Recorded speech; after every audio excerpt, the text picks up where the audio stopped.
Hey VOD viewers. Oh shoot, I forgot to upload the last VOD. My bad. Uh we'll see if I ever end up uploading it, or maybe you guys will not see that one and it'll come to this one. I'm sure nothing exciting happened anyways. What's up? We're gonna watch some open quals today. More game knowledge slash casting practice. I know some people prefer the gameplay, apologies. But this is something I want to try to work on this year. Let's I should learn the there's like actual ways to cast so the camera movements aren't as like choppy and stuff. I should probably look into that. But we'll do it later. We will worry about that later. There's one other thing I was going to change. Oh yeah, my colorblind mode. Maybe I should get used to should I switch to off colorblind mode? Nah, let's do what we like. For now. For now. Hey Changies, what's up? Two Beagles, hey. Brooks, James Brooks, what's up? All right. Let's see. So some of the qualifiers are going on right now. I think more are going to open up later. I think we're going to watch the an NA game with our Cryptic later. But today I'll actually be ending a little earlier for Moon Jellying's birthday. We're going to go out for dinner and stuff. Maybe play Pal World later together or something. But in the meantime, let's watch some open qualifiers. Where shall we start, though? How about that ZQ Boys merch? I haven't done it yet. I meant to. I forgot. Let's just throw in a game right now while I am pulling up the bracket. I'm going to look at the WEU qualifiers real quick. I didn't quite find all the teams that were playing. What? Can we see the MMRs of different people? Oh, I have anonymous mode on. That's the last thing I need to change. Is it still on? It might be on for the rest of this. All right, let's step out. I kind of want to know the ranks of the teams. No offense to anyone, but I want to know what we're getting into, you know, whether it's like the high immortal teams versus high immortal teams, or we're like, you know, some open stack versus just like a group of casual friends versus some pro team about to get stomped. Like, I want us to have the right expectations a little bit going into it. Though I'm guessing we'd be able to tell fairly quickly. 5 seconds. Let's see. Are these games still going on? Radiant's pick. Oh, who's that? Thank you. What? Twitch baby +1. Hey, NPR. Twitch baby. He's now 1 month old. 1 month old baby. Peak carry player time. 10 seconds to go. 5 seconds. Match review stream? Yeah, but it's the pro matches. I have no idea what rank we're watching here, but they just brood mothered them. Disgusting. Disgusting. Great. Hype. I need to double check the nuke damage on Pango. I don't know how well Pango does for his broodmother in terms of dealing with spiderlings. Now, Tidehunter does deal with the spiderlings, but the new broodmother build that I've seen lately is like the Bloodthorn, which will still be very good versus like Morphling and Pango. I guess actually not that great versus Tidehunter though, because he'll dispel it. But can Tidehunter truly stop the spiderlings though, right? You can't kill him as easily, but 10 seconds to go. can you actually stop him? 5 seconds.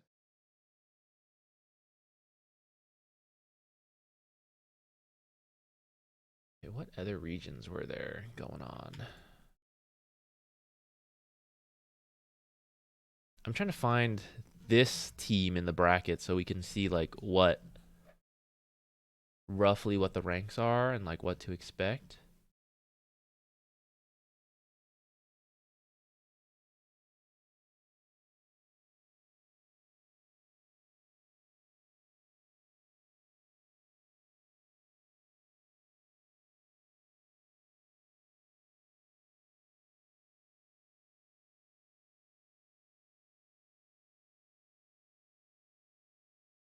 Okay. Can I see their ranks here?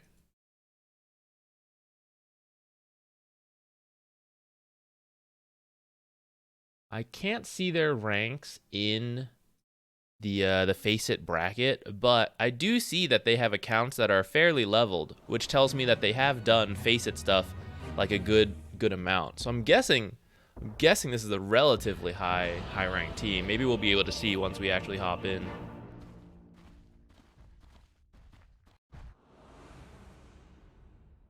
Also, it just occurred to me, is this a Broodmother carry? I think I pressed fast forward by habit.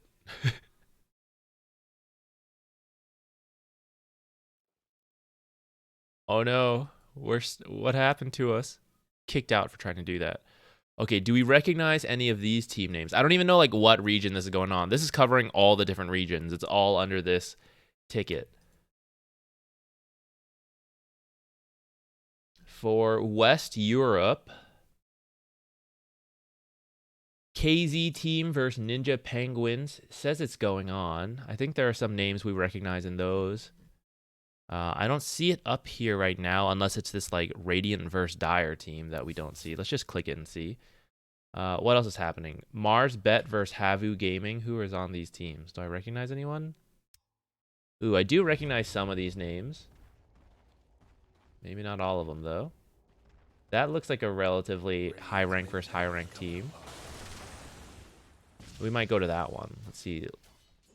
Level Up says it's going on.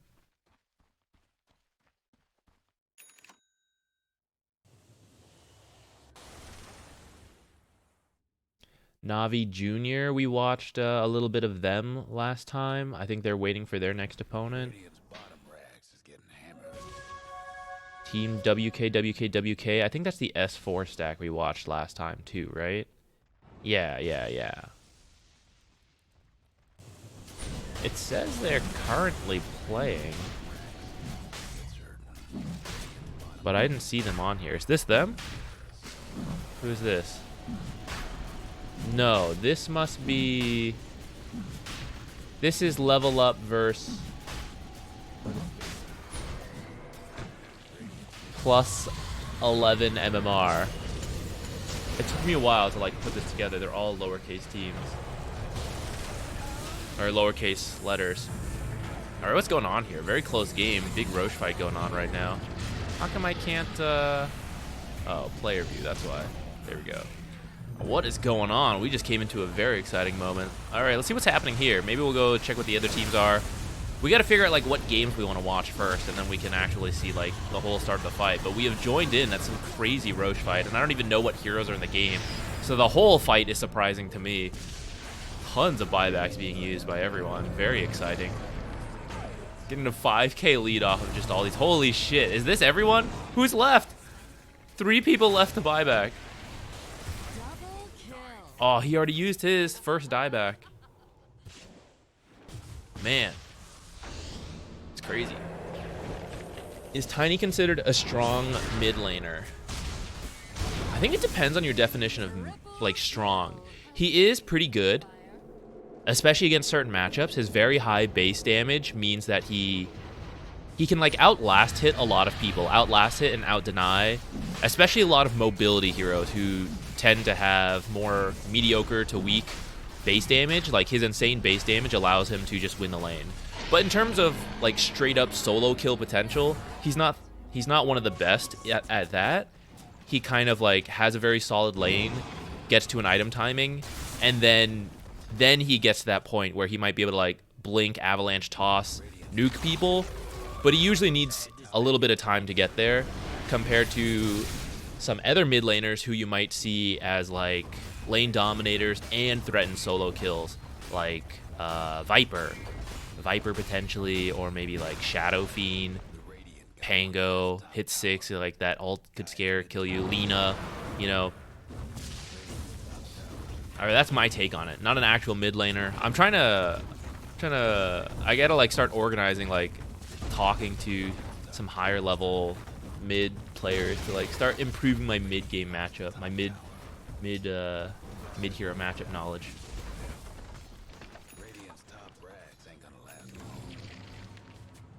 Angle Sims, how you liking it? Pretty awesome so far. I have played like the start of Original Sin, Divinity Original Sin 2, like twice, but I've never actually gotten that far and beaten it or anything. But I did enjoy it from like what I played. All right, what other teams are playing? I'd kind of prefer to like be at the start of the match. It's a little easier to follow when we do that. Let's check Mars Bet team versus. Oh, never mind. All right, we're committed to this game.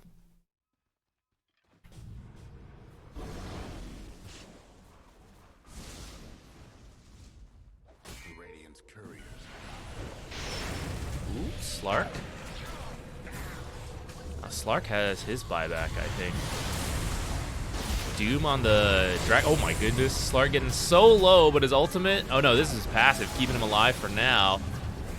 BKB doing a little bit more work, out of tools to work with. We might do a little less casting style this game. It might be more of a chill watch and comment stream because I am still a little bit stuffy. I still never got fully sick. I am just like mild symptoms for quite a while now. So my nose is still a little bit stuffy. I apologize.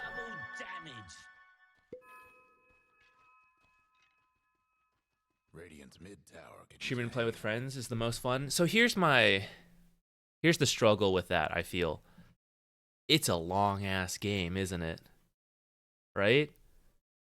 So that's the worry. As someone who is primarily a Dota 2 streamer and content creator versus a variety game streamer, like Outer Wilds, we're already taking a long time to do, you know? And that's not even meant to be as in-depth, I think, as... Well, maybe it's not right to call it not meant to be as in-depth, but like it's very different from a game like Original Divinity Sin,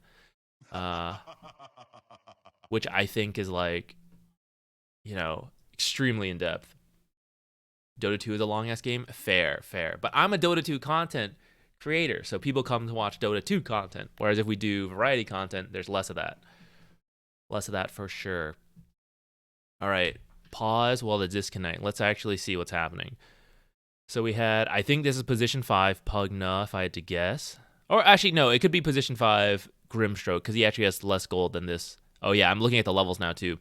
Position 4, Pugna with position 5, Grimstroke. We had a carry Slark, assumably offlane Doom, and mid Tiny here. What's happening down here? So I'm guessing position 5, Witch Doctor. Position 4, Hoodwink. We got, is this mid Zeus carry Lina, offlane Dragonite? Okay. Still using the Grove Bow, 38 minutes in. This item is just too good on certain heroes. Like Muerta and Carolina. It's just too good, which is kind of ridiculous. All right, maybe we should move it. Neutral item-wise, maybe this should get bumped up. Doubloon seems funny, right? I really don't see a lot of people using Doubloon. Maybe this should be changed a little bit and it becomes a tier 2 item and Grove Bow gets pushed out. Because it's kind of crazy to me that certain carries, like Lina and all them, will just hold Grove Bow the whole game. I did want to have a day I dedicated to variety games, and I was like trying to work on that. It's just very hard to balance, especially like, you know, full transparency. The financial side of it is that variety, although I would like to get there and I believe it has more security in the long term, it is not as like beneficial for me to do in terms of finances right now. Like mentally, like taking a break from Dota and the toxicity, it's good, right? But in the short term, at least, it is not beneficial for me to do variety as much.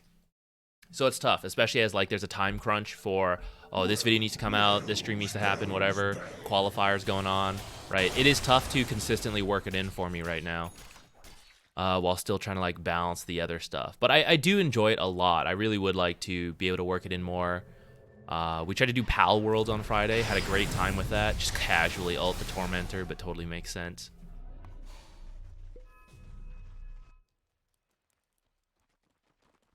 What's coming up? The Disperser, ever popular Disperser. That item needs a nerf.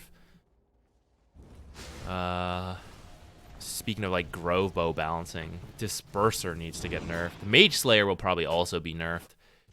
It's been a little too popular. What do we change about it though, actually? The attack speed or the passive? It's kind of a combination of everything. Maybe the spell damage reduction goes down a little bit.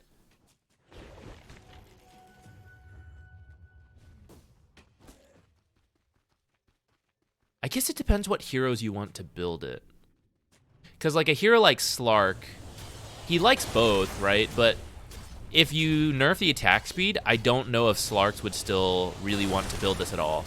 And like certain cores who build Mage Slayer do it in part because of the attack speed, and then like the other stuff is nice. Versus like supports building it, supports tend to build it more for the passive, kind of like this Hoodwink support building it, or like a Nature support building it. They like the attack speed, but as a support, it's more like we apply the passive. So I guess it's what Valve wants, like which heroes should consider building it, what they want out of it. I know, money ruins everything. It's the same way for like coaching, where I really would like to do like even more for free, ideally, like education. I know Dota is like, you know, separate from education, but firm believer in education being available to everyone as much as possible. And I understand like there being some charges, but yeah, that's also like the practical element. Like it is my job, and opportunity cost of it, like I do end up having to charge for coaching, you know. But I do try to offer like some free stuff, like the Wednesday things. I don't know if that's like to appease my own like conscience in it, but yeah, I mean it is what it is, right? That's just the reality of things. Like people have to charge stuff.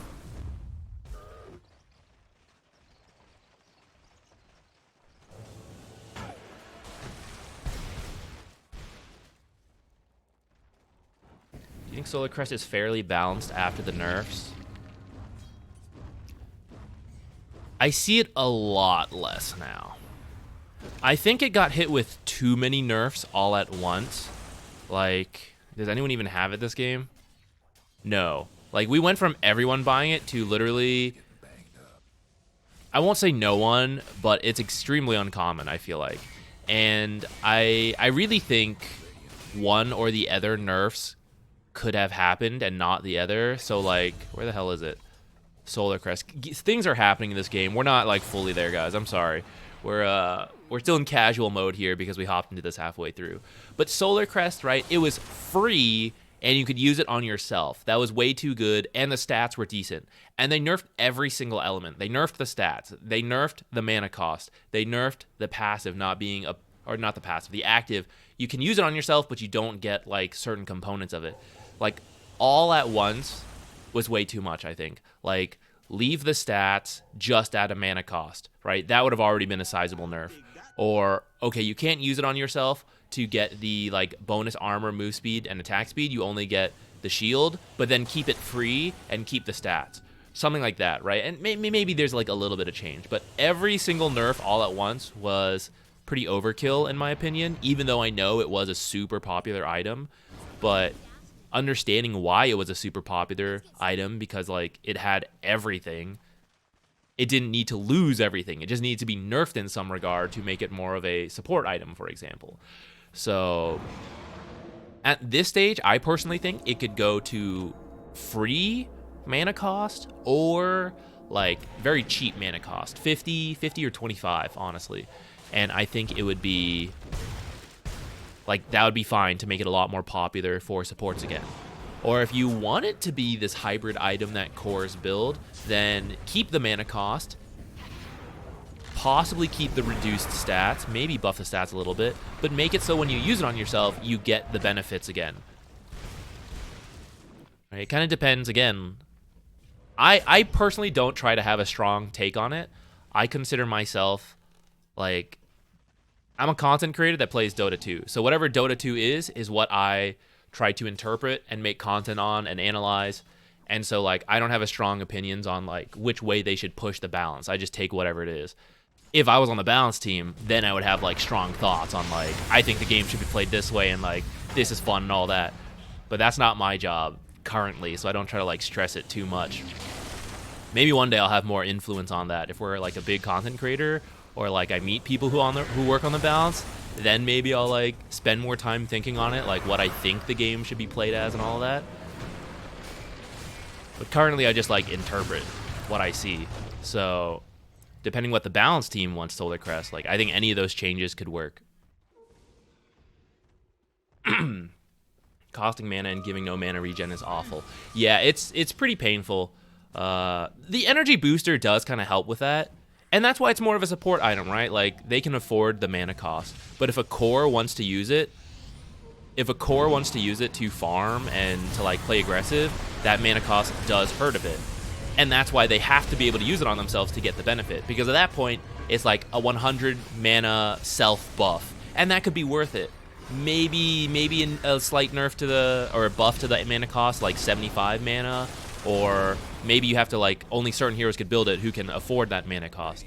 But that's why just, like, every single nerf is, like, kind of crazy to me. Like, when I saw that change, it's like, this is a little bit too much on every front. Alright, I feel like Dire is in a pretty good spot, right? 15k, one set of racks at 45 minutes. Oh, sorry, 2 sets of racks. Whoa, going for the aggressive buyback. Alright. I like it. A winning play, honestly, but it is scary. This is the kind of thing you do trying to win. You're like, we're going to push this, force this, like, buyback slash no Doom on Doom. Like, he's jumping in. That should be Lina doomed, but it's not because he doesn't have it. That's why she's buying back on Hoodwink to try to end this here. It is pretty scary to do, though, because one mess up can suddenly be, like, the end of your game because your teammates don't have buyback. But right now it's looking really good. Slark Pounce not connecting. He does have his shard. Does he have his ult? No. So once that's over, he's got to run.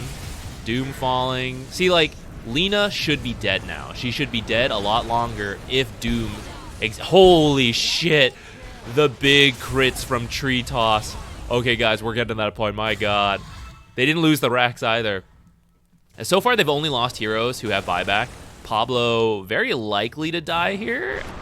Ooh, actually, Force Staff, nice stun, throwing behind. Has ult in 4 seconds to do like another escape. They're really chasing for this. Ooh, wrong direction on the blink. He kind of had to guess there, right? Hoodwink can go one of 2 ways.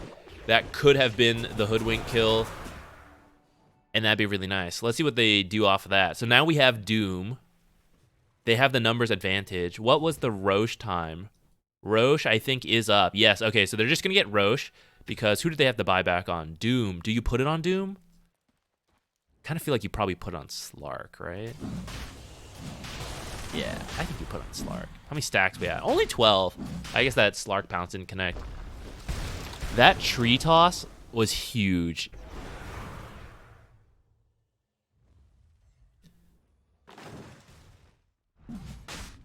This is a slow-ass Roche, though. I was thinking, like, okay, Lina's dead 50 seconds, so after Roche, maybe they can still make something happen. But at this rate, Lina is going to be alive. That'll be like 10 to 20 seconds on Lina's respawn. Oh, okay, wait. We got Tiny here. Any Tree Toss into Roche? Going to increase this. It's still not that fast. All right. I guess we can't get anything done after the Roche for the Radiant. Oh, wait, they ended up losing a set. I didn't see it. Was it creeps? Did DK do some ratting? Totally missed it. Oh, you know what? I forgot to take some cold medicine before we started the stream. Try to have less of a stuffy nose for our stream. ZQ stream equals a good day. Well, thank you. Thank you, One Shot. I'm here to do my best. Hope to provide a good time.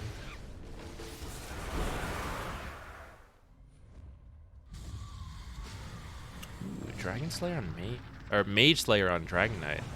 That's pretty cool. I saw some people like talk about that, but I think this is the first time like I actually see it in my game. Dragon Knight just jumping in the back, wrecking the back lines.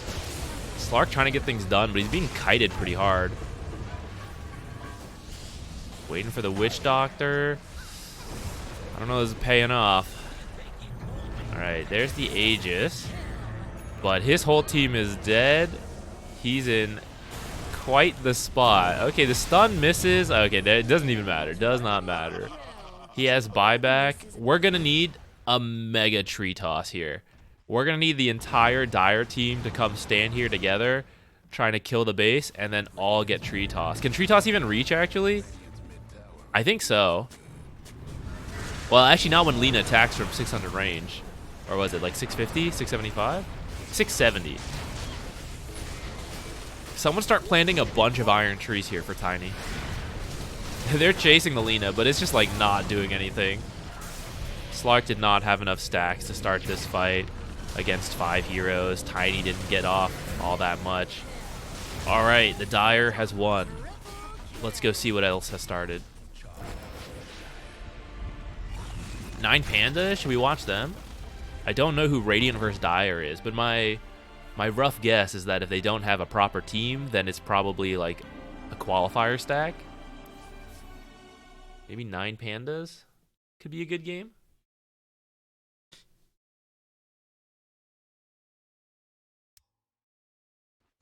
Can we watch Nemesis versus WK? Yeah.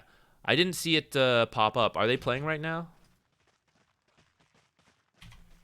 Let me refresh this bracket. I don't know if it automatically updates for me. Okay, I see. Yeah, I see it says it's ongoing. Let's double check. Was it this? Oh, it's gone. Okay, I'm guessing we just can't see it yet. Maybe they haven't actually started yet. They should be in here. Let's double check the live games just in case. I do want to see that game. I don't see it here either. Okay. I mean, it's supposed to be in this tournament tab. I was just double checking to be safe because sometimes I do see games pop up there. All right, let's check in a minute or two, and maybe we'll get to see it. What's the draft this game? I'm pretty curious about the drafting because we have been in 7.35B for a little bit now, and I'm still kind of getting, like, totally feeling out the meta. But I'm curious, like, these things always change as time goes on. So I'm always interested, like, has anything changed? I still see some Natures, Wyvern, Techies, Mars. Those were all popular heroes, like, a week ago when we were watching Quals. On the other team, yeah, I'd say, like, it looks like the meta's pretty similar. At least in this one particular game we're peeking into. Any crazy items? Doesn't look like it. Centaur Veil, I'm still out on. I think it's pretty interesting. I kind of like it. But I'm also like, does he do enough magic damage? I think he does with double edge, right? I mean, like, technically everything besides his attacks are magic damage. But it just, historically, I never really thought of him as this magic damage dealer, you know? Even though it kind of makes sense, but never really thought of him that way, that, oh yeah, like, I'll amp my damage with the Veil of Discord, right? It's still new to me, just the way I thought of Centaur. He was always this tanky initiator, but yeah, Veil makes sense. Like, yeah, like you said, the armor is nice. He does do a lot of spell damage. It's pretty cool. Have I ever played in a Qual stack? I don't think I have. Some of my friends did, but I don't remember why I wasn't available. I think I was either, like, traveling or busy with something, so I don't think I did open qualifiers. I did some Battle Cup back in the day with friends. Not that many, but a little bit. What else? I did do some, like, RD2L stuff a couple seasons. That's like a amateur league. Ranks are all over the place, so it's not like I'm really matching up into pros. So yeah, I never did something like this.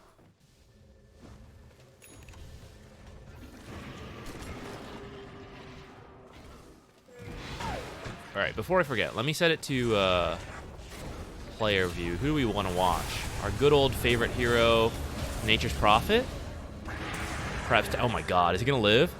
Like 5 health. No, don't deny me neutrals, or do. Okay, I think he did want to because Centaur was coming from the right. I think he was trying to live at first, and then, yeah, maybe he ran over to die. All right, never mind. Let's go watch our favorite hero, Techies. I'll be right back. Let me go take my medicine, and then I'll be back.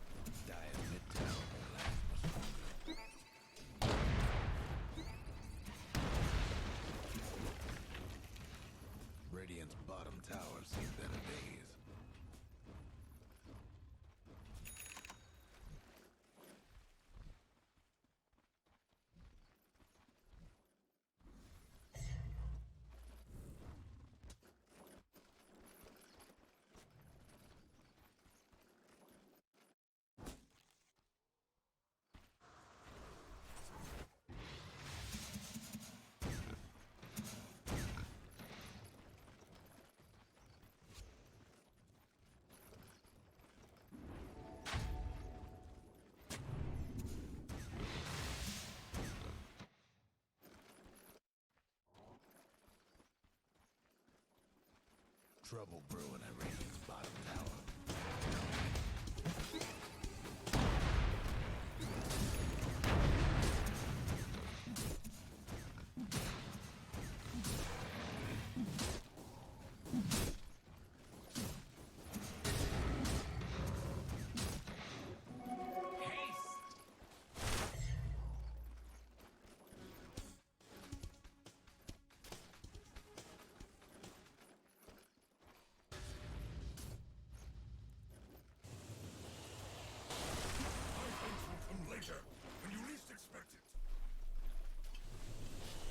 Okay, sorry about that. Bale's cheaper than Vanguard, for sure, for sure.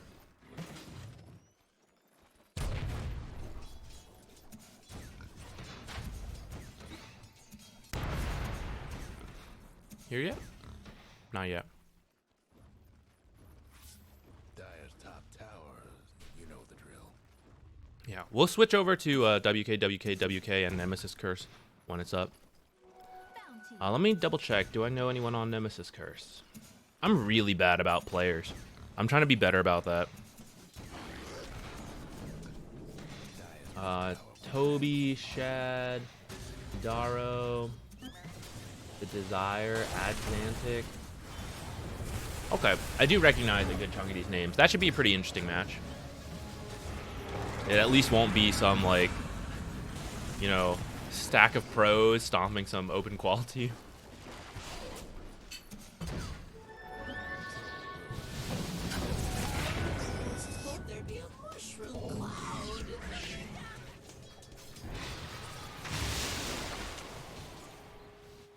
How about in this game, Chimera? Do you guys know? These names are bolded, which makes me think they are like pros who have like verified names and stuff. I don't recognize too many of them. I know Nine Pandas, of course, but I don't recognize the EEU games are always at like weird times for me. So I tend to not catch very many of them.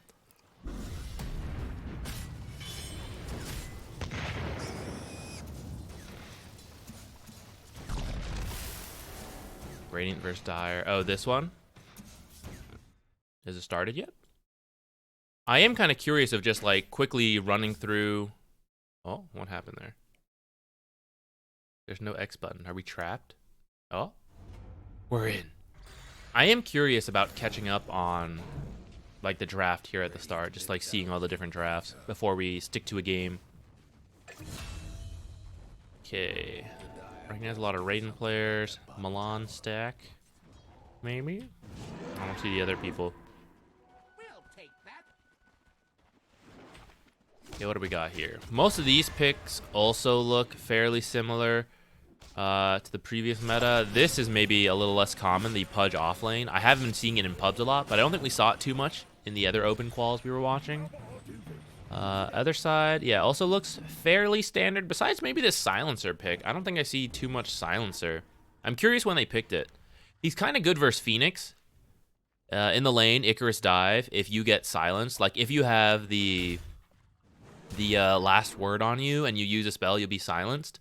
Then if you try to dive as Phoenix, you just can't end it early. So you just end up like circling back to where you were. So that's pretty good, as well as your ultimate later, making it difficult for Phoenix to supernova when Phoenix wants. I mean, Phoenix can build like a Yule's, and it's not that weird of an item for Phoenix, but that does mean, right, like 2.5 seconds used to remove the silence, and then the egg comes out. And then the egg itself is like another like 6 seconds before it explodes. So usually you want to use it when you need to use it. Root into hook. Actually pulled it away from the Ursa, but that's fine. They got the kill. Radiant's mid tower's coming up. I'm gonna keep checking. All right, still not up. Radiant's mid tower could use a hand. How's Alk doing? I forgot to put up net worths. Okay, he is at the top, but really not that far ahead of Ursa. Nice hook save for the Ember. He's gonna live. No lucky bounces here. 5 people onto the Timber side, even dropping the egg. The egg might have been a little bit overkill, but They may not have vision of where these other two heroes were. I think they were a little far back. So yeah, maybe you're just worried about other people coming in. Top tower's in bad shape. What was I gonna say? I was just about to have a thought. Ugh, those are so rare for me. Where did it go? Oh yeah, Alchemist. I feel like I keep seeing this lately. In the open qualifiers, when we would see Alchemist get picked, repeatedly, he doesn't have the advantage he used to have. Like where we would see a good Alchemist game, and he is like 1 to 2k over the other heroes, at least, right? Maybe at least as strong. Like 1 to 2k over them at like 10 minutes is where Alchemist will like want it to be. It feels like it's just not as strong as it used to be. I'm seeing it like be much closer to other carries in the early laning stage. Maybe that's just the new pacing of Alchemist that we have to get used to. Because I think we did see him win. It's not like he always lost those games that he got picked. But it feels like maybe it's just harder for him to build such a big advantage nowadays with more strong laners in the game. And the fact that you can't level up Greevil's Greed further, which I think was overall good for him, but perhaps it made his actual net worth gain a little bit slower. Gave him a stronger lane because he can actually pick up like Acid Spray and Unstable Concoction at the same time. But maybe I do just have to readjust my expectations for the early game Alchemist. Having said that, it doesn't look like he's having like an amazing game this time if he is behind an Ursa. Double check. No. Oh, no.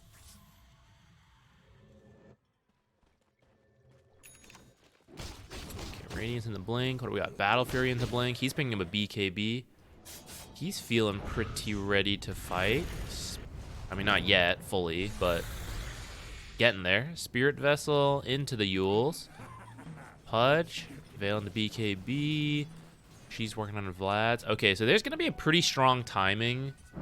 And what else? Another Yules for Ember. Okay, yeah. So, I don't remember everything, like all the golds, but I'm guessing, like, my gut feeling is around 20 minutes. All these items should come online. And it doesn't look like Roshan has been done yet since we jumped in here, which, I mean, it would have been a pretty early Rosh. Which Ursa can sometimes do if he, like, wins a really big fight with his whole team up here. But it's looking like around 20 minutes, Blink BKB plus a Rosh on the Ursa, and then several other key items finished up on other heroes. We could see them grab that and then look to start really putting the pressure to this Alchemist, right? It's true, you don't want Alchemist to have a lot of space. So hitting this early timing, relatively early timing at the 20-minute mark. Ooh, nice hook onto Hoodwink. Easy kill before. He had two teammates here, and neither of them can get there in time before that Hoodwink is gone. Not a lot of stat items on this Hoodwink, so only 1,000 health. I think Hook is like half of that almost. Oh, it's only level 3 Hook. Okay, it's like a third of that.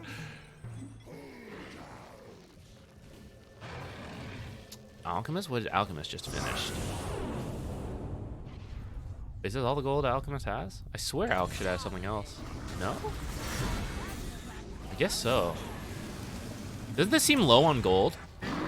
Treads, Blink, Radiance. It says he's at 10k, but he only has 380 in the... I mean, I guess. I guess this is like 2.5k. This is the... Okay, actually, no, I guess it does make sense. Treads is only 1,000 in my head, but it is actually like 1,500 roughly. You just hit level 30 on Pal World on hard difficulty, and you think we might want to lower the difficulty? We played a lot this weekend. I am level 25 or something. She's at like level 20. We do die a decent chunk. Things just seem to one-shot. Like, I swear, like, the shield will break on the first attack, and the next shot will do all your health. And granted, I don't have the most points in my health. I put a lot in attack, which I regret now, because I feel like the pals do 80 to 90% of all the damage, and you do, like, nothing. That might change as you unlock more weapons, but I put, like, 10 of my points into attack damage. Because I always do, like, glass cannon stuff when I start games, usually, just for laughs.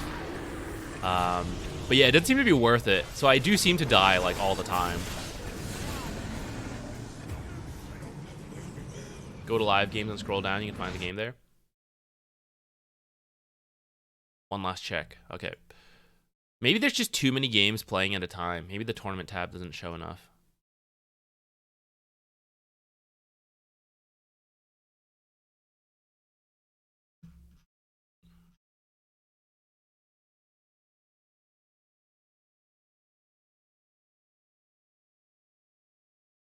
I scroll past it. Wait, was that Carl, the Bat Rider? Is this the stack?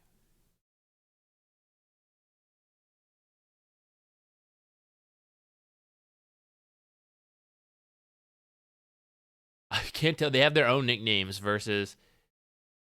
Is this it? What other Carl can there be? No? I will see it? Okay. I did not see it. Did I miss it? Is I blind?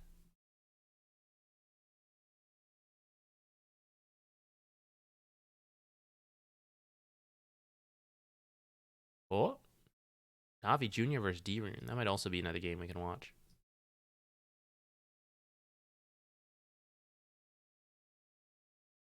Just go way down.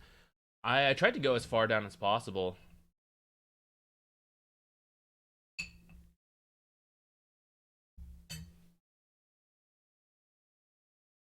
Now we're just bugging out.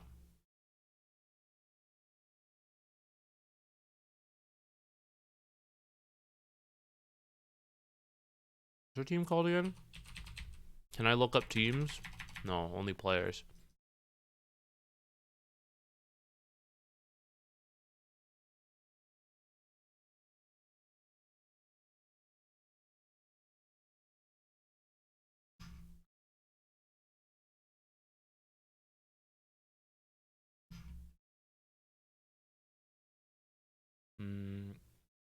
Ground targeted.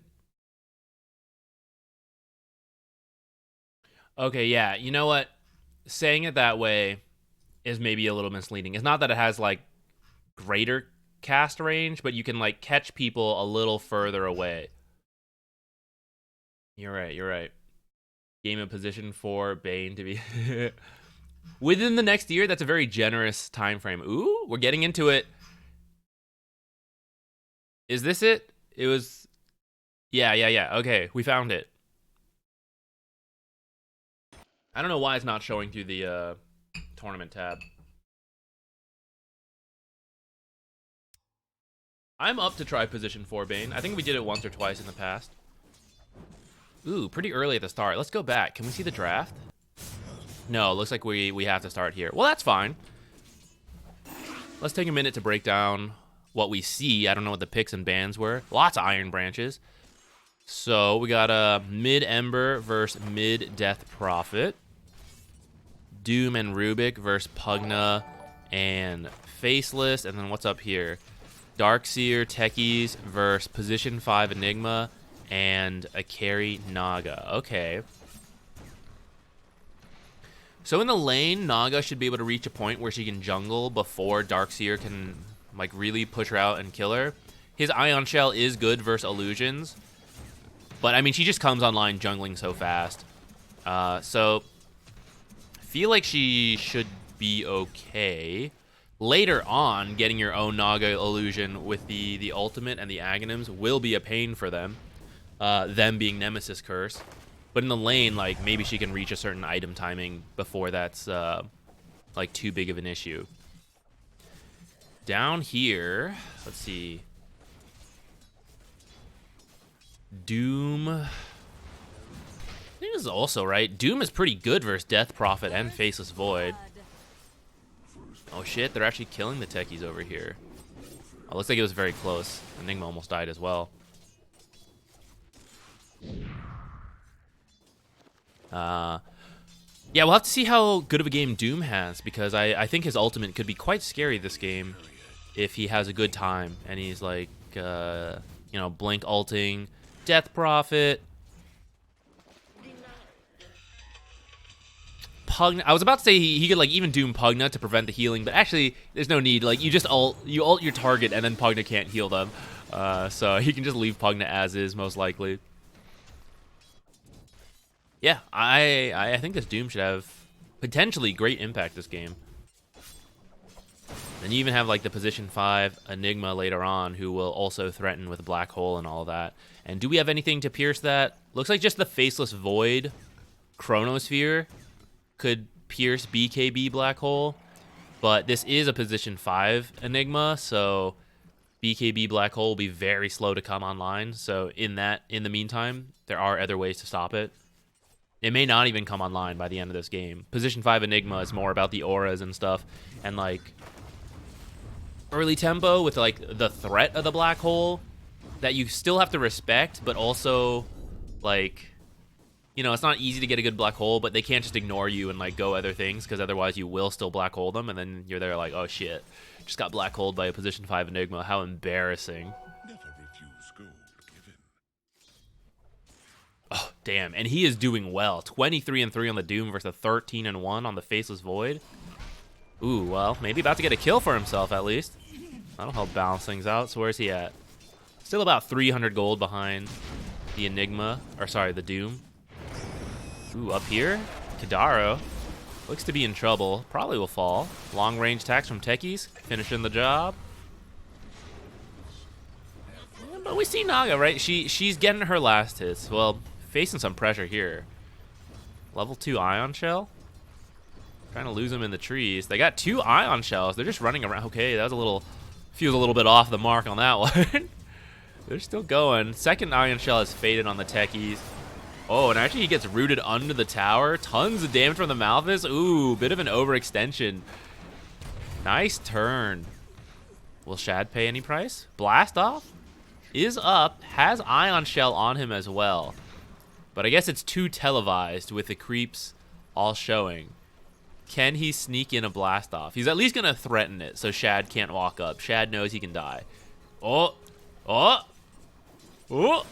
We're not looking at another lane. We are seeing this until the opportunity passes. Oh. I'm going to do it. I'm going to do it. I'm going to blast off. He's going to blast off. I can't go in. I can't leave. She might walk in. We're just a stalemate.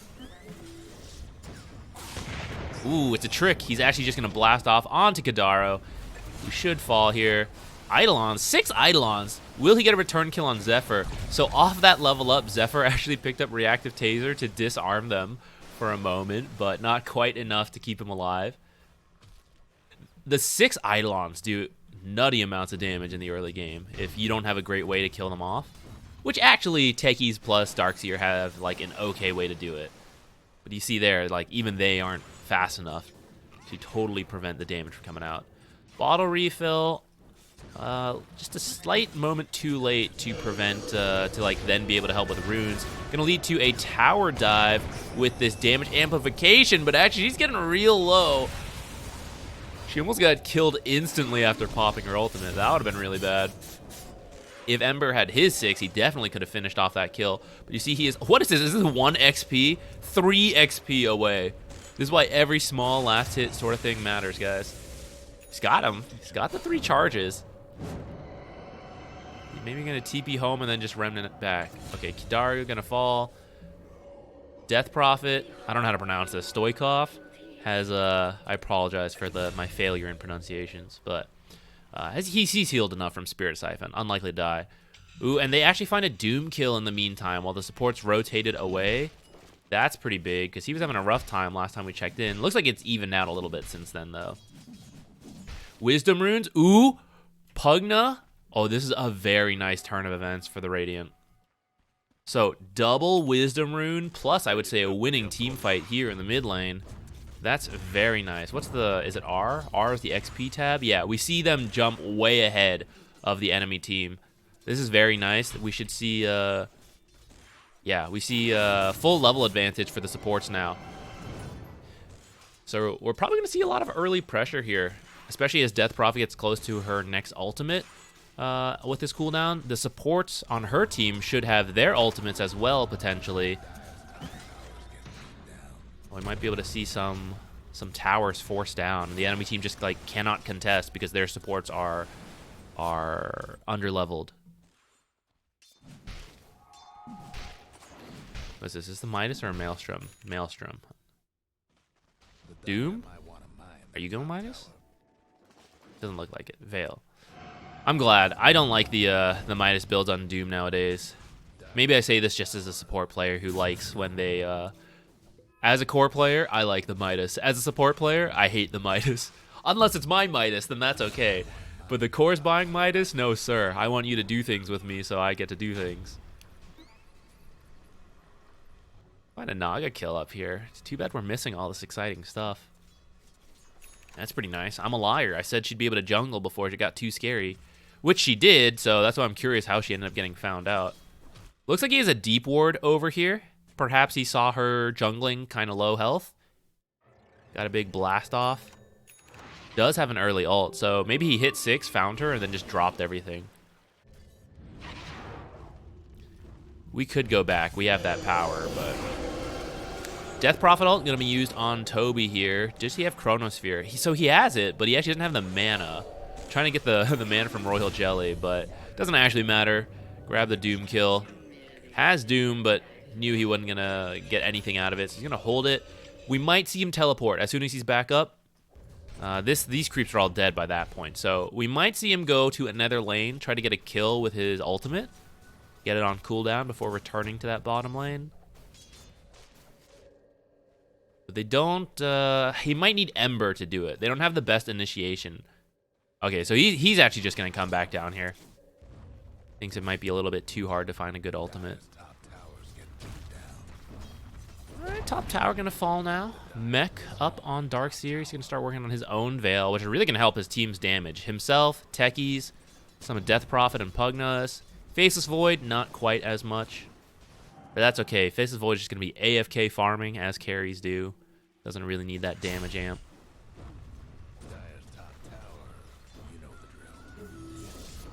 Gonna look for Shad. Just blast off into the Darkseer ultimate wall into 2 mines. Ion Shell gonna finish the job.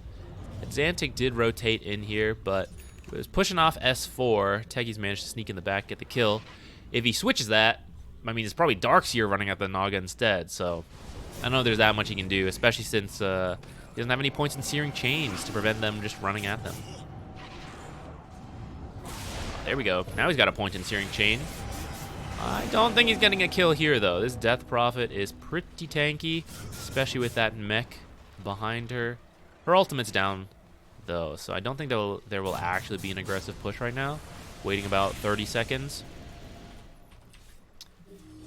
Hero levels? Yeah, we still see Rubik and Enigma still not quite level 6. And we're seeing it, right? All this pressure. If you have Spell Steal, if you have Black Hole, maybe they're a little more scared to do that. Maybe you're getting some return kills. That's why that double Wisdom Rune steal is so big. We're seeing the effects now. Still, like 3 to 4 minutes later, it still matters. And actually, this is where it matters. When you first steal the Wisdom Rune, like, that's not the key point. It's like when you hit 6s, that is like the window that the double Wisdom Rune starts to open up. Okay, Enigma getting close to Black Hole. Should get it with that hard camp. And Rubik, still a decent chunk off. So there's no threat of Exorcism steals, wall steals. They could do one more push before Rubik hits 6. The cooldowns are lining up. So let's see if they all go together somewhere.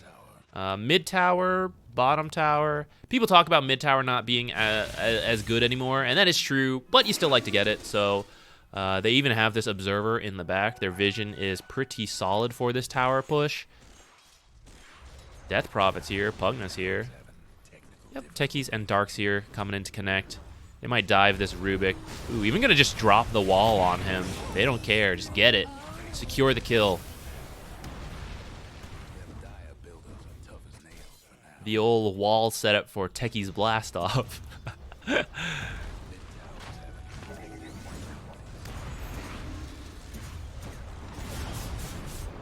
All right, that's mid tower down. And she actually did not use Exorcism for that. Rubik got killed, so he's still not 6. So maybe, you know, one more tower out of this, actually. Push it just a little further. Not that Rubik stealing Exorcism is the end of the world either, because Rubik's squishy, so he can't even necessarily walk in to do the damage.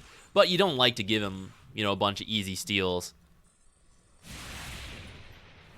So it's nice when he's not 6 yet and you feel a little freer to do all this stuff.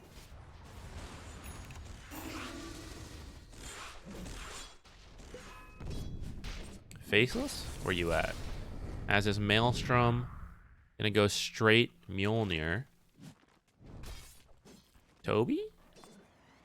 Let's see if he gets the Shivas first. I know he has it queued up first, but sometimes people just queue all the stuff and then they like manually buy it. I feel like his team needs to get in some jump here. Like with the Blink Doom on like this Death Prophet or Darkseer, they're feeling very powerful if they can't use their ultimates and abilities. That feels pretty good. Ooh, Blast Off a little bit off the mark. I don't think it's going to matter, though. They have a lot of slows. Yeah, and more damage besides that Blast Off. So there's the Enigma down. Naga? What's she doing? She has a Yasha. Going for an well, actually, where's her courier? Is she building? No. So not getting like a Manta on the way or anything. She is just going straight for the Orchid. Getting the Cornucopia from the Secret Shop. In that regen. Nemesis Curse feels like they haven't quite gotten to make a play together yet. I don't know if they're playing the stall game intentionally. Like, maybe they feel they'll be fine in the late game.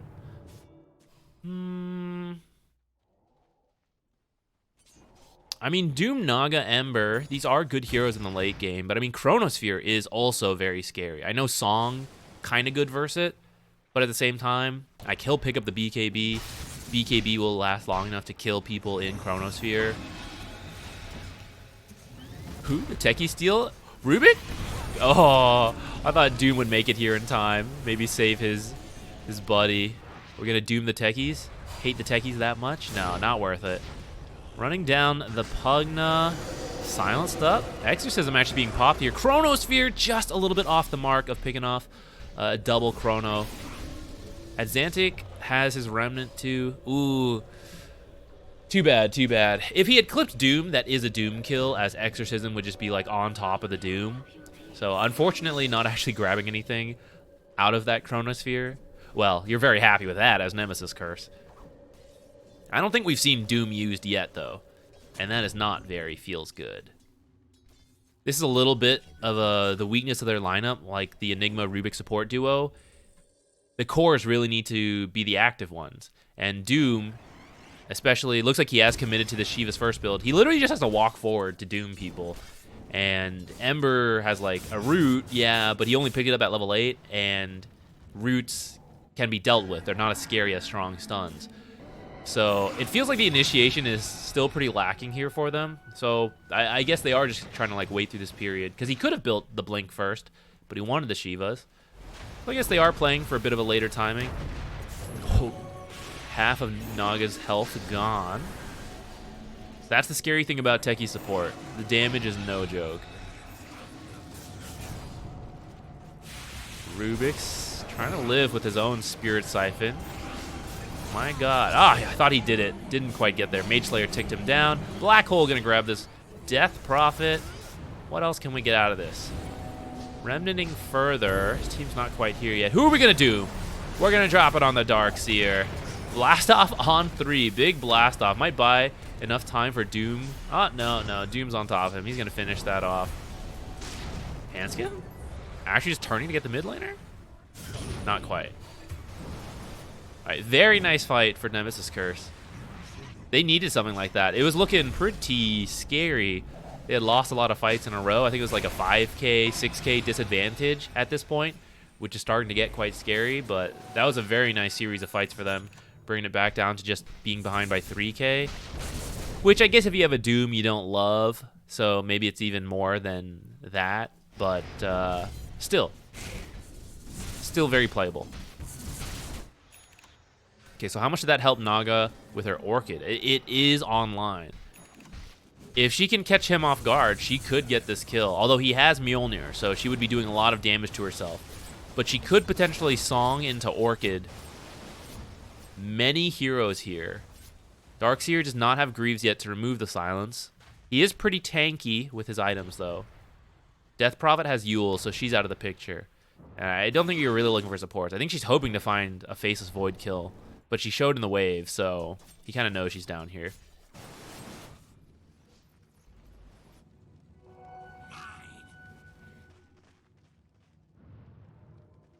Is Vlad's on the way? No.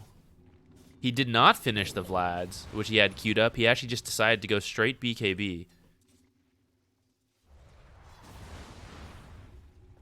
I mean, yeah, Doom and Ember don't make the best use of Vlads anyways. Naga will enjoy it, but she isn't really joining these fights quite yet. Looks like the level 2 Exorcism is going to be used to secure the first Roshan.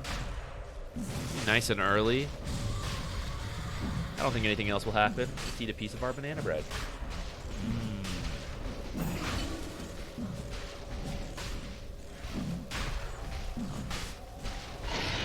Who will this go on? And they're going to put it on Faceless Void.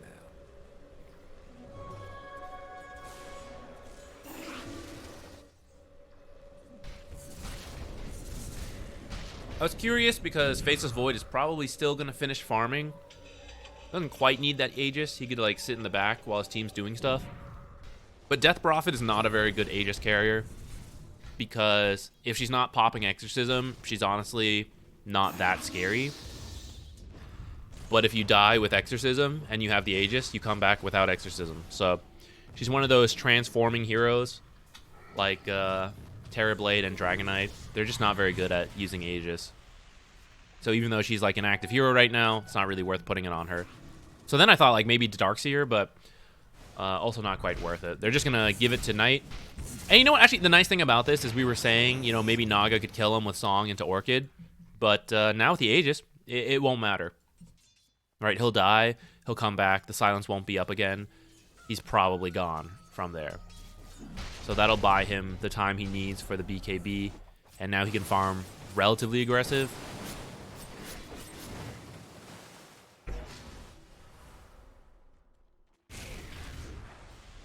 How close are we to this? Should finish Blink in another minute or two on that Doom. Maybe they could get a Blink Doom onto Death Prophet. That could be another potentially winning fight since she didn't take the Aegis.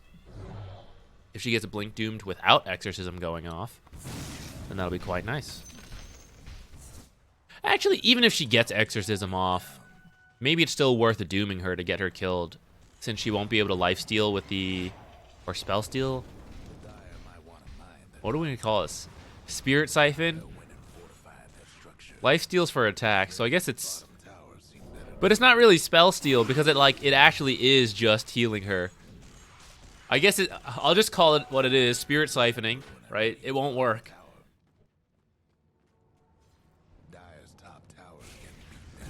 F FedEx, hey, thank you. I'm glad you're enjoying it. You might see me doing a lot more of it because I'm trying to improve myself on it.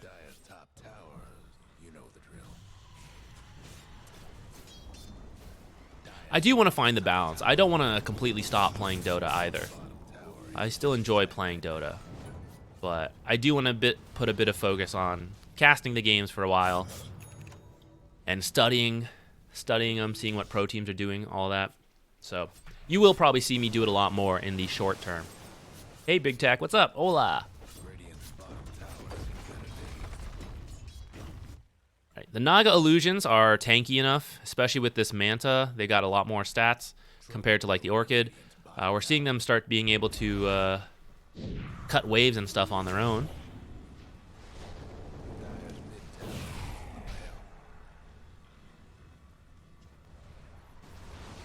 Team WK looking for a fight. They're all up here. They have pretty decent vision.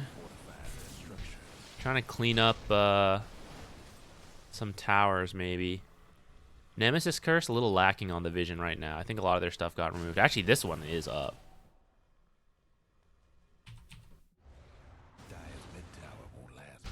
Do we have more wards? Oh, he's got this one. Okay.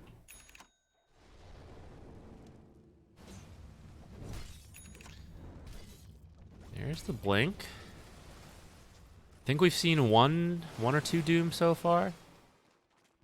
I think just one. One that I remember. Ooh, a Blink Doom on this would be very painful. Regen Rune, a lot better than it used to be. Before you took damage, it just got totally removed, but now it goes down to, I think, 1%? It's reduced now a lot.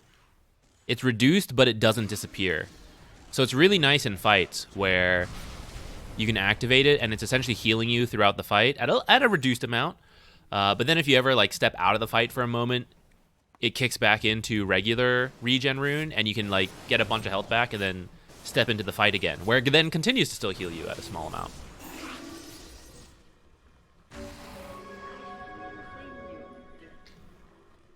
Yo, what's up, dev type? I am good. We're here to watch some pro games. Watching WK versus Nemesis Curse. I think I'm just gonna call him WK. Right? Apparently it's ha ha ha in like SEA. The WK, but it's very awkward to say. We'll just call it WK or ha ha ha. But that also seems like a little weird. I don't know. WK. We'll go with WK. Eternal Shroud on Naga. That's something we learned watching the last Open qualifier. It used to be after your Manta and Orchid, or like the build for Naga is usually some variation of the farming item, which is pretty much Manta style, almost 100%. Then like an aggressive item, which lately has been more Orchids instead of Diffusals, but Diffusal used to be another option you would see on the Nagas, which is kind of funny that we don't see it now, because it was such a classic Naga item, and it's better than ever with the Disperser. But actually, the Bloodthorn is even better for Naga than the Diffusal, so that's kind of funny.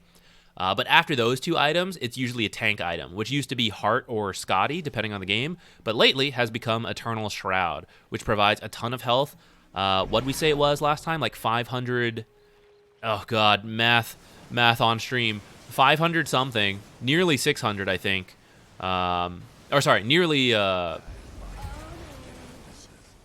yeah. Nearly 600. If not 600. Plus all the magic resistance.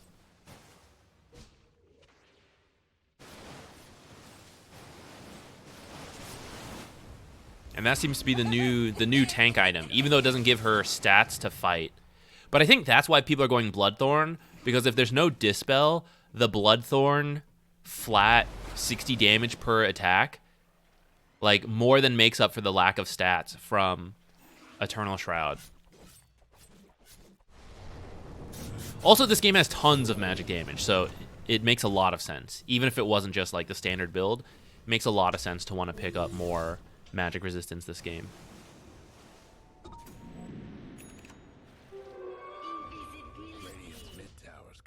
Yeah, Orchid's great against Void. I thought we would actually see it, but actually so far, it's been a little passive from Nemesis Curse. They have been on the back foot, so it's of course hard to find this stuff. But I think they would have liked to, you know, find more Doom kills, use this like song into Orchid to get kills, but they just haven't quite been able to. It's been more Team WK pushing the tempo with this early group up with the Exorcism, the Darkseer ult, kind of pushing the limits, grabbing that early Aegis, which I don't think it got used at all, right? I did ramble on some tangents, so maybe I lost focus, but I'm pretty sure it didn't get used. There's the Bloodthorn. So this is a pretty farmed Naga, but the question is, will she be able to actually do damage? Because there's actually a couple things making her life a little annoying. So for example, Pugna with a Decrepify, Force, Glimmer, lots of saves for her given target. If she doesn't carry her own detection, or even if she does, she might not be able to hit because they're Decrepified. There's the Chronosphere that she may not be able to walk into to attack, or she's chronoed herself.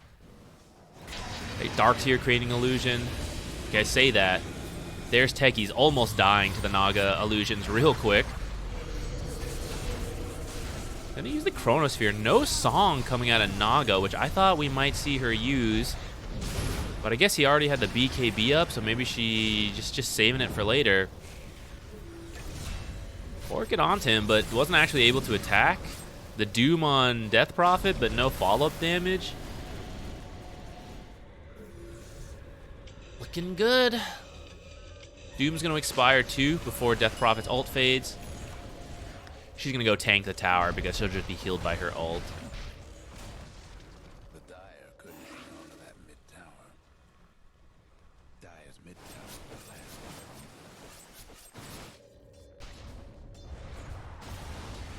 Starting to chip away at that tier 3. Does he have an Aether Lens? I want to mine He's that working top on it. tower. Once he has that, he can do this even more safely. Dire's top tower. You know the drill. Don't kill me. Yeah, she's got the Wraith Bands in instead of Detection, so could have been a support kill there. The Glimmer gonna get him out. Second Roche started up by a Knight here. It's a little slow, but I don't think it doesn't look like. Okay, no, we got the smoke. We're moving in. They hear the roar from Roshan, the change from 7.35 to let them know that they have started Doom, but they're actually going to back off for a bit and see if they can see what they can bait in. What's their vision look like? They don't actually have a ward down, and the creeps have been pushed off. Doom just running in here, going to find the techies. More invis countering. He actually also doesn't have dust. Big wall on 3 heroes. Song being popped. Try to wait out time. Set up for the BKB black hole. There goes Darkseer. There's no Chronosphere for 30 seconds, actually. Nor Exorcism. So they managed to win this fight. It's a little demotivating for the Dire. And currently, despite that nice setup, the Darkseer has bought back, and he's in this fight again. And I think from here, yeah, Shad... Well, actually, Shad TP'd here, so he's still in the area. But soon enough, Black Hole and Exorcism are going to be back up. Ooh, actually, Doom's through the Lotus. That might be worth it. She actually can't use the Exorcism, but her team doesn't seem to be pushing the issue. Huge 3-man vacuum. That's like the edge of all the vacuum. Oh, he's actually rooted!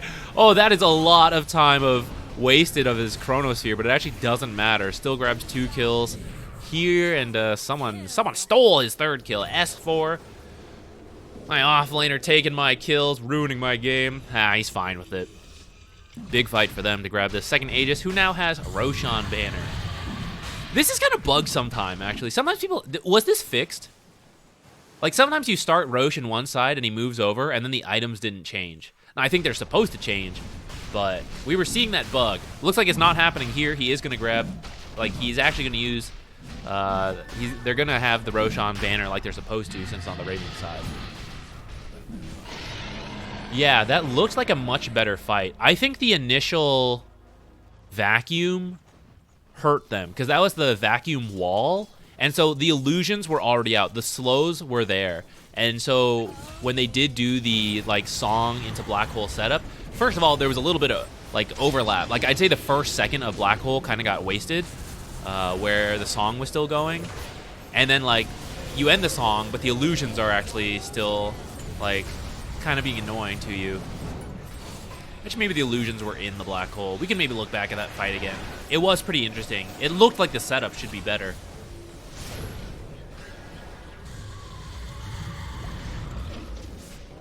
Also, how freaking large? Can I see? 650 radius. I swear, that second black hole over here, or not black hole, it felt like a black hole, vacuum. I swear, he grabbed like 1 guy from over here and like 2 from over here. It was like the biggest vacuum in the world I'd ever seen. I definitely would have just whiffed all heroes. I would have gone for everything and missed everything. I'm coming in. Ho ho ho! Oh, that is some damage coming out. He's not gonna feel too confident with some other heroes respawning coming in, so he's just gonna let that go. Darkseer thought he could get out, cut into a corner where Shad had actually TP'd in. I was a little worried for Shad. I was like, this tower's already down. It might be too late. And no way. He knew it. All right, Diffusal Disperser coming up now for Knight. It is pretty annoying for some of these heroes like Ember to have their mana burned off. That way, even if you don't kill them in Chronosphere, but maybe he can't BKB, maybe he can't use his Remnant to get out. As well as having a way to remove the Naga root and the Searing Chain, which we saw wasted a couple seconds of his Chronosphere. I thought maybe that was going to be pretty good for Nemesis Curse, but actually they still had a ton of damage even without the Faceless Void actually attacking. Shad going to find Knight, but Knight has his Manta. He actually has his BKB too, so pretty difficult for Naga to kill on her own. She's going to need other heroes to stun. And this is where that Doom change does kind of hurt. I think it was overall good for the hero balance to make Doom anti-heal and silence. You can't use spells, but you can use items. And that will matter in like these cases where maybe you Doom the Faceless Void and you're like, okay, no, like go Naga. And Naga's trying to do damage where she Bloodthorns, but he can still just dispel it.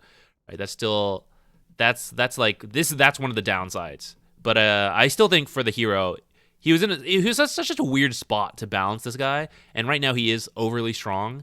But prior to this, like with the way Devour worked and the old ultimate, he was just so broken.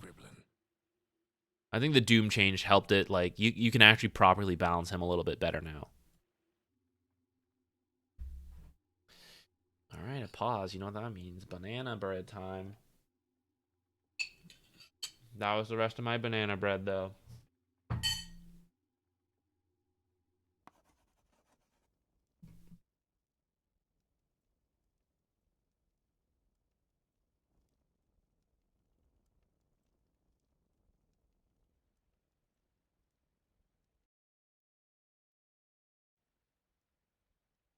Just having to build a Nullifier and Naga Siren.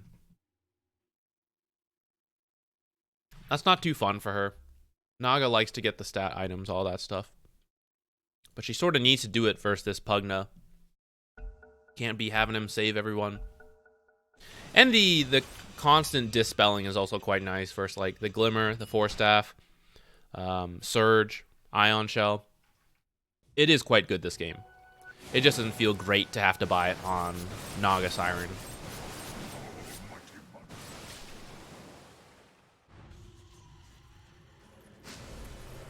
Parasma for Death Prophet. They really do a lot of magic damage. Like, Parasma hit into Decrepify with the Shivas. Someone do the math for me real quick. You gotta be pretty... Oh, Chronosphere, but actually Ember had just used Sleight of Fist, and you can Remnant out of that. So he actually just remnants out of the black hole, or the Chronosphere. You need that. You need that kind of stuff on Nemesis Curse. They are on the back foot. The enemy team has the Aegis. Need to be getting some nice stuff for yourself like that. Ooh, Doom actually found out down here. I don't think they even expended anything big. 3 Mind Charges, but that'll be back up relatively quickly.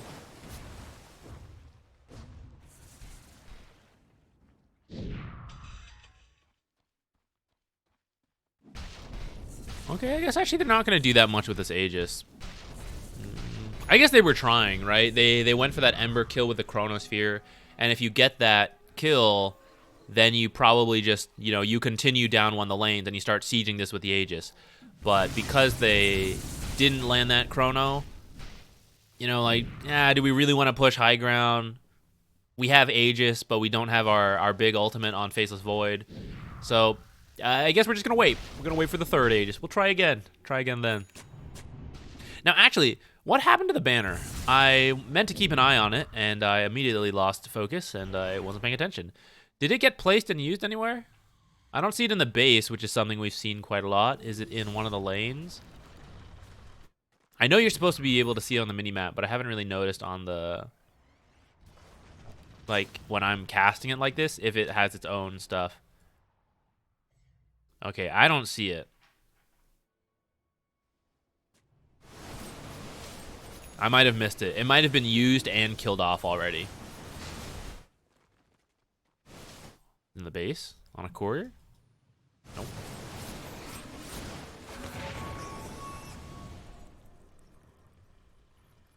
Yeah, I don't see it. I'm very interested in the banner creep. I know I keep saying that, but I am. I'm very interested in it. It's just so cool, I think. right? And it's such a relatively new item in an old game like Dota. Like, how will it shift the meta of, oh, we prefer cheese, oh, we really like the map control of the banner creep, or the banner thing, whatever it's called, Roshan's banner. Like, oh, we like putting it in the base to keep the lane always pushing out for us. Right now, people are putting it in mid, but maybe it's going to be like, oh, actually, I want to put it bottom, and then we play in the top half of the map, and we never have to leave. Versus like shoving it in mid, they make it further down the lane, but like, oh, maybe they push out bottom, and even though we were playing top, we're now forced to go bottom. Or we save it and we like push in the lane, you know? Like, there's so many potential applications for it that are really interesting to me, and I think like it does just take a lot of repetition to see that evolve and be discovered. So every game that there's a banner creep, I'm like, oh yeah, banner creep. Wind Waker on techies, this is really cool. A relatively fast Wind Waker here at 37 minutes. And this can be a black hole save or a doom save. So you can come up and use it on your allies. Or is that right? You can use it on people in Chronosphere and Black Hole, right? I said it, and now I'm actually doubting myself. Because sometimes there's like funny interactions where you can't actually use stuff on teammates in those cases. But I think you can, right? See, this is why we got to do this stuff. This is giving us things to test later. And actually, my short memory span, I really should get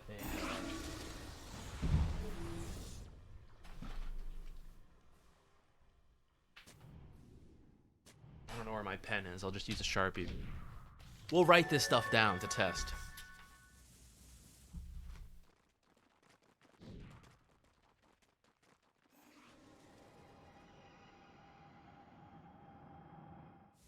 I hear things happening. Radiant's bottom tower's seen better days. All right, top push. No Aegis, but amplify damage rune. That's pretty scary.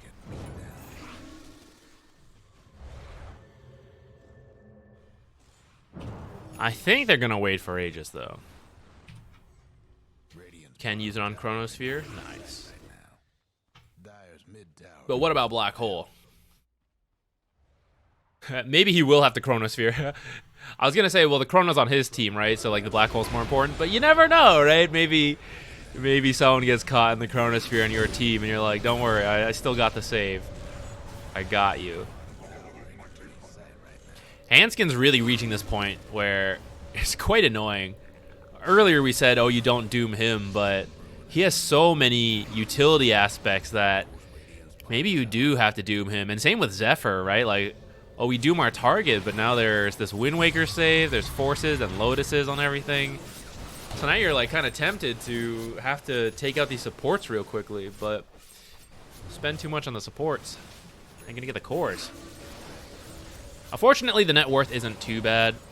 Naga is farming very well, but that does make this quite top heavy. Like we see in the net worth, the others are a bit further down. Especially like this is quite painful for Doom, who has Devour. He's behind the techies. That's when you know it's pretty painful. Naga is farmed. She's slotted now, pretty much. She can get a little bit more, right? We can like, oh, Moon Shard, you know, Aghanim Shard, consume the Ag, stuff like that. But her raw power, it's starting to approach the limit. Okay, Black Hole on the Darkseer, who didn't get to use any of his stuff. Just kidding, he is alive, so he is going to pop BKB and going to, there we go, Vacuum Wall. It's just waiting for the right moment. Doom falling over there. Naga looking for targets. Nullifier on the Faceless Void, who still has Chronosphere. Ember's got the gem. He's silenced up for now. I think he'll be okay, though.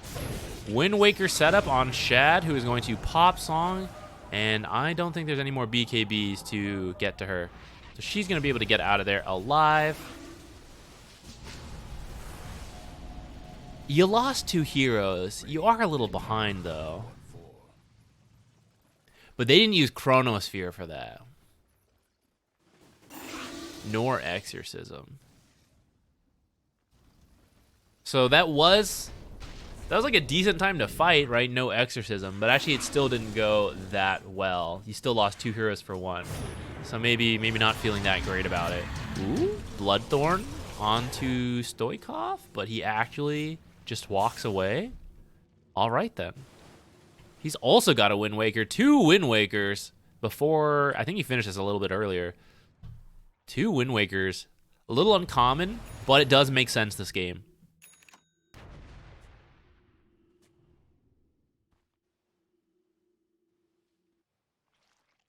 Oh, but the last thing I was going to say about the Naga is that you do have a spell like Chronosphere, which you can often use to just focus down one target and just have them removed.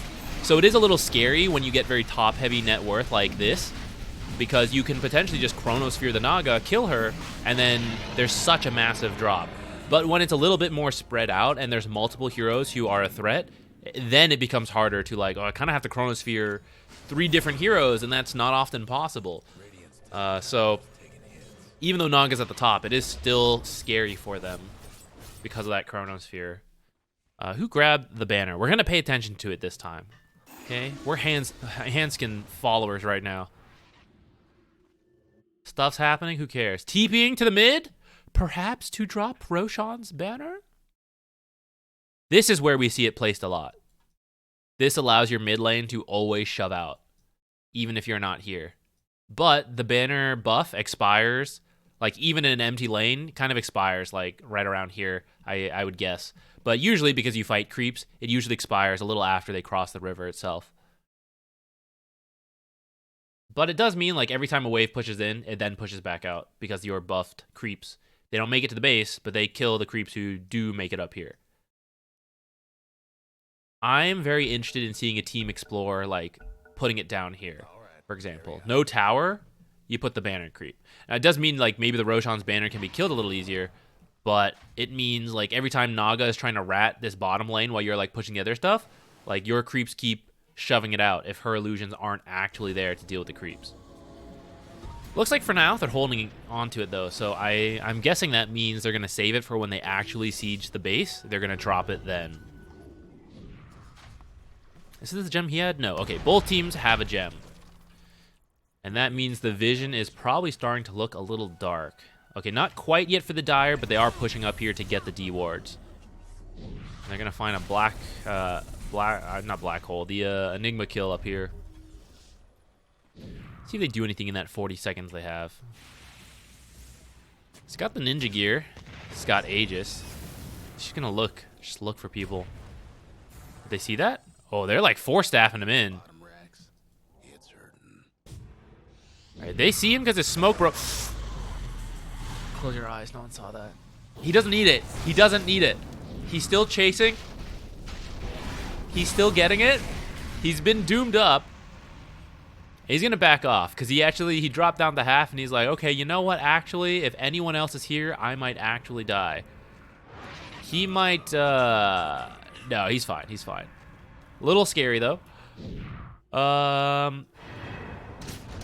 Let's not worry about that.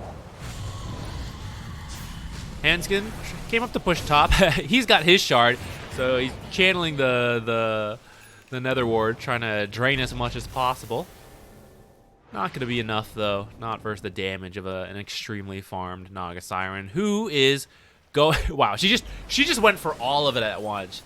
She's like, why go for one consumable item when I can get 2 at the same time? So she's going to grab the shard and Aghanim's Blessing all at once here. That is how you know you are extremely farmed. Ooh, Song onto 3. Black Hole walking up. Yeah, only catches the Darkseer. Didn't quite make it in time. The song ends, but that is the Darkseer who didn't get to use any of his spells, nor his team fight utility items. They're now out of the fight. A good chunk of damage done to the Death Prophet, about half her health, but not quite enough to finish it off. Stolen Vacuum. There's the Wind Waker. Nullifier comes out a little too late, so she's already repositioned a bit. Chronosphere still on cooldown. There is actually a refresher, but he doesn't seem to be planning on using it quite yet. Hasn't swapped it in or anything. Probably waiting for Aegis to expire before putting it in. All right, you're happy with that. It is your black hole, but it's more time that you're wasting on this Aegis. They get maybe one more push now if they all come up. Actually, that was Exorcism, 100 seconds. Actually, they probably won't now. All right, 4th Aegis is what we're waiting for. They're not quite finding it. They're like getting all this set up, right? Like we find a Pigloff, we get the Roshan. Okay, it's time to group and go, but they just aren't quite finding the fights from there to set up the actual high ground. Part of me is wondering if they even need to, because you do have this Pugna with a fairly long-range Nether Blast. It's too bad he didn't get like a telescope or something from his neutral item. But can't they just all walk up together, and then even if it's 5-on-5, they just keep Nether Blasting this? There's no blink on... Okay, well, actually he does have the money. But he went Aghanims first, so there hasn't been a blink this whole time on the blink black hole. I guess maybe there's a blink song that could still be the setup, and that could be scary.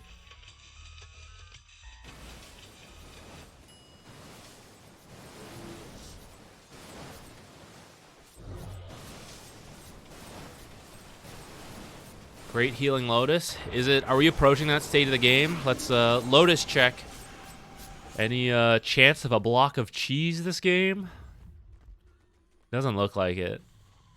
We would need quite a lot more Lotuses. Well, actually, there's a good chunk in here. Maybe we start saving up Lotuses.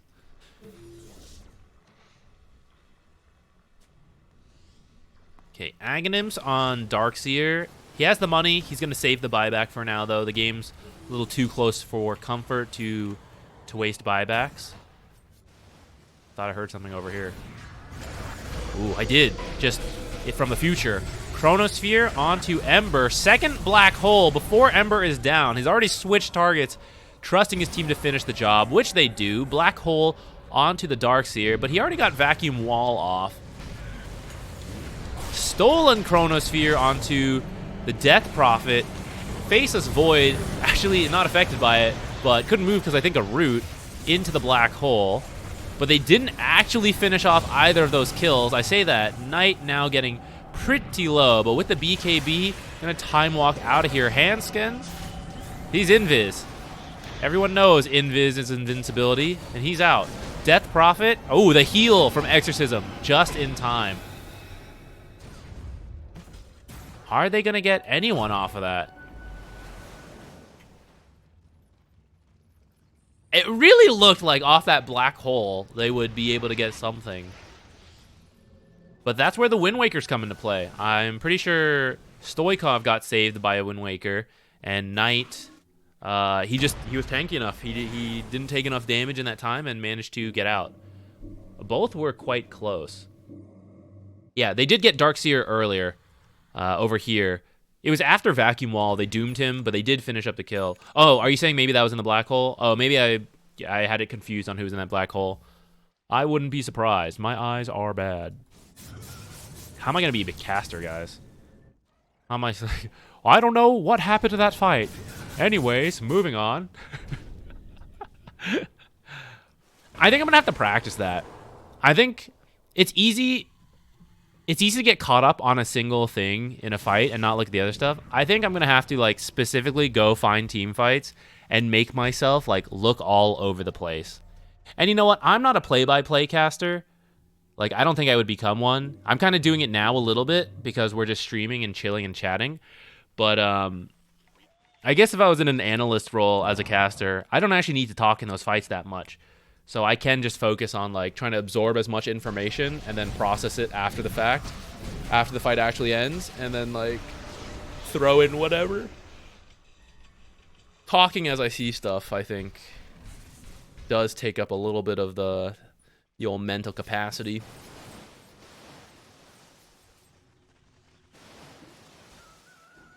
Yeah, we got a lot.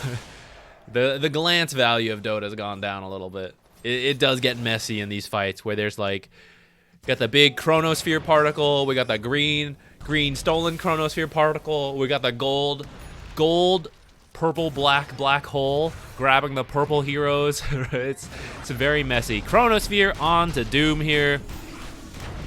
He's gonna live through the Chrono at the very last second. Nah, dead. Thought he might get to move a little bit, but actually Chronosphere ended, still stunned, died in that time. So this is what we're talking about, right? They find the pick off to set up for Roche.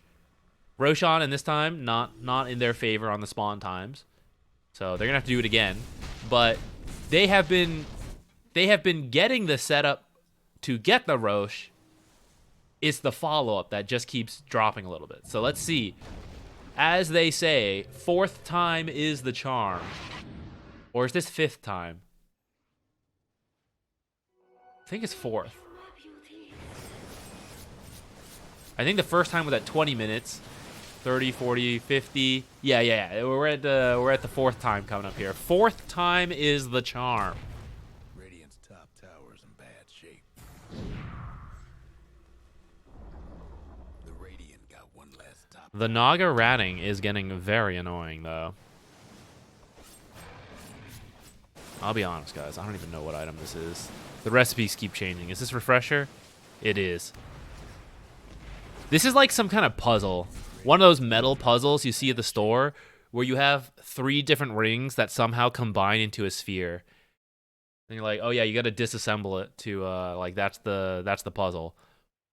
That's the new build order for Refresher Orb. It used to be actually built out of orbs, not anymore. Or actually, was it? No, it was like 2 perseverances. Before that, didn't it have like an orb in it? I swear it did. Maybe not. Maybe I'm crazy. Eyes and brain now old. Can't remember anything. What happened to Banner? God! It's still here. Oh, you're right. I meant to keep an eye on it. Immediately forgot. It still hasn't been used. Maybe if they found the fight they wanted, they would then drop it and push. But I guess he's just been sitting on it. Maybe, okay, is that the strat? Is that another potential strat? You get the first banner from second Roche, but you don't even use it. Third Roche, second banner. Now, banner here, or like banner here, push mid. Should banner stack? Should Roshan's banner become like cheese? If you get multiple banners, you get like banner. Got some insane Godzilla creep running down the lane to get the tower. Not saying it's good game balance. I'm just saying it'd be very interesting. Be very funny. Let's think about that. Rubik working on his own Wind Waker, but it's quite a ways off. It will be a good save versus this Chronosphere, but we probably won't see that to like well past 60 minutes. And we do have, like, it hasn't worked yet, but every time they get Aegis and every time they push up, it is a critical moment. Like, one winning fight could be the end of your base. What with this Pugna Blast, Death Prophet ult, a very farmed Faceless Void at this point, right? If you lose a fight for either team, it's looking really scary. And actually for WK as well, right? If they push up, execute badly, and Nemesis Curse gets a very clean, like, a huge black hole, Naga, like, shreds everyone, and they run it down, Naga will also take the base extremely quickly. I say that, with Fortifies, it's pretty tough. It is pretty tough. You kind of have to win 2 fights. The first fight you get here, hit this, first Fortify comes out, you wait, then you get the tower, then the second Fortify comes out, and you gotta wait that, then you take the buildings, right? But in that time, you might get pushed off like somewhere in that middle point. So you kind of have to win 2 major fights in the late game, especially if buybacks are up, where you win the fight, you push down, the Fortifies come out, you back off, and you're like, now the Fortifies are down. Now we win another fight, then I get the base. But for this kind of game where both teams wait on really large cooldowns, actually, I don't know, like maybe you push, Fortify goes down, and then you reset, and then you like wait for your long ass ultimates. Like you wait so long, maybe Fortify's up again. Fortify is quite long, so it should technically have enough time.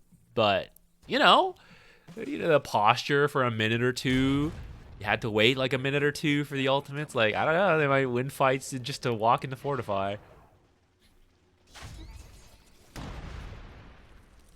This Techies is so farmed.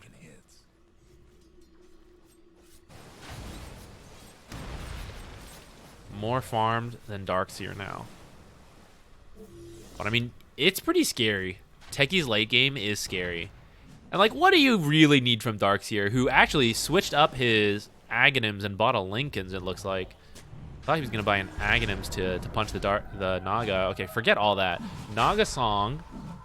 Only on the Death Prophet, though, and is just going to retreat now. Right, that's one of our big cooldowns. S4, going to surge in and aggressively blink, trying to find someone. Clean disengage so far. Oh, I say that, actually. They found Doom with the Yules. I thought it was a clean disengage. Okay, there goes Doom. No buyback. Hex, Vacuum on a Xantic, but he has the BKB. He's going to be able to Remnant out.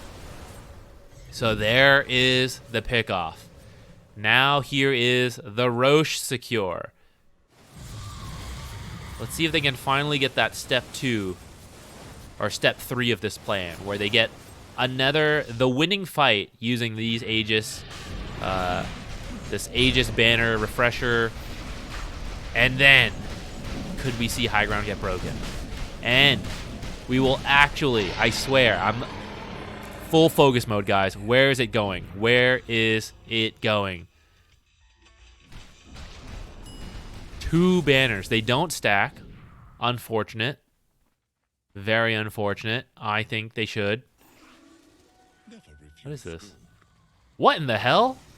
This is global cast range? Creates a banner anywhere on the map. Holy shit, I didn't realize that. What? Why, though? Okay, I never realized that due to how uncommonly I see this item. But why does it need global cast range? Like, what's wrong with just casting it near you? I mean, it's cool, right? It's cool that he's like, oh yeah, I'll buff up this lane, like, really far back, actually. I don't know why it's so far back. These will definitely lose it by the time they push high ground, which I feel like is what they're trying to do here. So I feel like he should have used it, like, a little closer up. Do these guys... Okay, maybe I'm talking shit. They're still affected by Roshan's banner when they get here, actually. But only for a few seconds. I guess they only live for a few seconds, so maybe it doesn't matter. That is some pro math that I have not done. Looks like right around here is just enough time for an empty lane, like if you're sieging up here, to go through. Naga illusions are doing the ratting. This is why people love playing versus Naga, right? Looks like a quarter of the duration is still available when they get here, just walking. Okay, so they actually do make it all the way. I was wrong. I guess we should sit in an empty lobby instead of talking out of our ass and like double check this stuff. Can you believe it? Verifying what you talk about? It's nuts. Yeah, this is kind of what I thought they could do before, where they just siege. What with the Pugna Blast, now the banner creeps.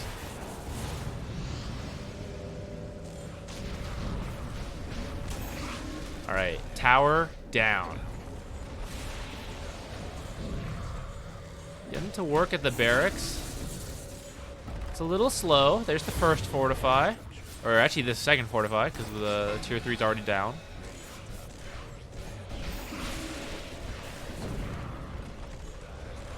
Naga TPing in. He's looking for a blink black hole. But these ghosts are keeping him pretty far in the back. And we're going to have to jump in to look. Alright. They aren't able to find anything. WK grabs the first set of barracks. Okay, do we banner buff these guys again? Like, when this banner dies, do you put another one in? Oh my god, guys. These creeps are terrifying. These creeps might actually, like, comparable amount of health to the supports. Okay, not quite. Over-exaggeration. Fake hype. These are some scary-ass creeps.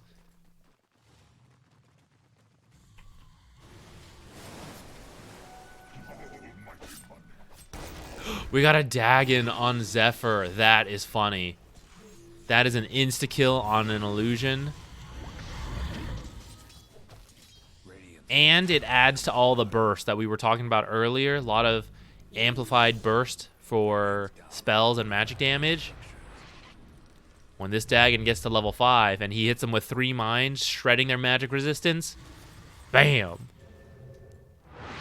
It's probably easily like a 1,000 nuke or something. Between Decrepify, the Shivas, all that stuff, Parasma. That's pretty funny. The furs flying at Radiant's top rag. Doom getting out of here. He's got a refresher. In theory, right? Blink Doom onto Death Prophet, Faceless Void, or Darkseer. Like 2 out of those 3, huge for your team fight. But going to be very difficult with the Lincolns on the Darkseer. You got supports who can like... Oh, actually also Lincolns on Pugna. So 2 Lincolns to throw on the cores. Plus like the Hex from the Techies could instantly disable you if you're not... like there's no BKB on him yet. So the Doom animation is a bit slow. It's pretty tough. It's pretty tough to find like these Dooms. Okay, Illusions. Actually, it might have been time. It's pretty close to the time. Not sure. But the banner is down. Second banner.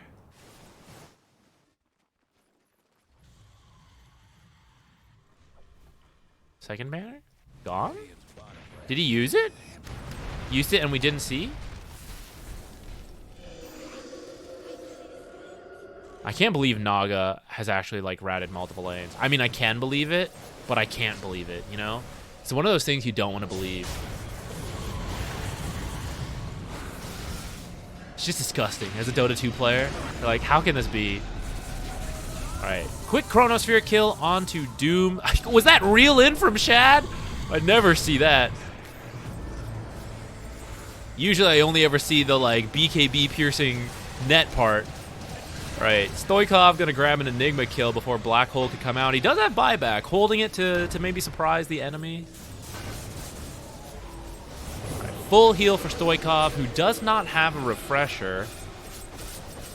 Oh, no. Actually, they passed her the refresher orb, and she already used it earlier, so she already has the second exorcism going. Continuing to threaten the enemy team and work down this barracks, but there's no creep wave right now, so stalling out a little bit here.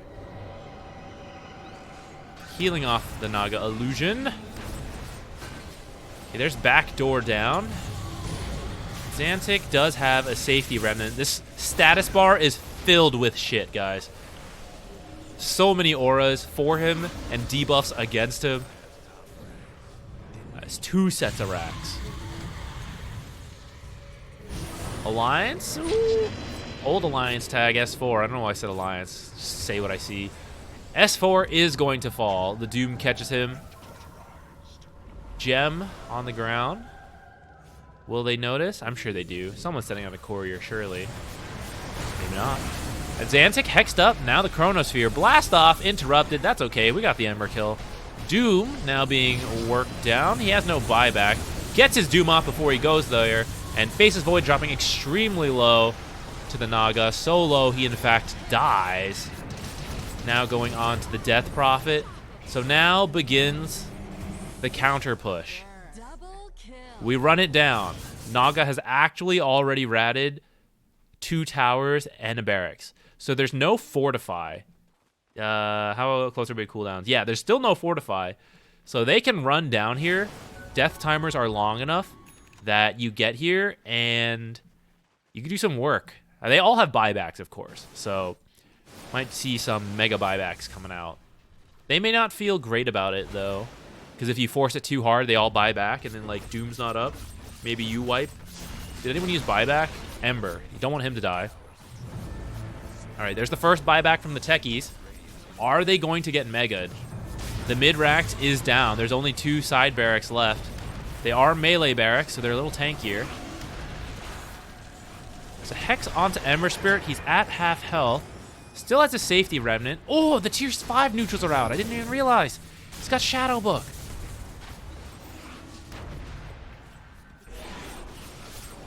Naga doing Naga things. Absolutely disgusting. They've been mega'd.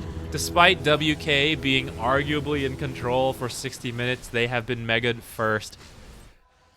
It's a really good play from Shad on the Naga, right? I'm making a joke here, guys, just because we've all experienced it, and it is very frustrating. It's very good play from Naga for handling this pressure, doing a lot of creep cutting, doing a lot of ratting. It is one of the biggest strengths to this hero. It's part of why you pick the hero. And you reach a point where in the late game, right, you just got to do this once, and you just take it fast enough. Doom, dead, about to respawn. They're pushing up. Is this like a desperation push to even the field? We could see a mega versus mega game here. Which I can't help but feel it favors the Naga team. It's too bad they don't have the Roche banner here. That would be helpful. So I don't know why my FPS is so low, guys. I've been noticing it throughout this game. I'm not sure why it's so low. I don't have anything else running. I'll go double check that after this game. Tier 3 down, they do have a Fortify. I think if you can survive this without getting... Ooh, stolen Chrono onto 2 in the back, and the Doom onto Darkseer. That was a Lotus Doom. But I think you got the guy you wanted. Ooh, Aeon Disc buying him a little bit more time. Not enough time. He is down. That was his buyback. Darkseer going to buy back. They're going for it right here. They're going to try to punish this 115-second window they have. Darkseer bought back to hold the base. Too bad they don't have the Roche banner now. That sure would help. Maybe without the Chronosphere. Well, they still have one because they did have Refresher. Do they have... They don't have Exorcism, so they might not feel... They might not feel comfortable going. Well, they kind of look like they do. Is this Techies? Okay, Techies does have Boots of Travel. So Darkseer pushes out bottom. They probably have about, I don't know, like 40 seconds-ish before this wave, this mega creep wave, shoves in bottom, and they're forced to go back. He's already going back. He's like, I came here, but I regret it. I'm going home, guys. I got to go deal with that again. It's not happening. No. He's still here. He's just getting the rune first. All right, Techies shoved in top and is now going to come mid. We are going for the megas, boys. Mega v megas. Clock is ticking, though. This bottom lane is getting closer and closer to their base. Now, you do have a little bit of room. You got 2 tier 4s. They're fairly healthy. But mega creeps will work their way through that. Song coming in from the back, catching a lot of heroes by surprise. Black Hole onto 2, but Wind Waker going to buy Faceless Void a little bit more time. Second Wind Waker, even more time, although that's a lot of his BKB duration. So if they can do anything to lift, no. Wait. Where the hell did that guy go? Oh, there's instant buyback. I was like, Enigma died. Someone died, and they're like, wait, he's all up. Enigma buyback right after that. Lifting Death Prophet deeper in. Doesn't matter. She's going to run. Ooh, stolen Chrono, but unfortunately, Naga actually just runs right into that herself as well. Doom onto 2 Death Prophet, so she can't heal through all her Spirit Siphons. Ember Spirit is up. The creeps are in the base. So you don't have to win this fight so long as you keep them from going back. The mega creeps can slowly start to work on the victory for the Dire. Ember Spirit just diving in here. Huge vacuum. But is it enough? Oh, it's looking like enough. Shad caught up in the wall. They have buybacks. Techies did come back, so the base will be safe, but will his teammates? Face of Void's not safe. He has buyback. Can everyone else get out? Hanskin can die. He also has buyback, and Hanskin looks like he will die. Darkseer, no buyback, and he is getting out. All right, so now we begin our own push back down here. No, I don't think so. I think you get Roshan and probably stick it on the Naga Siren. Ooh, she's pretty slotted, though. What do you replace? Bots? I guess bots or the Eternal Shroud. Probably the bots. Ember Spirit also no buyback, and maybe you think he'll die first, so he could swap out like Aeon Disc. Wait, Doom cleared an item. Is Doom picking up the Aegis? I mean, none of them have buyback, so they could all arguably pick it up. No, okay, Shad is gonna get it. Oh, he was clearing a space to pick up the Aghanims. Now he's gonna have the AoE Doom. Might be pretty good for him. These Wind Waker saves are gonna be still annoying though. Like, as you blink, do multiple heroes, but you can't catch everyone, especially these long-range supports sitting in the back, throwing in, like, the Wind Waker, the Death Prophet Wind Waker as well. Okay, what are the tier 5 neutrals? We're actually missing quite a few. The teams haven't felt the time to like actually pick up the neutrals, or they prefer some of these tier 4s, which I highly doubt. But maybe they got really shit options for the tier 5 neutrals. I can check the neutrals real quick. No, we only have 2 and 2 for both teams. Guys, go get your neutrals. Go get the neutrals. It's 67 minutes. Yeah, get to work. Get them. It is Mega versus Mega. We are in a game.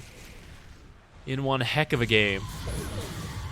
All right, neutral item. What do you grab? We got Force Boots on Enigma now. Doom, what is your item of choice? Can't decide. Guys, they're all shit. What should I pick? Book of the Dead could be pretty good. We're entering the stage where ratting is pretty big.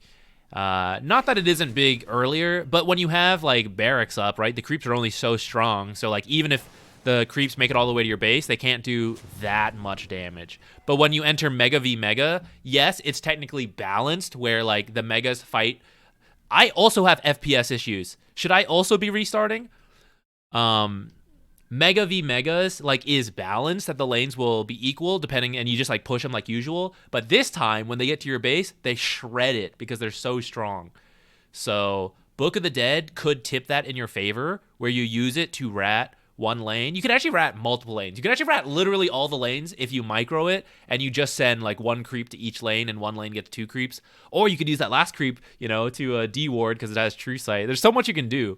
I also think it's quite nice for the True Sight vision. Gems are, look, it's tough to hold a gem when these are your inventories. So I do like the True Sight from it. What do we got? Philosopher's Stone. Another item that arguably should be nerfed. It's simply too good. It competes with tier 5 neutrals. Insane item. Nah, he's got his Timeless Relic. Just doing some efficiency stuff. Okay, we need to get our neutrals, though. Seriously. Go neutral up. Go neutral up. I know they're scared. They don't have great vision. This is their vision, guys. It's extremely scary to leave the base. That's why Zephyr's doing it here. He's, like, finding neutrals. Okay, I think that was one. What's the dire vision? Much better. Plus, even when both teams have gems and remove all wards, the fact that Naga is an illusion hero, and you actually also have Eidolons from Enigma, they have an advantage in vision to just send out things. Now, Techies has his mine. That is pretty useful, but unfortunately, it actually blows up to like the Naga illusions and the Eidolons and stuff. So, usually pretty good, but this game, it is a little bit countered. Going to go for another Ancient stack, and he's going to have to start playing it careful. People are coming in. Did they start Tormentor and then stop? Were they like, this shit's way too hard?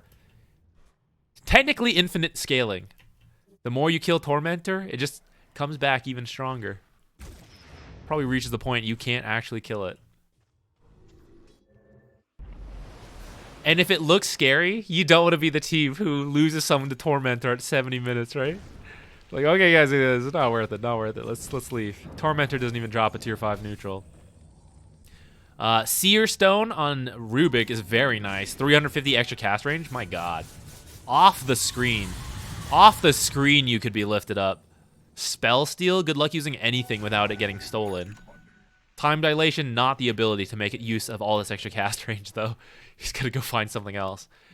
And then what else? We do have one Book of the Dead on S4. Stygian Desolator on the Faceless Void, so if he does get to like hitting the base, gonna be very scary. Man, there's so many Lincolns and the Mirror Shield too. So good against the Doom, if he didn't already have the Aghanims. But sometimes it's still useful to like cast it on the enemy rather than yourself. And you reach like other late game items like Bloodthorn. Well, I say late game, she picked that up super early. But usually, you know, the late games like Abyssal, Hex, that kind of late game stuff you can reflect. So Mirror Shield usually very good. But actually there's a kind of a distinct lack of those types of items here. But they do have singles target stuff like Doom and Lift. Any stolen stuff. Seer Stone, man. Or sorry, not Seer Stone. Book of Shadows on Pugna. He's got so many saves. It's actually so annoying. I'm irritated. If I'm a Dire player, I'm just irritated by this Pugna. Just perpetually. He's not even doing anything right now. Like, man, so annoyed. He's so annoying. I gotta kill Pugna. I don't want to kill Pugna. I want to kill the other heroes. But I gotta kill Pugna.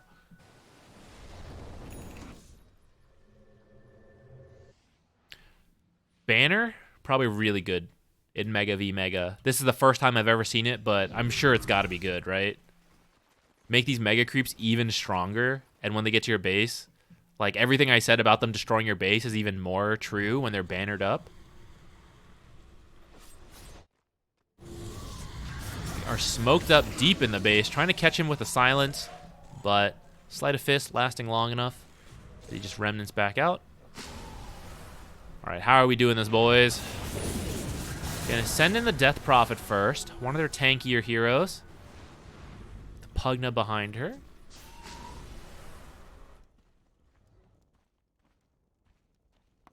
Okay, that's it. That was it. That was our attempt. Time to go back. Okay, Zephyr has not upgraded this Dagon. I thought he would to get more burst. Currently just leaving it at level 1 Dagon for the illusion insta-kill, and then hoarding 9,000 gold. He can actually just max out Dagon as soon as he chooses to, but he's debating. Guys, I'm almost level 30. Should I start transitioning to a right-click carry? I mean, like, you're not, right? You don't have enough. Like, I think I gotta do it. I think I should be building Moonshard and Crystallis and you know, all the right-click items. I think I want my own butterfly. He's gonna hit pretty hard. It's essentially double the damage once he hits 25 talent, or 30 talent now. It's gonna be hitting for 500 damage. He has no right-click items, though. I don't know what you replace. I mean, why insta-kill an illusion when you can right-click kill it, right? So maybe he could replace the Dagon. He could consume a Moonshard. What about over here? He's working on Nullifier. And she is what? Arcane Blink?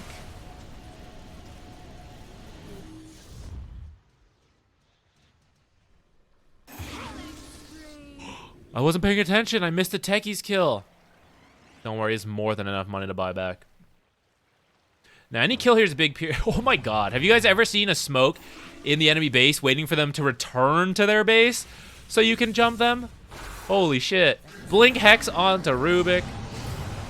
Oh no, the invisibility. It's too powerful. Into the Wind Waker, he's gonna get away. Chrono's 2 teammates, and the Ember though. So he's gonna finish the Rubik, move on to a Xantic, Aeon Disc, buying him some time. Song in the back line. 3 people in the black hole, all the damage coming in. They only go to support though. The annoying Pugna we were talking about earlier, Chronosphere over here. Ember Spirit dropping low now without his Aeon Disc. Hex is gonna finish the job. Moving on to Naga, holy shit. That was like a 1v3 and he almost got her too. Death Prophet gonna finish the job, but Death Prophet herself extremely low. Remnant on top of her. Is he gonna catch her? Second Remnant on top of her. Third Remnant? Not quite enough. One more finishes the job. How about over here? Darkseer is dead. Damn. All right, a lot of buybacks on Nemesis Curse to make that happen. They do have 2 buybacks available for Team WK. None on Pugna. He does not have nearly as much gold as his techies. What about over here? More Remnant chasing. I wasn't even paying attention. I was fight recapping back here, but the fight here actually continued all the way down here.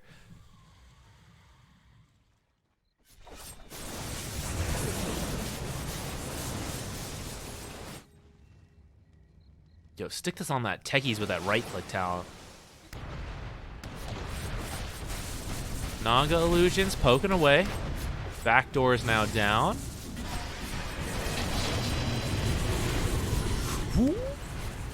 No doom in time.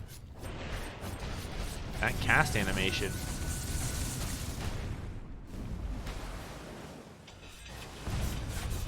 Ooh, there we go. Doom onto Faceless Void. Immediately gonna prompt the buyback from Darkseer. Death Prophet still trying to hold it. Alright, he's dead. He's gonna have to buy back if he wants to defend this. But actually, they don't feel like pushing it. Pugna is getting close to respawning. And they feel they'd rather go secure Roshan, is my guess. It's not just a guess, it's where their heroes are. I think that's probably a safe bet. If you threw that fight, you've already used all your buybacks. I want to see the banner creep. I actually think now being in one of my first 76-minute games, watching it since the addition of the banner, the downside of cheese and Aegis is that you have to put them in your inventory. And when you're slotted and your backpack is slotted, it is difficult to do that. But the banner creep always pushing in a lane, not requiring a slot, pretty nice. Now, of course, you're not going to wait 5 minutes to get the banner instead. So, of course, they're going to do Aegis here. But I'm just spitballing, you know. I'm just saying that bottom Radiant Roche, as if it has ever been, you know, not good enough.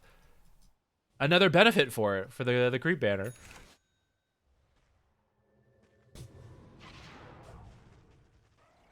I love this min-maxing from Rubik. This is a 77-minute game. He's like, look, guys, 75 GPM is 75 GPM. Okay, I'm down here at the bottom. I only have 30k gold. I need this Philosopher's Stone. I love it. All right. We are, in fact, still powerful enough to do the Tormentor. At what Tormentor is it too difficult? Right? Most games do not reach this point. In theory, it could have been killed 5 times. Usually because of delays, it's not actually, you know, that efficient. But at what point is Tormentor too hard to kill? Where did they put the flag? They didn't get one. They have to do the Aegis down here for it. The Dire one, they got a cheese instead. Which actually, in the patch notes, it said the banner should drop from the Dire. I don't know if that was a typo or whatever, but since then, like, cheese has always been spawning up here, and the banner's been down here. All right, we got to smoke up. Even though Nemesis Curse has the Aegis, there are several no buyback heroes. So if they can find a big kill, whoever makes the first move could just close out the game. The vision for both teams is pretty empty, but the Radiant has shoved out the lanes quite well. So we're going to see if anyone responds to those lanes. Of course, the benefit of Naga is that you just get to send the illusions there. Not really know where to go. All right, take your bets, guys. What are we getting to? 90 minutes? Does this feel like a 90-minute game? Because frankly, like, there's no buybacks for 3 more minutes. So if a fight does not happen now, right, and they both just stall, or both teams throw in the big abilities and they both get like a lot of kills and they don't feel confident to end and they back off, right, the buybacks are going to come back up, which means we're restarted. We're right back to that start where it's like, okay, first, got to force out the buybacks. Then I got to chill. Then I got to find the fight to, like, you know, kill them with no buyback, and then, like, I can end. But that's the stage we're at right now. But if you don't find that, like, I think we just reset, which means it's going to take a while. We'd be waiting all the way to Thursday. Ember DC'd, but no autopause. There is some, like, rule on it about, like, the disconnects and pauses, but I don't know it because I've never actually had to do it. I gotta go read, like, the rule book. I've never actually gone through the whole rule book of, like, ESL stuff, but I feel like I should. Just so I can rule book people, you know? Like, oh, actually, well, this team needs to be... No, you should stick by the rules, guys. I'm making a joke about it, but it is, like, forcing people into situations. Not that this is happening right now, right? But there are times where, like, you gotta just rule book people. Like, they're there for a reason, and as long as you have a good set of rules that are relatively fair, right, you gotta rule book people. Don't put the players in this position where you gotta be like, we'll, like, be nice to them, right? Right? It's a very conflict of interest as a competitive player, and, like, it's bad to put people in that situation. That's why the rule book should just be clear. Like, when this happens, you do this. Not that it's happening here, right? We're just going on tangents because we're at 80 minutes into the game.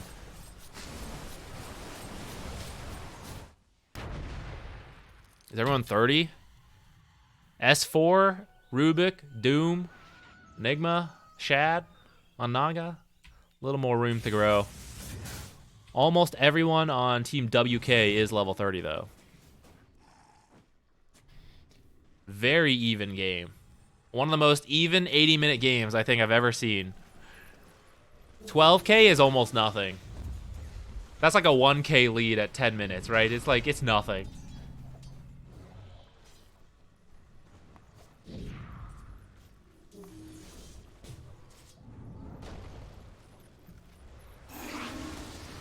Maybe there should be an upgrade to gem that you can backpack it. You maybe don't get the effects, but it can just go in the backpack. Right? Because late game, it's pretty annoying. You want to carry the gem for dewarding, but then, like, what do you do with it? The courier has to follow you the whole time, which is maybe just the answer in the late game Dota. But, like, maybe you spend some money, now you can backpack it. You lose the effects, but at least you can, like, deward and then bring it back out. By the way, didn't talk about it earlier, but Kadaro picked up a Shadow Blade. So that might help him find some late game fights, especially as detection starts dropping off. I mean, I know both teams have a gem, but it's pretty tough, right? Only one... Oh, actually, 2 heroes have a gem on the Dire. But, like, if the gem's not there, no one's carrying Dust and Sentries, like, casually at this point. It's very difficult because of slot restrictions. Maybe there's a Book of the Dead there. Though, actually, the Radiant does... Oh, no, they're the ones that have it, right. The Dire does not have a Book of the Dead. Maybe that's why they have 2 gems. But yeah, Invis is like a peak. It starts very strong, then it gets like a bit weak as there's more detection, and then it spikes back up as everyone becomes too slotted for the detection. That's kind of the stage we're at. I would kind of like it if one of the cores switched over to like casual Shadow Blade in the backpack for the ratting and all that. All right, when's the next Roche? 2 minutes and 20 seconds. All right, guys, I don't know. Just kick back. Oh, I forgot about the ads. I'm so sorry. I could have delayed them. There's a limited run. Okay, you know what? They're almost done at this point. My bad. Don't worry. The game, nothing's going to happen in this time.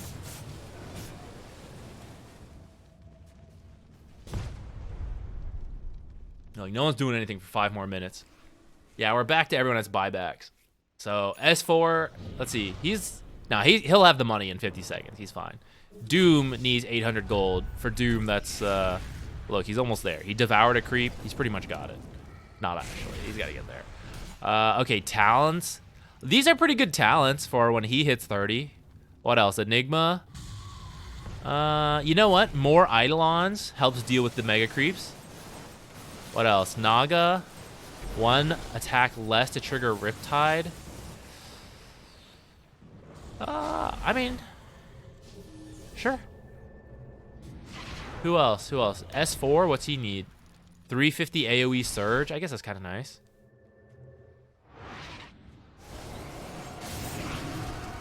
Ooh, Rubik. Black Hole onto Faceless Void. There's the Wind Waker and Decrepify. So, lost like a 10th of his health in that Black Hole.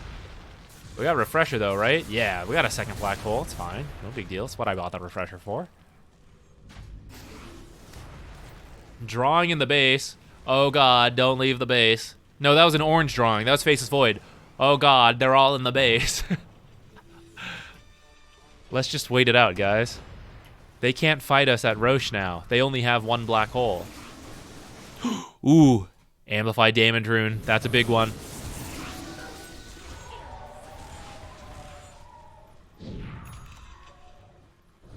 Put on the techies. Okay, no joke.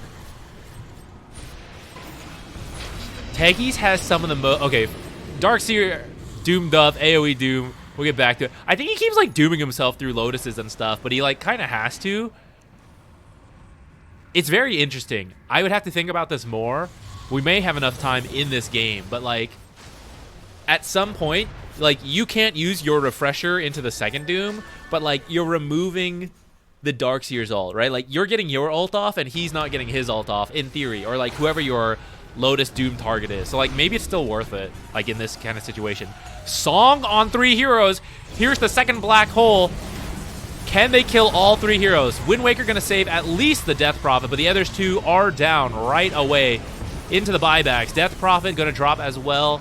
All the buybacks coming out. I imagine Pugna will instantly buy back as well. All 5 heroes buy back.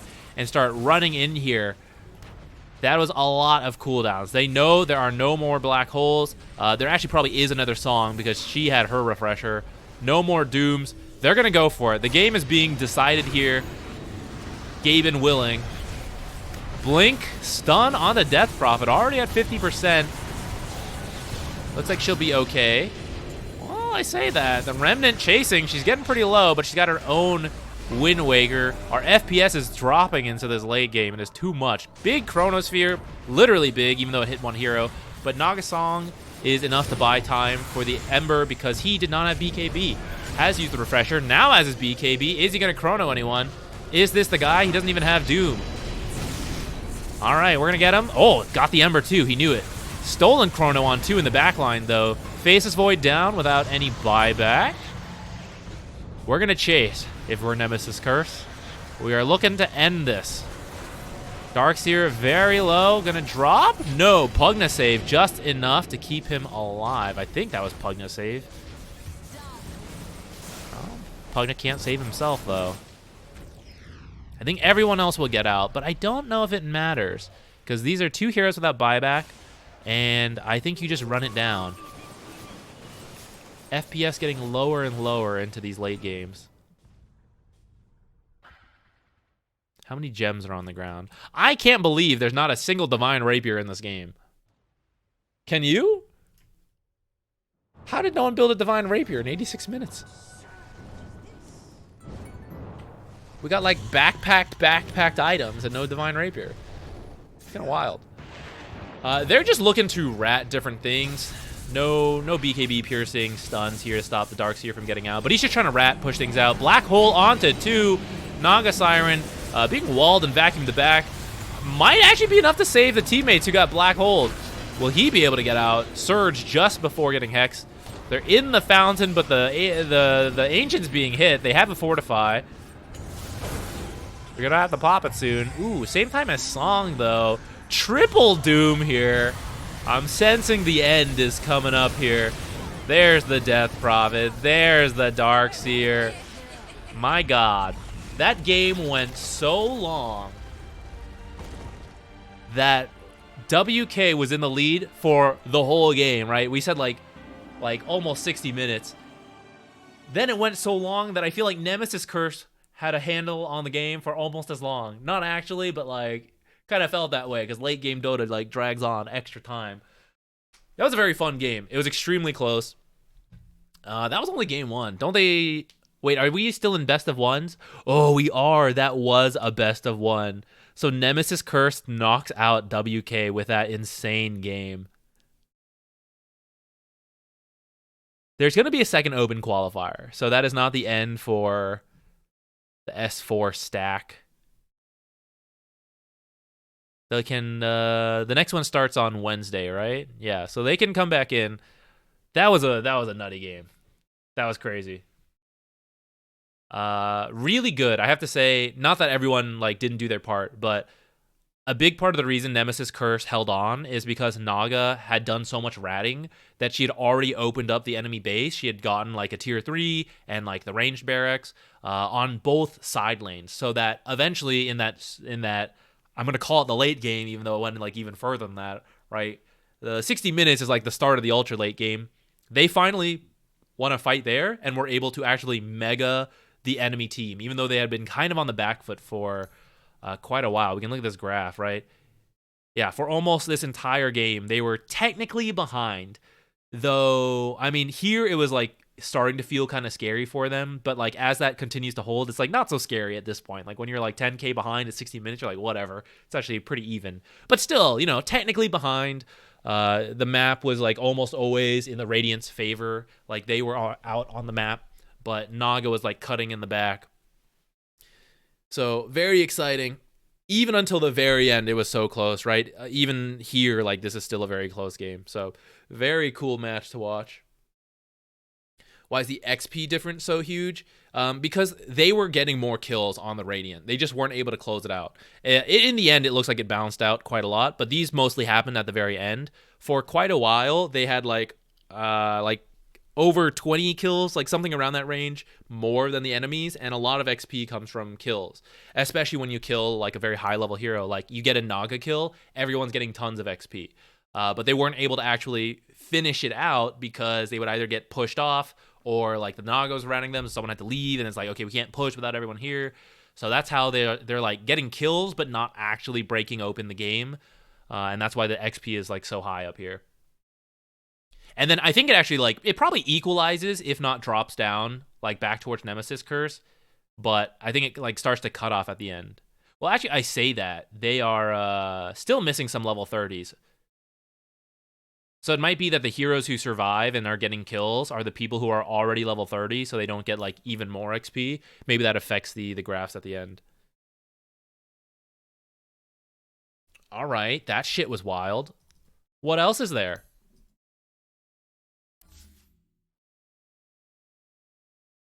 How about Navi Junior versus D-Rune? I think that game's probably already partly going. Oh, that's a finished game, actually. It's not a live game. Wait, is that it for today? Are they done on the... That might be it for the WEU games. Hold on. This one's already finished. Okay, so Western Europe continues tomorrow, it looks like.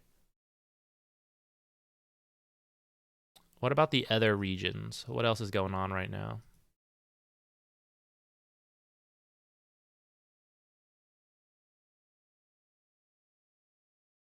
Is everything done for the day? If so, we can probably play one or two of our own games while we wait for NA. Yeah, NA starts at 3 p.m. my time, which is about 2 hours. And I'll probably watch a game with our Cryptic. A little bit of practice casting together.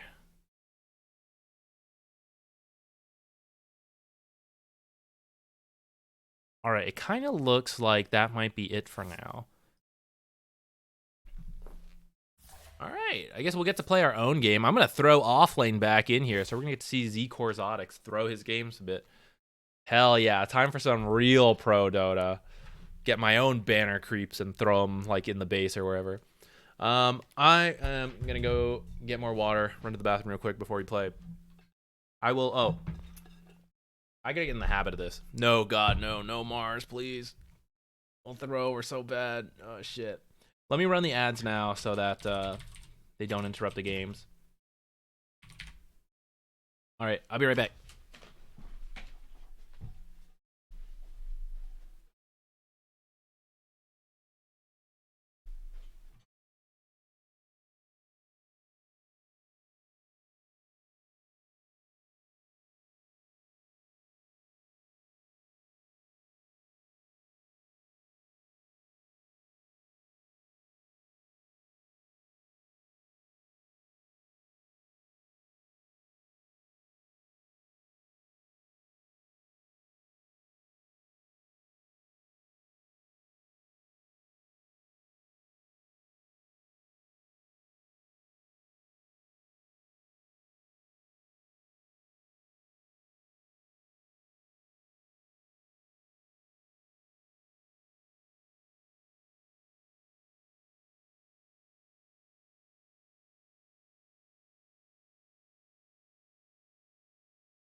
All right. I was going to eat lunch. I forgot about it. Started to scoop it out. Then I remembered we're going out to eat for my girlfriend's birthday. Going to an all-you-can-eat Korean barbecue place. So I'm not going to eat lunch. I'm paying for all you can eat. I got to eat all I can eat.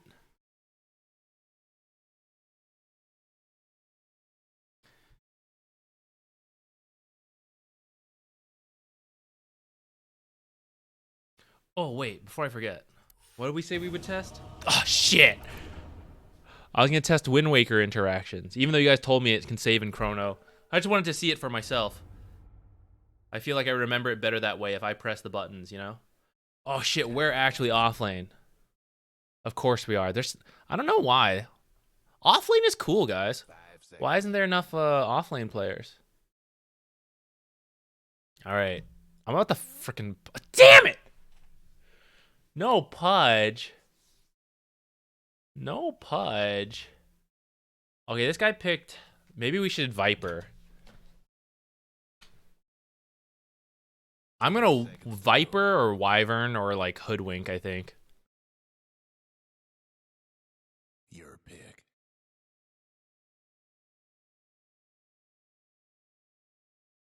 I think I'd feel more comfortable with Viper than Wyvern. Viper is boring. That's okay. This is like our first offlane game in like 2 months. Let's give ourselves someone relatively easy.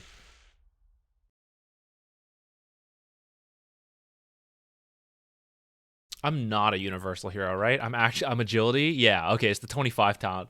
For a second, I almost forgot for a moment there. What am I? Ah, damn, they're gonna last pick their carry. Of course, we're gonna get countered.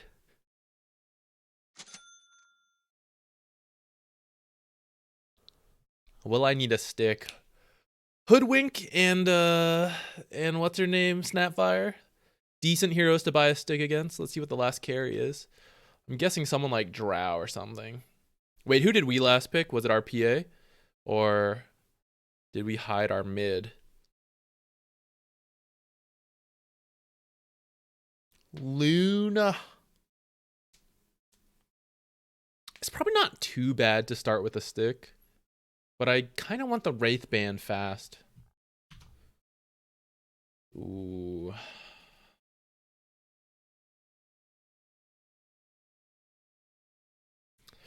Oh.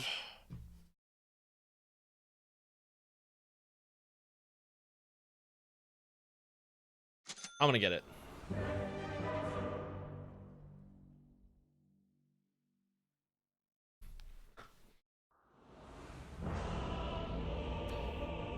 All right, I might have to focus a little bit. It's been a while since I played Viper, and it's been a while since we played offlane. So this initial last hitting could be a little rough. Places, everyone. No one gonna kill my couriers, right? Yeah. I'm nervous. I'm scared. Ah! All right, let's go 2 Wraith Bands into Treads, and then I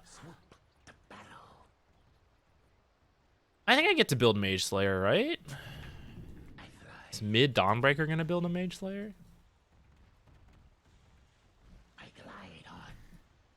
Do I have a taunt? Damn. I think I do, but I just don't own it. Doesn't Viper have one?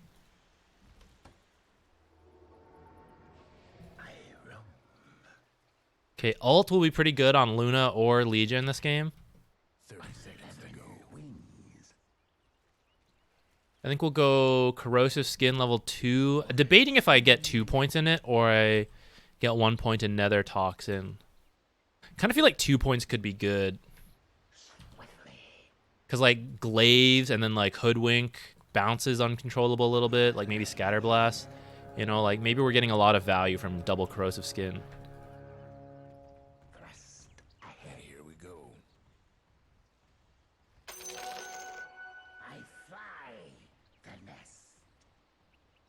Okay. I was wondering if this guy's going to fissure block their creeps. In which case I should not do any body blocking. Okay, looks like that's what's happening. All right. I'm just gonna let one through.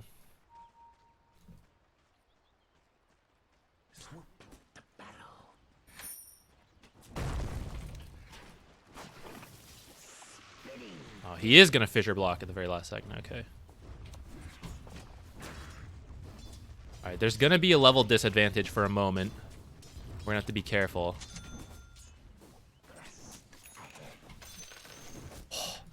Didn't miss the very first last hit. Feeling amazing about myself right now.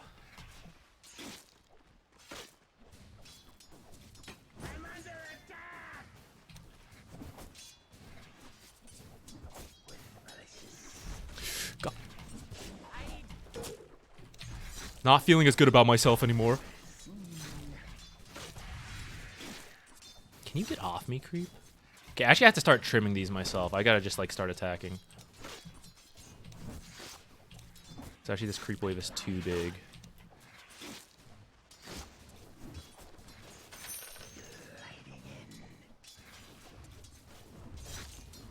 Missing all the range creeps.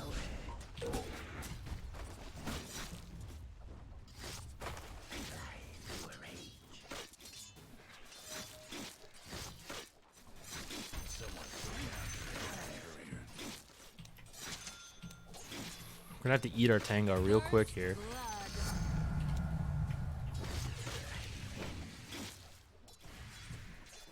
Okay, he's making space for us. We cannot miss these last hits.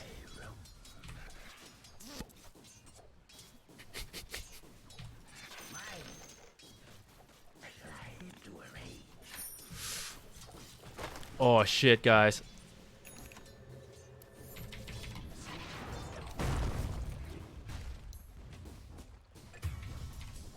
No, wrong one. Okay, okay.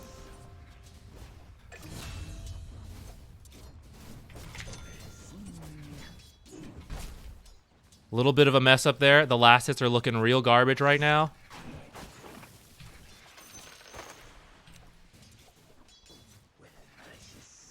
Got thrown off by those hotkeys being messed up. Freaked me out. I have 15 seconds to use this. Should have been more careful about that.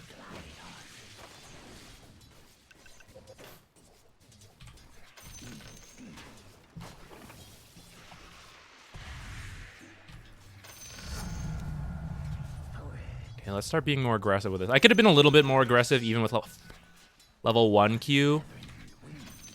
And I should have been.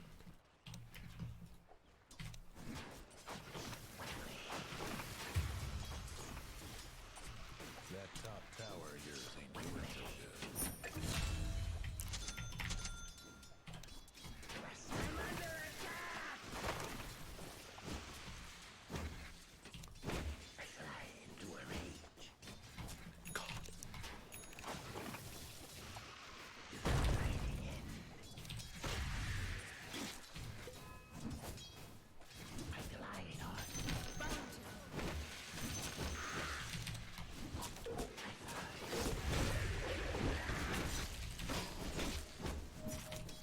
I'm dead. I'm just gonna Q.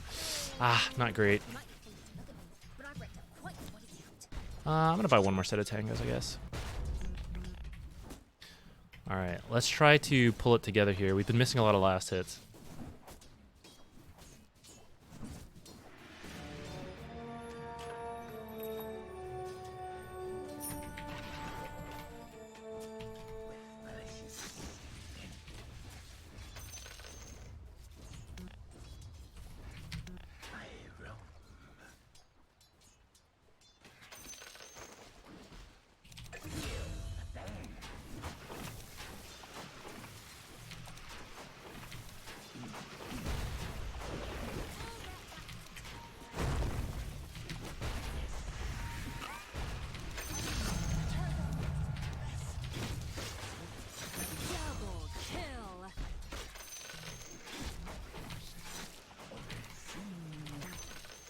Game saved?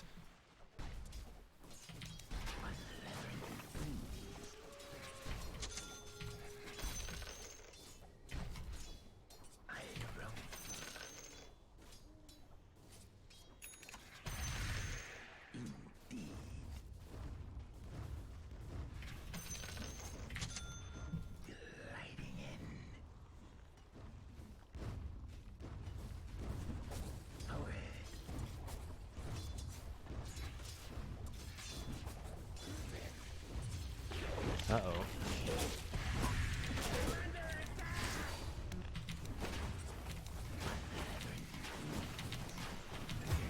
She's gonna lose like half her health at least for that. So when I go back, we can maybe kill her. I kind of... Earth Spirit left. Earth Shaker left. I immediately died. Classic offlaner.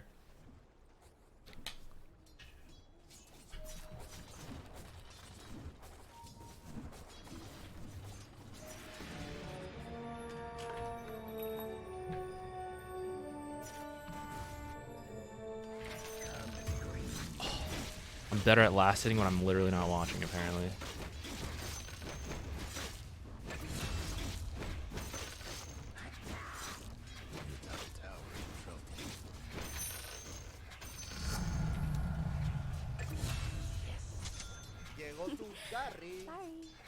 Don't need this mango anymore, guys.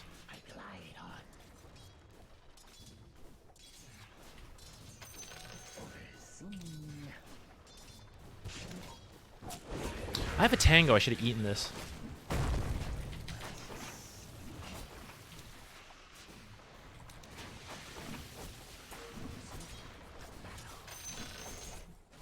Stop feeding while I'm gone, please.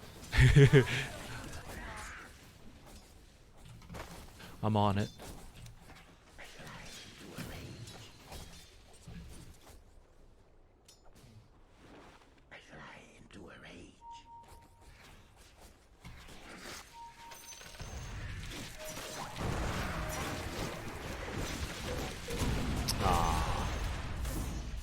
Chain stun's too powerful, but our mid Dawnbreaker's gonna pick up 2 kills, and that's kind of good. By kinda, I mean it is good. Okay. Item-wise, I think like Hurricane Pike could be pretty good to keep our distance. Hate to be your mid tower right about now. And like Force Staff away from like some of this stuff. Mage Slayer might be kind of good. But I feel like I need to be more worried about physical damage. So maybe like some armor, which we get a little bit of agility from the Dragon Lance, plus the like attack range to stay a little further back. And Blade Mail would be kind of good.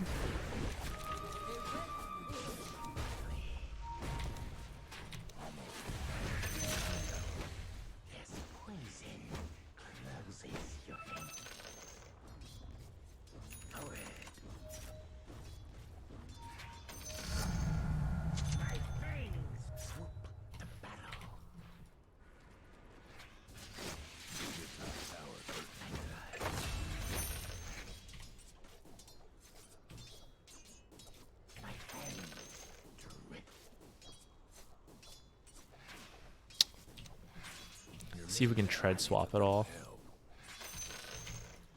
Okay. Can maybe tread swap.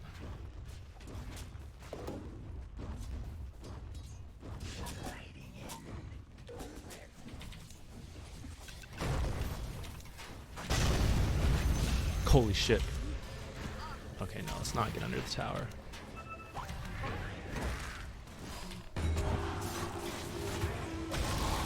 Oh, I should have left faster.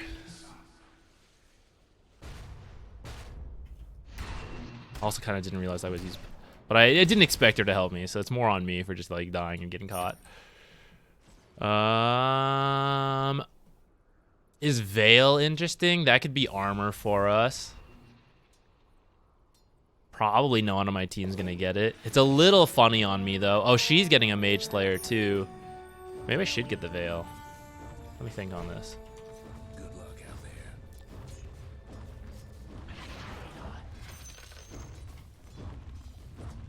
It's a more important one to get, sadly. Probably could have gotten both somehow.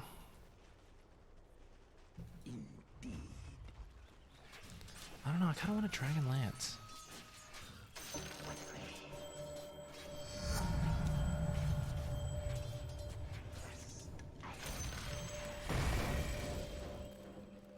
Your top tower's getting all banged up.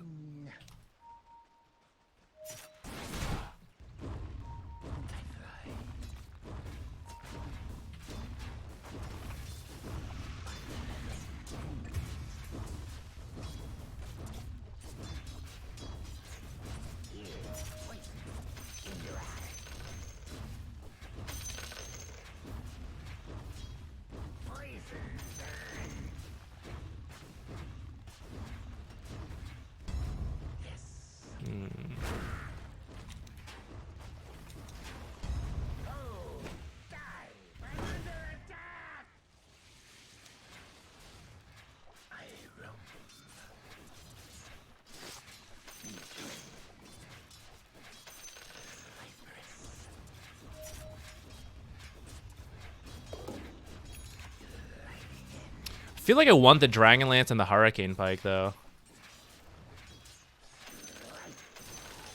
Your top tower's hurting. There goes your top tower.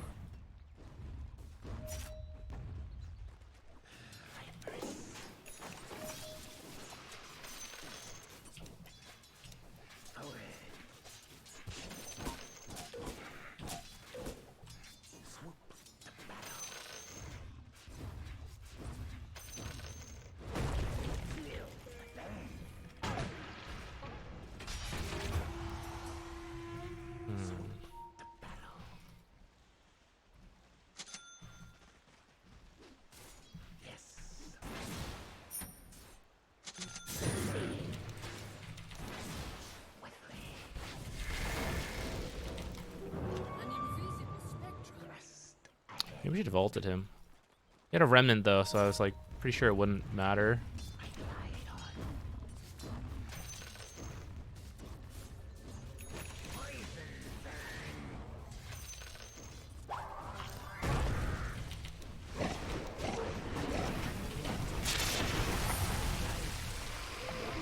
I guess I should have ulted the Legion. Man, that guy just walked up and ulted me.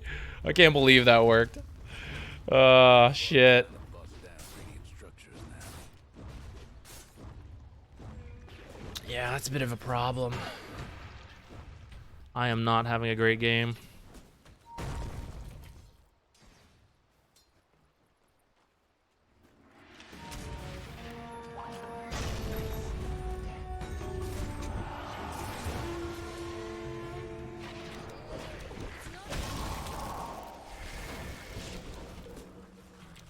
They're meaning to smash that bottom tower.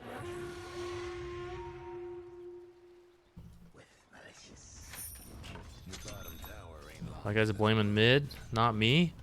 Crazy.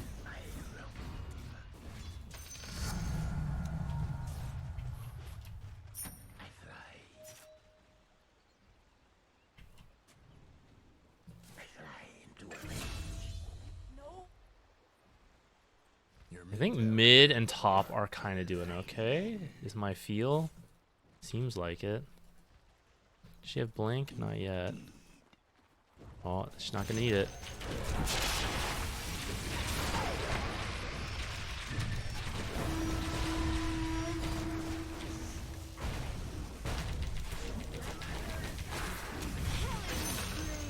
Did I die first? Damn. We're not getting any XP for these because we keep dying. Okay, I'm pretty lucky though there that we didn't just immediately feed a dual kill, so I guess I'll take it.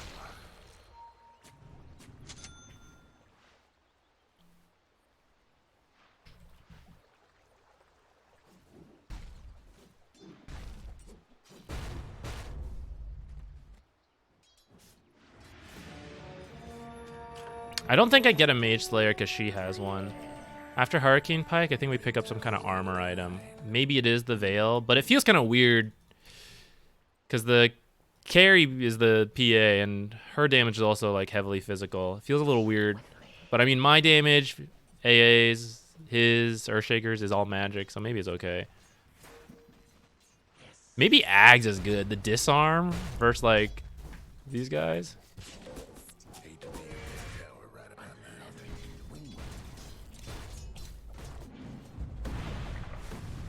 I'm gonna walk all the way here. Why did I do that? Why didn't I TP? Mid tower needs a little help.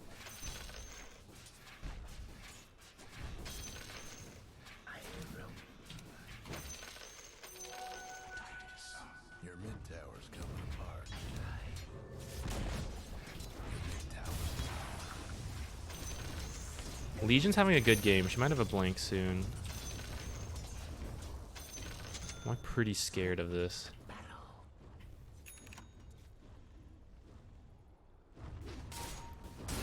Okay, no blink yet.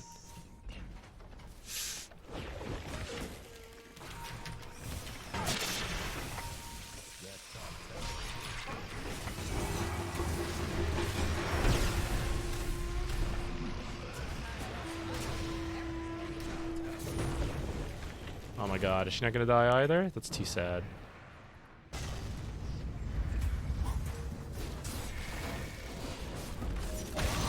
was maybe not the person to ult.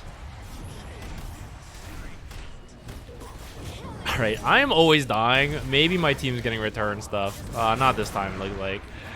Oh, we got the Legion.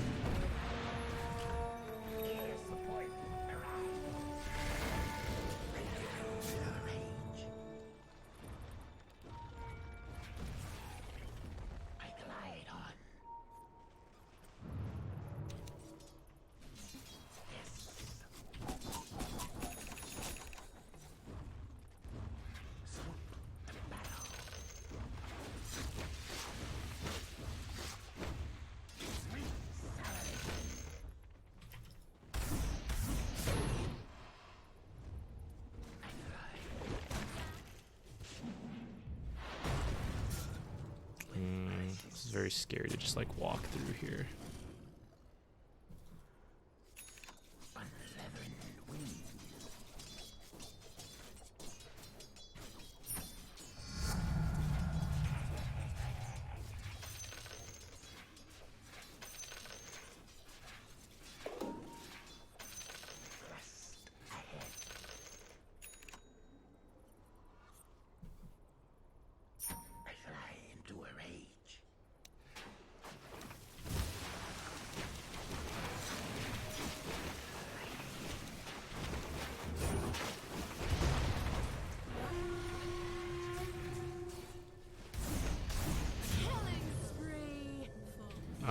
I don't think I should TP, actually. I meant to stop it at the very end.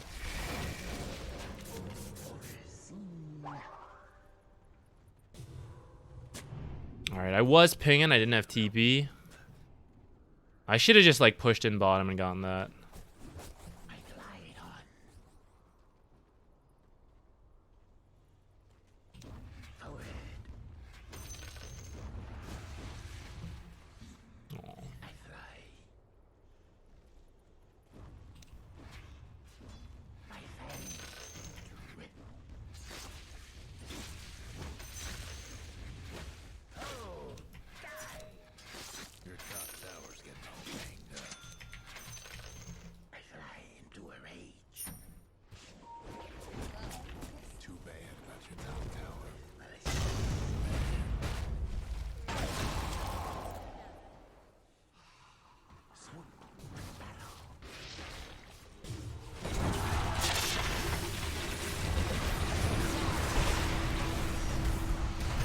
See, I always die first.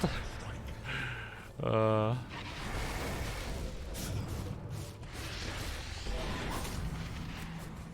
lucky crits. I think one. I mean, like 3 there.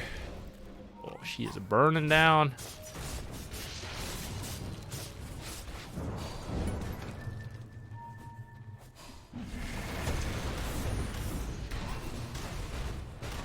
Oh my god!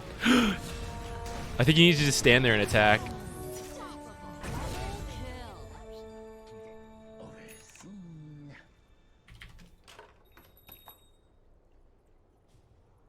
Ah. We've lost a tier 2 neutral, guys. Actually, I don't even know if it was ours. Maybe it was theirs.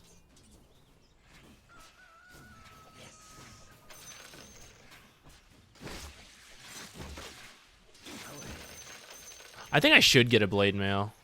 Because I really don't know if the Shivas is the play. I don't know. I kind of like it, but I kind of feel like... God.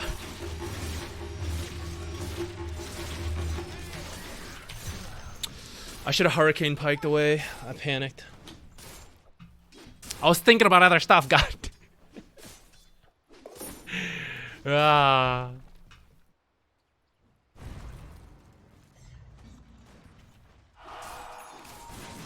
Off-laner difference. If we were at least surviving like some of these kills, we could be higher in XP and be having a little bit better of a time.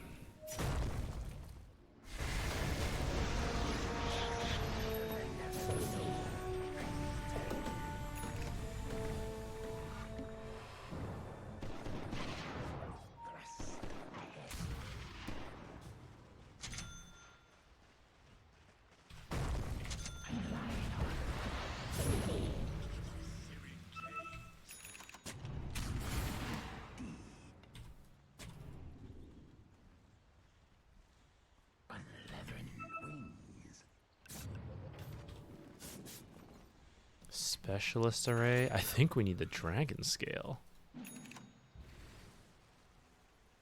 Forward. Oh, we get dragon scale. I think I need to tank up. Yes. Here's poison in your eye.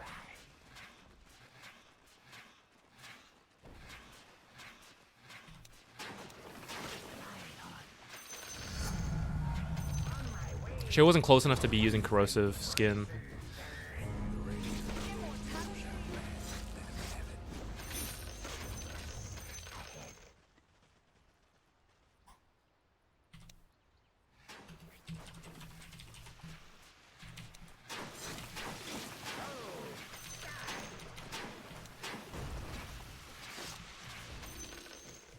With malicious intent.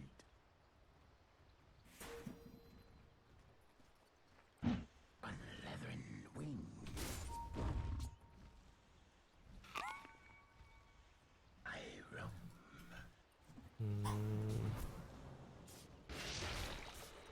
Swoop. The other fella's aiming to wreck your bottom tower.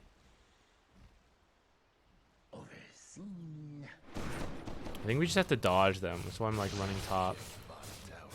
I'm with the PA, so it's like really weird. Kind of on me. Hope you weren't partial to your bottom tower. No breaking down the Okay, LC is there.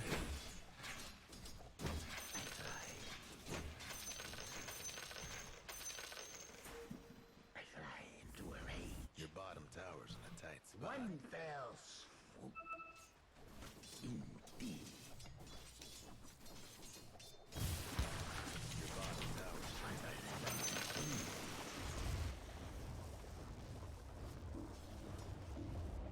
Indeed. Something bad's happened to the Radiant's courier.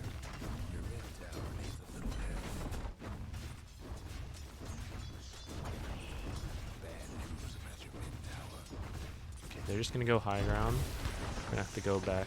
Your mid tower's coming apart.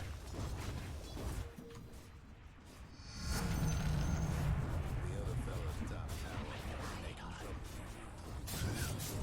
Hate to be your mid tower guy.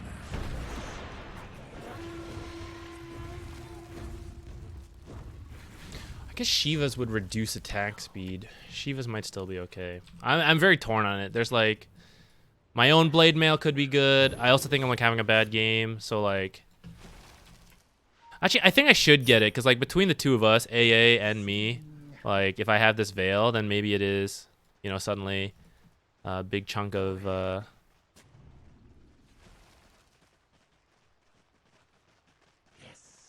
magic resistance. Maybe we can get some nuke damage in from the big echo and stuff.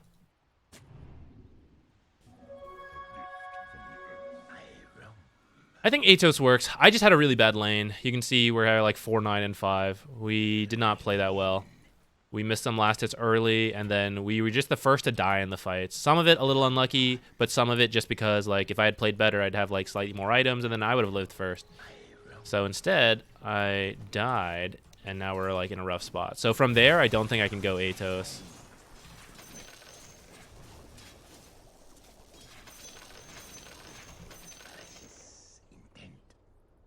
Where's PA? She's over there.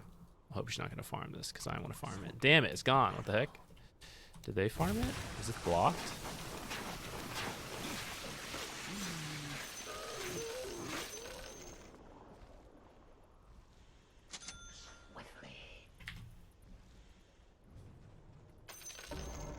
The other fella's bottom tower's gone for good. Forward.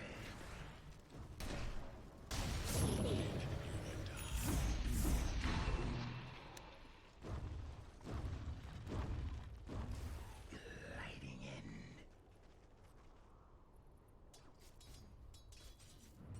To tread very carefully here, guys.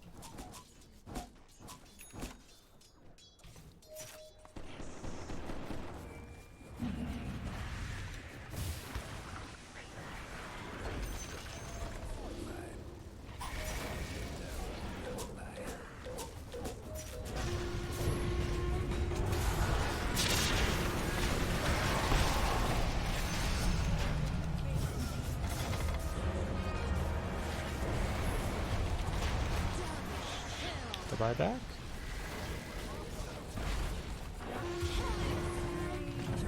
Thank you.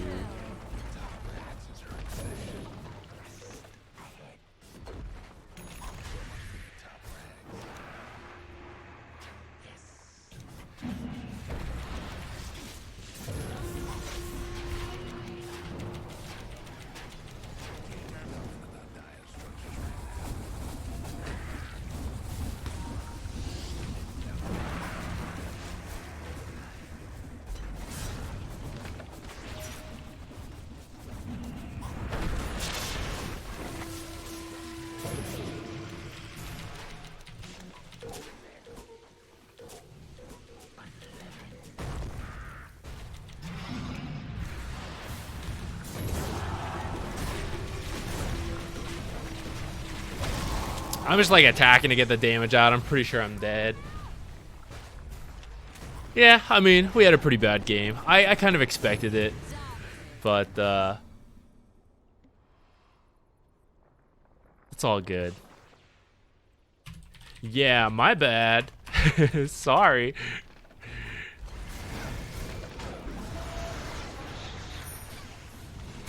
Hey, Vitamin TV, what's up? What time is it? 1:34? Oh, we lost so quickly, we'll be able to play more before the NA Open Quals start.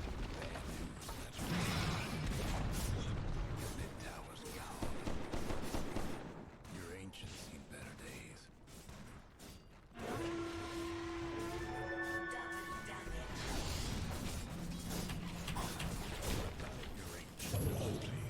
All right, GG. Yeah, we definitely, I feel I should be able to do better in that lane. We missed a couple early last hits, delaying our Wraith Bands. With the Wraith Bands, I think one of the early kills, we died first. We did get a return kill, but if I had not died first, I think the first few levels on Viper are very important. Like every time you're hitting the power spikes on these levels, it's a big deal. I also think that I actually, in hindsight, I wished he had creep blocked ours. Now, I didn't know this because I don't play that much Viper, right? So I can only say this now in hindsight. But I feel like when we blocked the enemy creeps and it gave them a big wave pushing into us, we got equilibrium, but I felt under pressure because I don't have wave clear. And there was a bunch of creeps in my face, and they began getting a level advantage, which they're two ranged heroes poking away at me. And then I missed the last hit, so I didn't get the Wraith Band as fast. So in hindsight, I wish we had creep blocked our creeps, which would have given us less equilibrium, but it would have been easier to manage the creep wave, I think. I'm not trying to make excuses, but just like, rethinking it, especially if like I play Earthshaker with like a Viper, right? I feel like them having the early level advantage over me made it hard for me to get to level 3, even if I had last hit better, which let's go look at how bad it was net worth wise.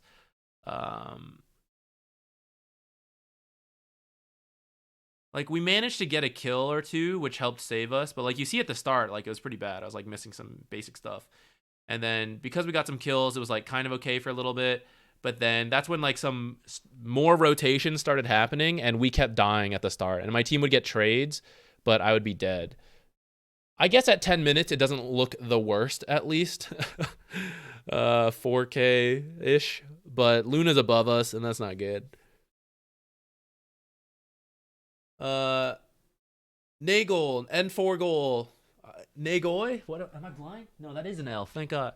I can't see. Do you offer one-on-one coaching for position 4 and 5? Yeah. So, if you're actually, I don't know if you're on your phone, it might be difficult to do. But if you're on Twitch, like PC, scroll down a bit to the description bar below the panels, or just go to my Patreon. There's more information on the coaching there.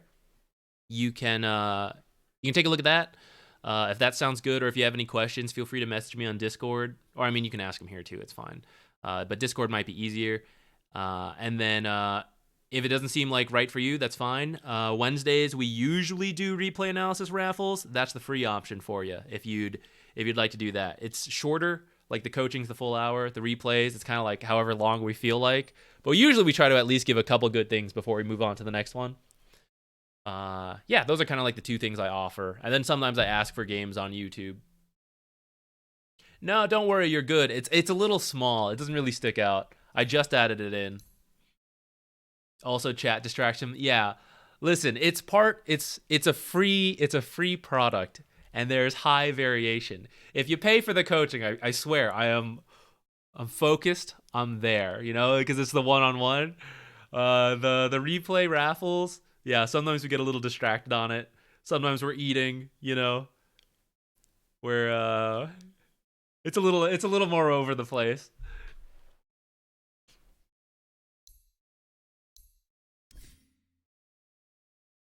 Who else could I have even picked? I guess I could have picked Centaur. But we had the Earthshaker 4. I think the pick itself is correct. I think I'm just pretty rusty on playing offlane. And then it's been a while since I played Viper. You're not supposed to do this, guys. I'm a hypocrite. Supposed to go play more in unranked and stuff like that, but I'm limited in the amount of time I play, so sometimes I just do this shit. And it does cost us MMR, right? Throwing away free games is MMR, but it doesn't matter that much to me. It's so easy in an empty lobby, guys. It's so much harder in the real world. Should have done Venge offlane. Maybe. I'm not as... So, I feel like it helps to have a clear idea of the hero you are going to play. And to be honest, just for Venge offlane, I don't feel like I have that idea. Like, I understand Viper. Okay, we're going to get last hits. We're going to, like, try to win the lane with Q. I should have used it a little bit more while I was still level 1, but definitely by level 3, you start putting more pressure, right? Like, I kind of get the idea. You win your lane, and then you pressure. That's where it went wrong. We didn't win the lane. But the Venge, like, in my mind, I'm like, what do I do? I get an Aghanims, I guess. Like, I'm short range. Like, the lane feels awkward in my head. It's just, like, it's not as clear of a picture. And I think if I played more off lane, I'd be down to just like experiment it and feel it out. But I think especially as we start queuing off lane again and we're getting back into it, it'll help a lot to have that clear idea of what I want to do. Monkeys Forever made a video on it. Okay, cool. I do follow his YouTube channel, but I know he's more of a streamer than a content creator. So sometimes there aren't a ton of videos. And the way the YouTube algorithm works, sometimes like if you don't watch someone for a while, it doesn't like show their videos, right? So I didn't know that. I'll have to go check it out. I do try to keep up on, like, I'll watch the other videos as much as I can from other people. I try to keep up to date as much as I can. But no, I hadn't seen that one. I'll have to go watch it. He just started back up. Oh, awesome. Yeah, there's not a lot of offlane content out there consistent. He was one of the people who was doing it and then he stopped. If he's starting up again, that's awesome. We definitely need that kind of offlane content.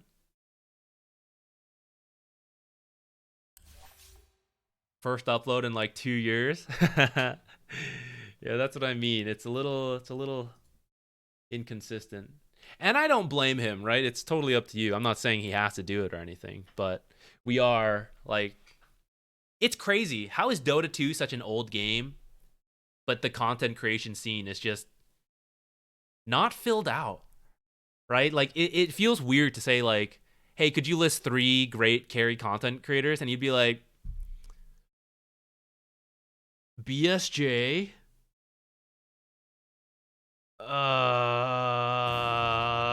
like, right? Like, there's content creators who cover wide varieties. Like, Game Leak covers a lot of different topics. But, like, it's crazy to me that for as big as Dota 2 is, and I know we're not as big as League of Legends, but still, it's a pretty big game. It's crazy to me that it's not, like, multiple content creators for each role. Like, you got some hero specialist creator, right? It's just not a lot. And I wonder if it ties back to just Dota being such a hard game. It really is hard to keep up to the game and make content.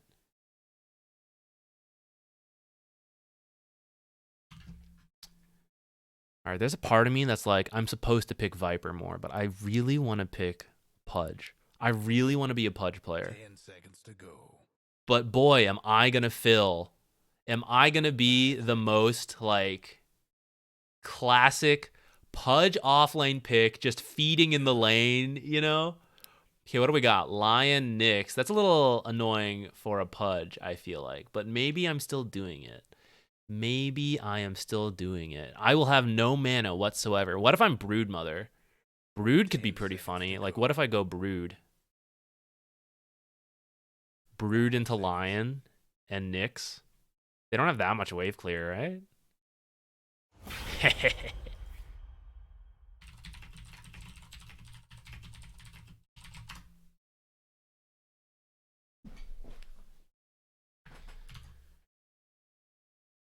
Jug, a little unlucky. A little unlucky.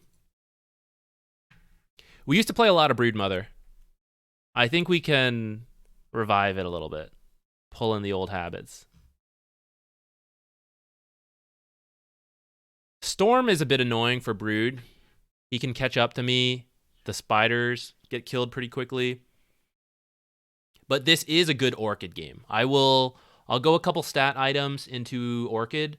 Probably something like Wraith Bands, Power Treads, Soul Ring, Orchid.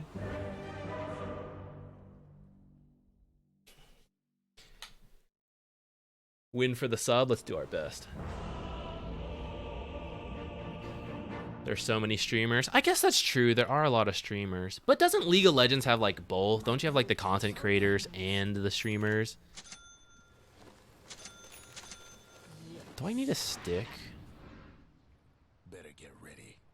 Against a Lion 5, draining my mana? I advance.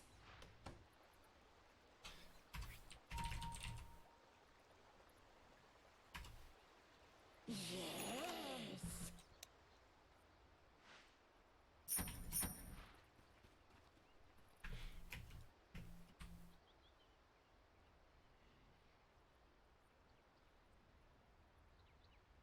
Feeding time.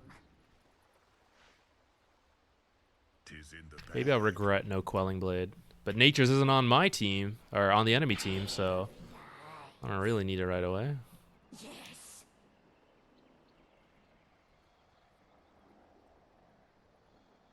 30 seconds to go. That silk. Alright, then the last web will probably go somewhere here. Right there.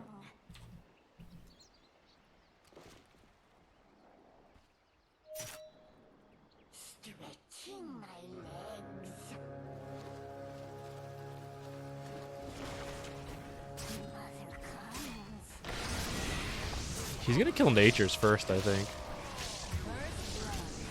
Also, we're gonna lose this rune. Oh my god. It's a disaster. Absolute disaster. Alright, they got a return kill for mid. That's pretty good.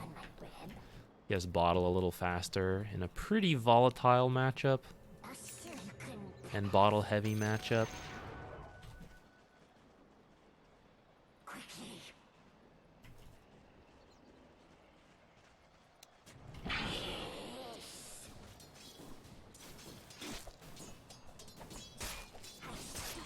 Oh, why didn't they aggro to me there?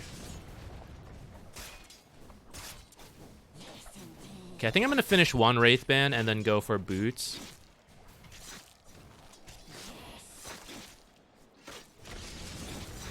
The range creep's gonna get denied too.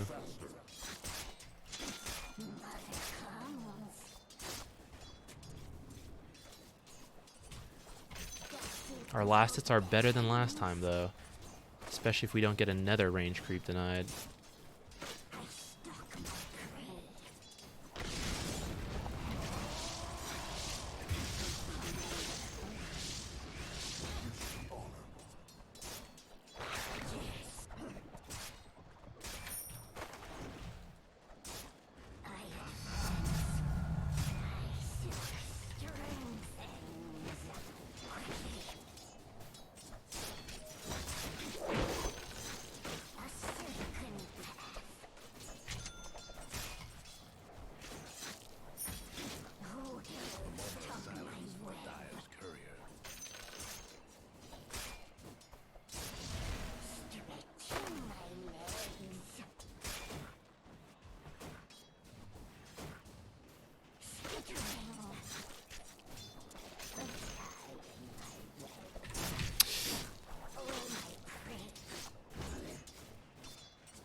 Need to be careful.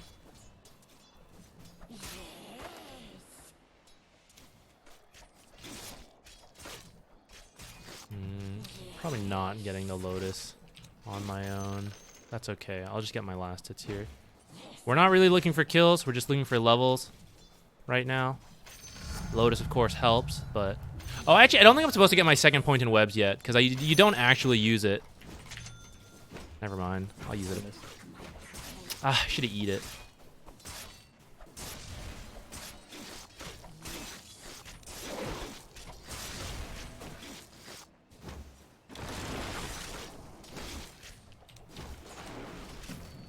I think we're supposed to get like a second point in my third point in Q, and then consider like more points in the. I missed both. What? I didn't get that one either.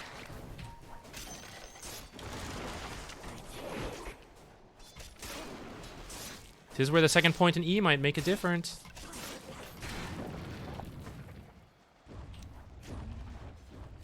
Benefit of having this extra point. How many stick charges? You got one?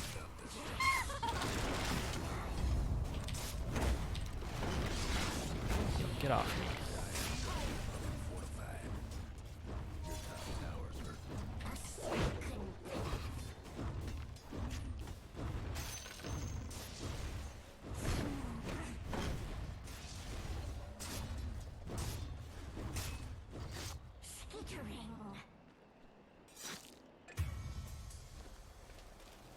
Yes, indeed.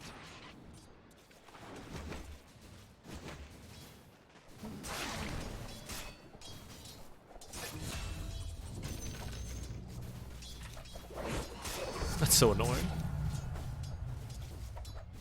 Okay, never mind. They're coming in. We'll just chill. Lion might go for a pull. Make sure we're close enough to aggro the creeps. No!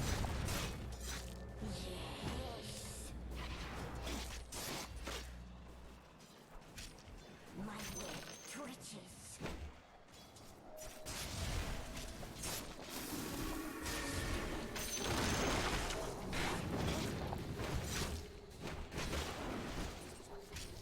My pulse are always under attack. I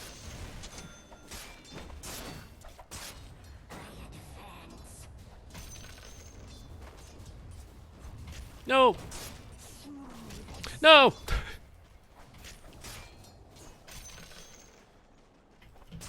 Must come.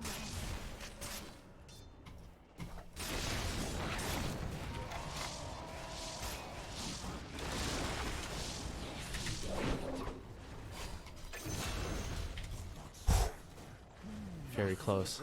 Very scary.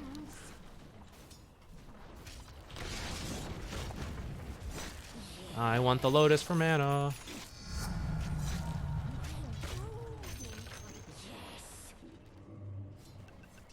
Do you think he'll give it to me? Water is angry.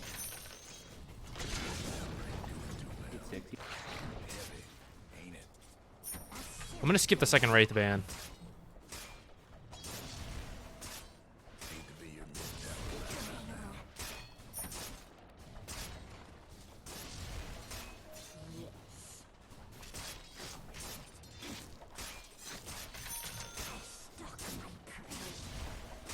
'Damn, he's fast attack speed.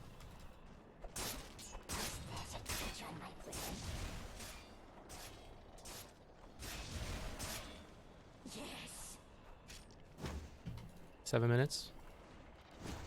quickly.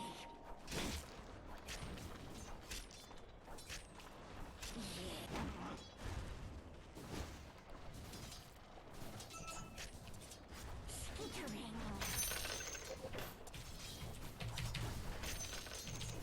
Yes,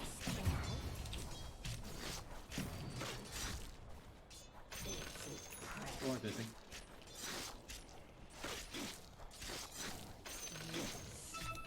Sorry. I should have tread swapped for that. none shall spy the spider. Get away from me. Don't cancel my it's okay. clarity. Mother comes. Good. No. Yes, indeed. No.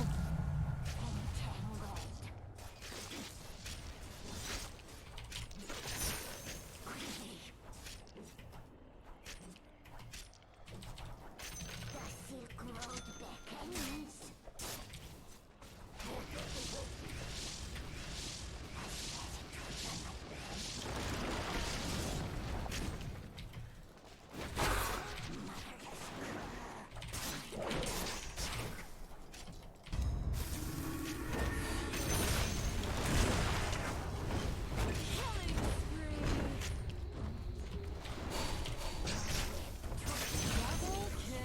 Let's go.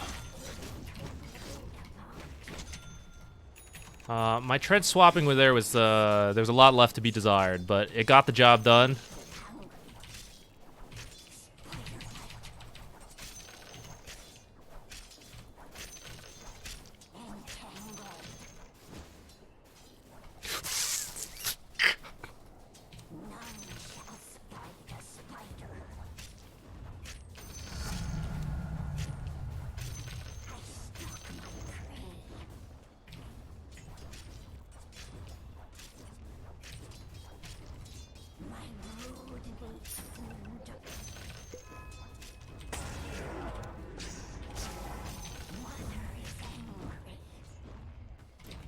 Radiant's gone.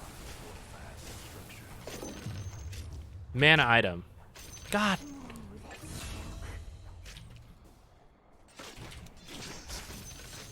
I don't even know. Spark of Courage? Broom handle.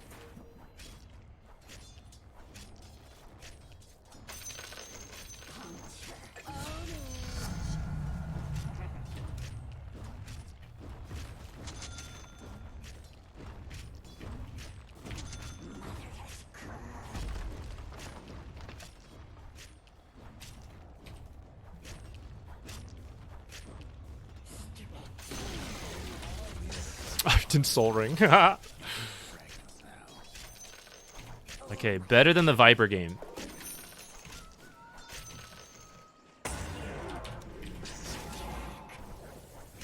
I didn't get that range creeps, please. You're griefing me here. The web over your eyes.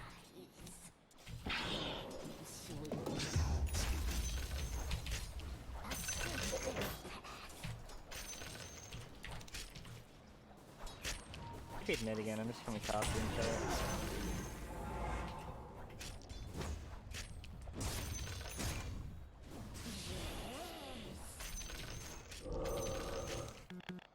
Okay, mainly I'm looking for a fast Orchid. I'm not that worried about pressuring Jug right now.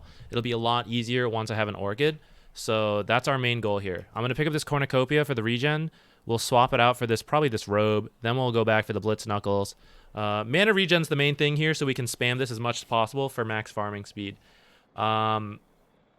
W web's not placed the best. I think I need to put a new web here, which is like a little overlappy with what I have currently, but whatever, we'll do it. And then some on that side maybe. Shit, I knew that was gonna happen to me. The Silk Road beckons. Yeah, and this part's like also a little messy. I'm gonna redo it like this. See, I'm wasting mana on like web recasting. So I think this web should cover like these two camps, and then the third web is like in the lane. And then we can leave this in a gap right now, I think. Later, we'll cancel this web. And this web can probably get canceled too. I do think we... Actually, I'm like playing in here, but maybe I should be moving more into this area. I don't want to do it right now. I think I just want to like Orchid, but once we have the Orchid, we should definitely try to play like more in that area.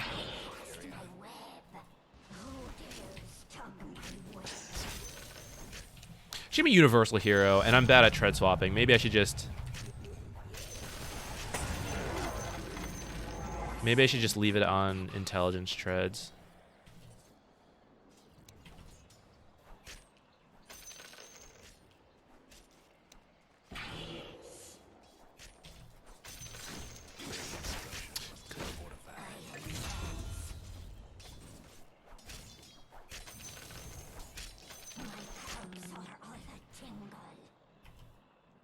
It sucks. I found her. I found her. She's Good thing my here. team's doing fine in the other lanes.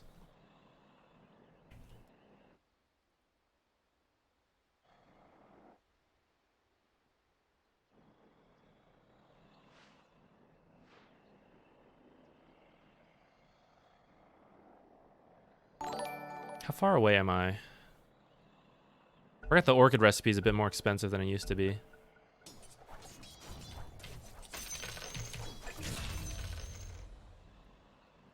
Yes, indeed.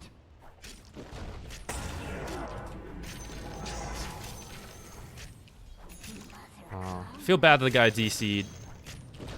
What can you do? Yes. Quickly.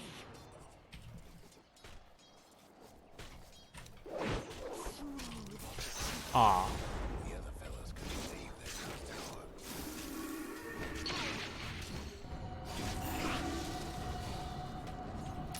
If he hadn't reflected my W, that would be a kill. Skittering.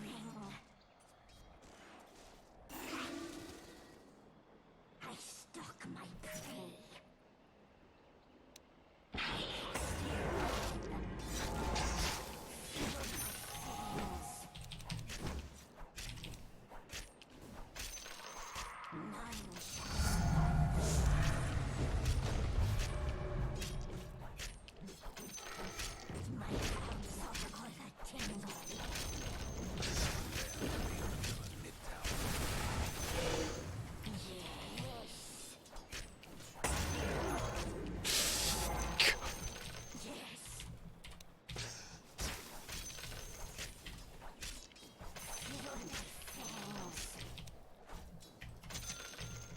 And we're back. Mother is angry.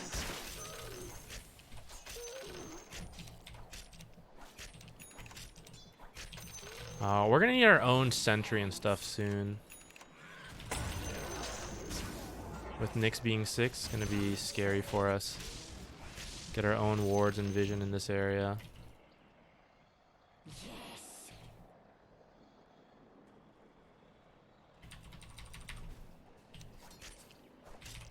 Let's make sure we don't die right before we're closing in on our orchid. A silken path. Oops. My lip twitches.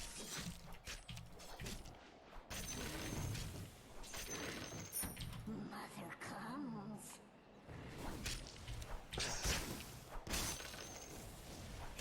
My rude looks food. Dominate. Yes.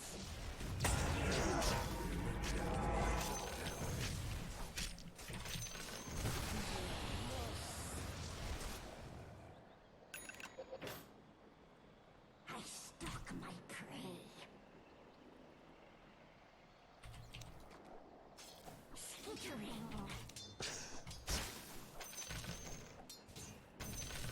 Was that Kind of don't want to reveal that I have the orchid. And I'm scared. That's why I'm like playing like this. I don't want to check that cliff. I want my ward to be like further up. Although actually I kind of need to check the high ground because of where the line went.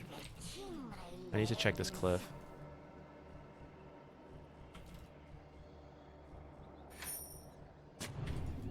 yes? The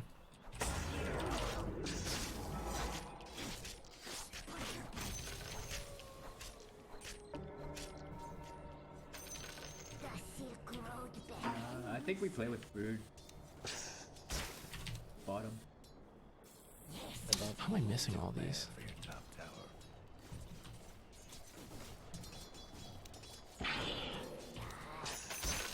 Oh my gosh. We're missing so many. I'm losing all my stuff.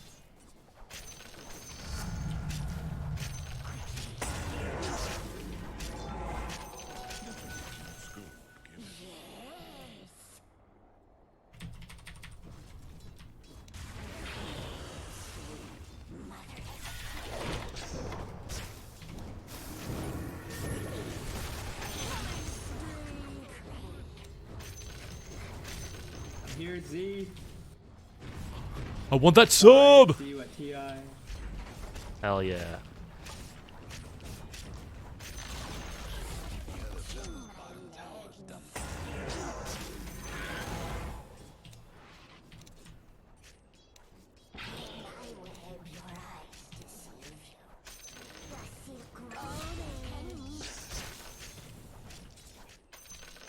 Your mid tower. Oh, who's that? Thank you. What? Who is that? Hidden Chips. Hey, thank you for the Prime sub. Have fun trying. Let's do a little bit of web fixing right now.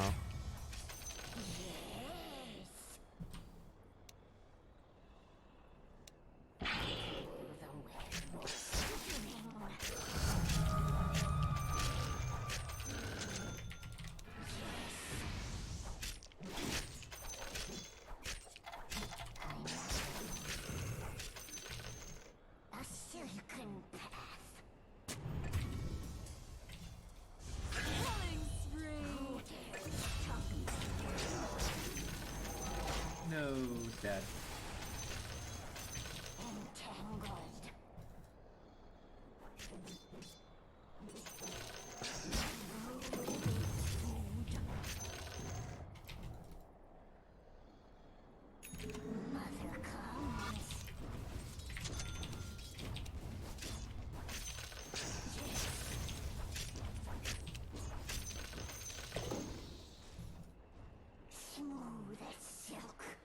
I'm mainly worried about Nyx. I bought another sentry for myself. Can send it over to the secret shop. Finish up this. What's it called?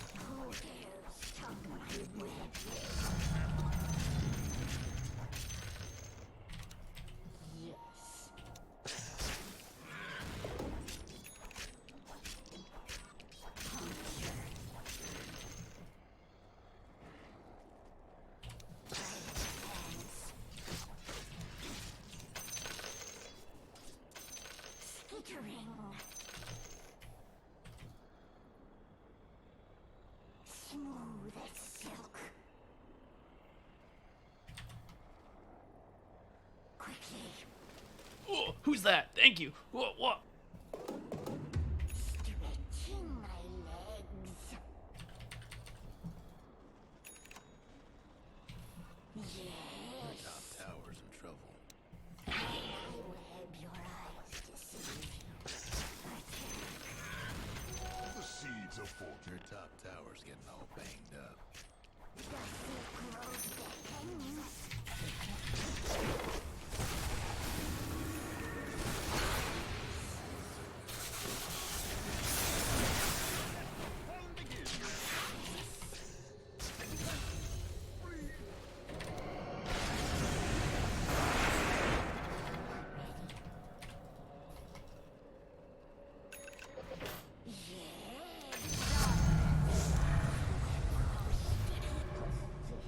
Insect. I advance. I stalk my prey. Click the wrong one, guys. A silken Own it. some of your cousins in my larder. Do we do the Roshan? Yeah, I can help with that.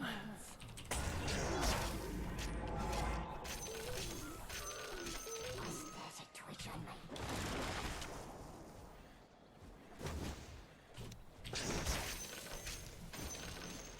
yes. Yes.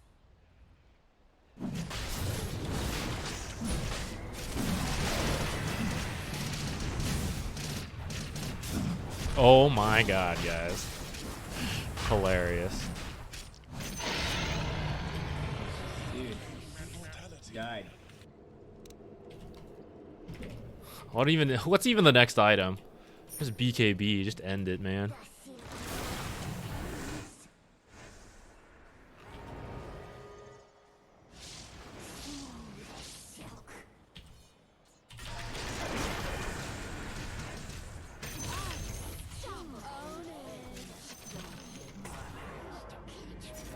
Man, why didn't we just pick Brood last game?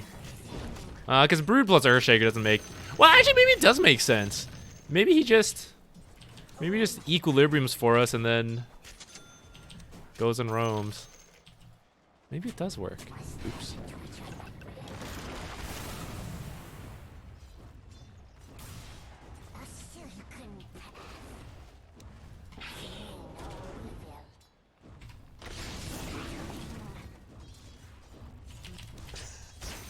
No breaking down the radiant structures like this.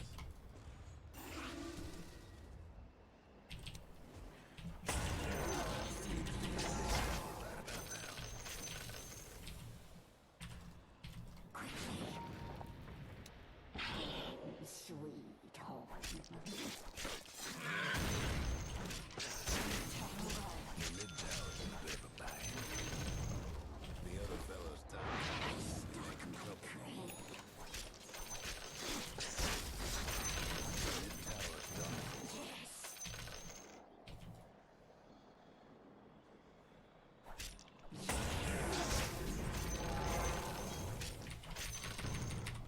I advance.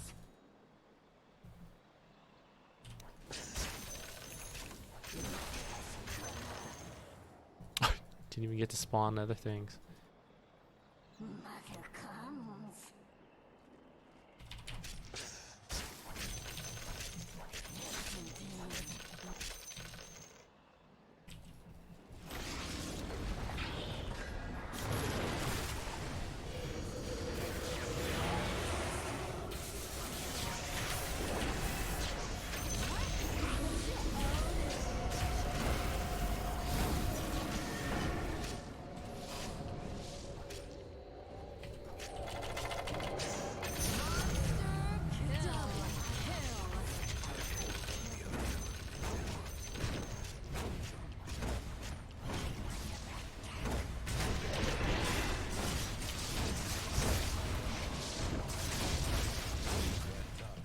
I may have gone too crazy. Too crazy.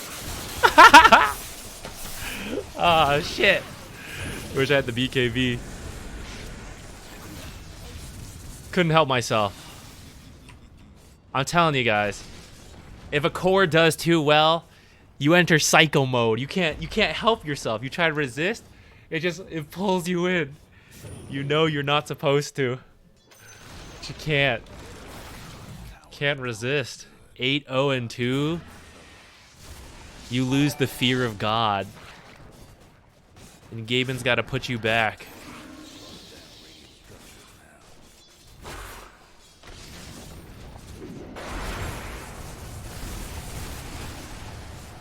What's a good next item? Hex?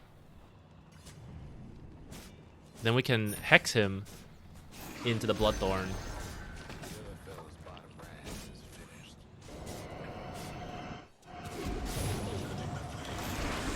Oh my god, there's a Wind Ranger in this game?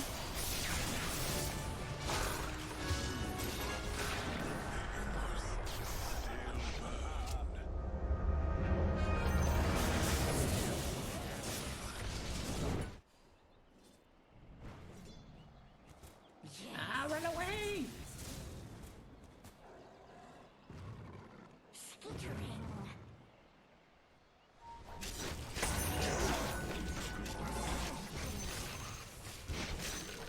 I kind of knew when Jug ran up he probably had a Manta, even though I didn't click on him. Like, he knows he's died this way already. There's no way he, like, didn't have a way to deal with it. Faster. Yes. Entangle. I'm not here. Someone come push out bottom. Mother comes. Come now. Broodmother isn't here. Broodmother isn't real. Broodmother's gone. Look, Broodmother's removing the webs. Broodmother's leaving the area. Feel bad for your top tower. There goes your top. Fine. Broodmother was here.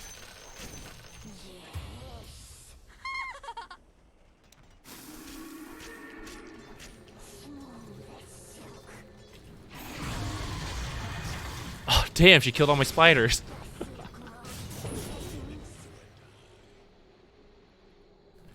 Your top tower's hurting.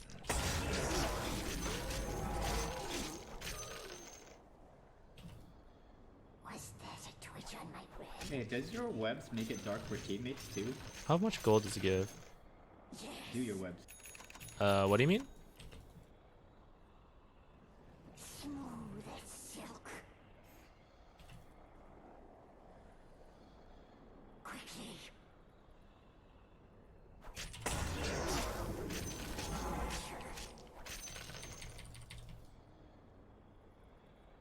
Yes.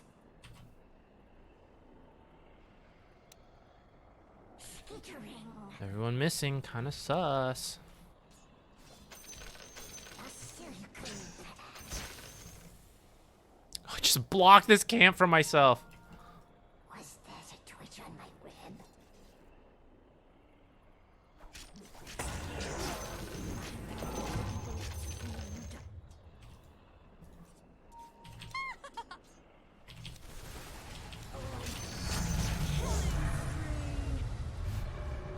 Oh, why did I just switch that? That would have been useful for this.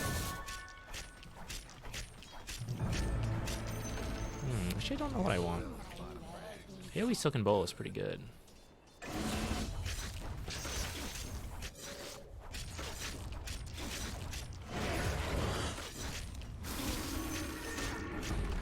Rat.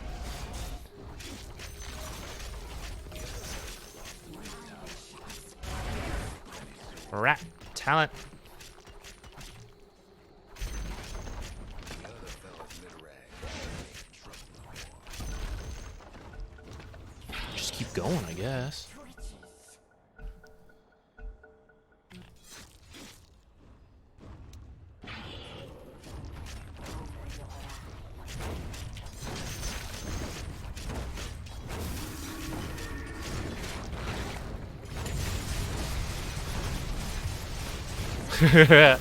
Psycho mode pulls you in, guys. What can I do? I can't help it.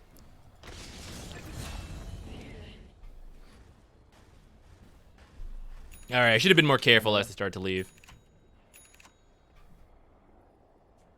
I could have been happy with one set left. Should I buy a Yules or something so that guy just can't do that?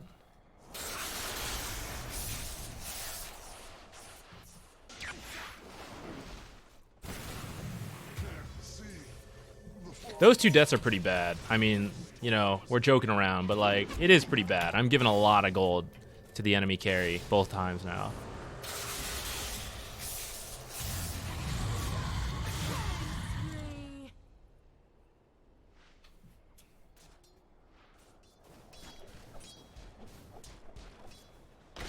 What if I build a Lotus?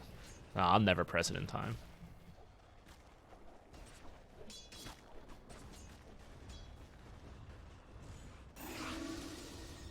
I forgot about the Ags. It's kind of tempting. Spider comes round again.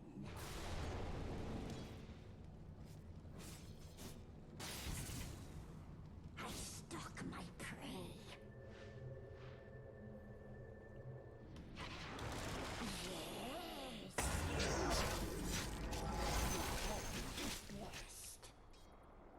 Yes. Yes.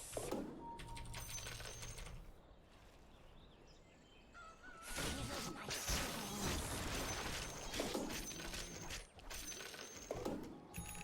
Yes.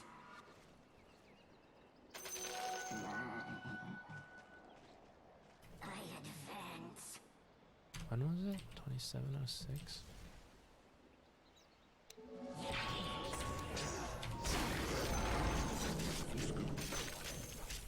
Mother comes. Maybe an AC. Yes. Clearly just some kind of rat man. Do we do Roach Bottom? No evil. Doing Ranger this time? Smooth as silk.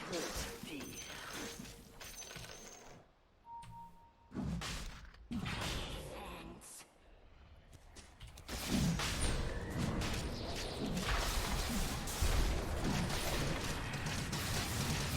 don't have that many spiderlings. A little longer than last time.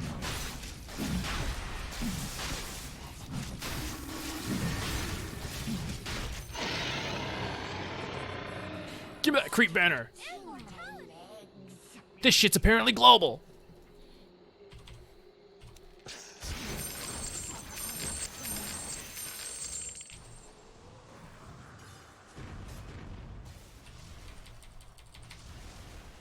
Stalk my prey.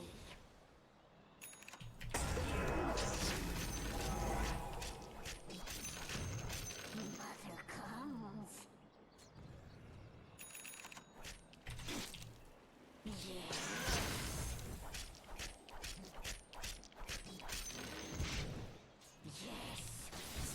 I really don't know what I want. The Silk Road beckons.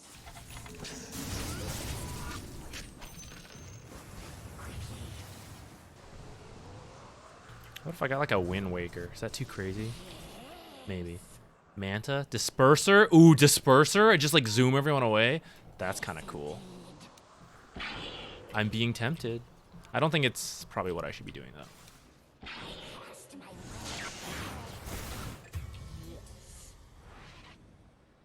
No. Oh yay.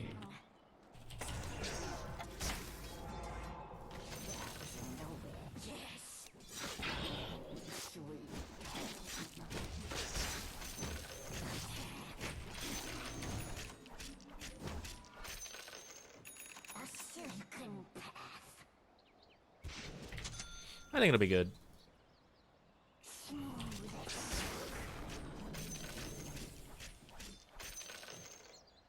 No escape. Oh, I blocked the ancient camp. There's a twitch on my web. Might want to check your bottom tower. The dire winter structures.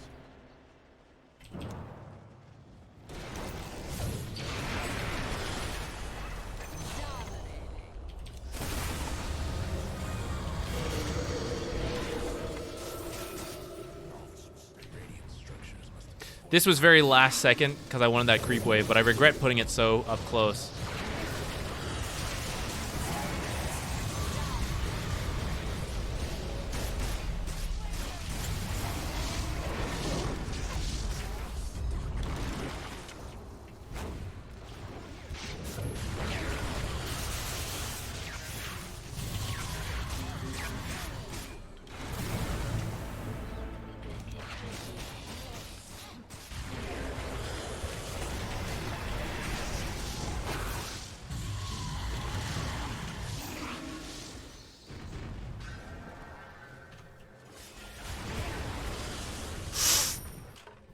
The Silk Road beckons.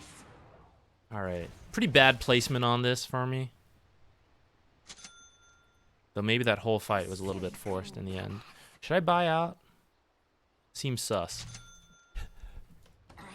The deed is done.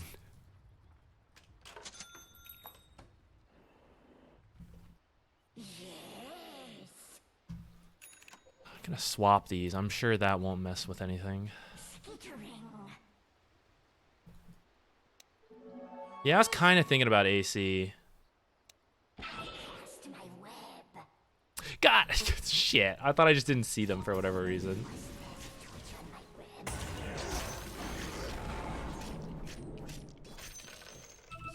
web. Oh, never mind. He's top.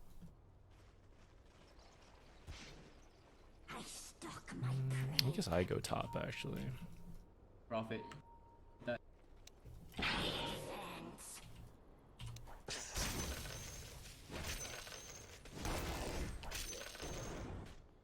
Mother comes.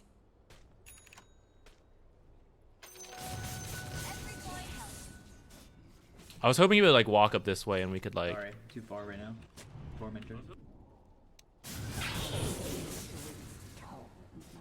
Quickly.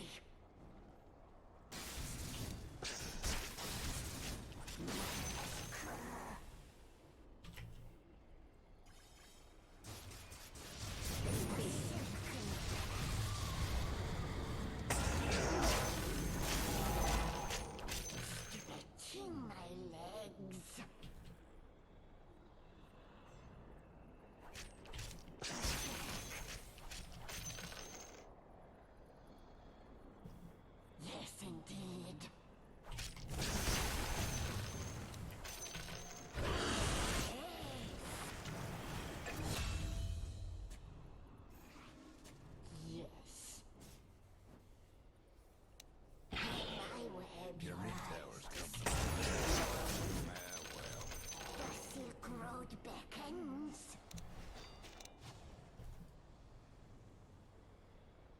Yes.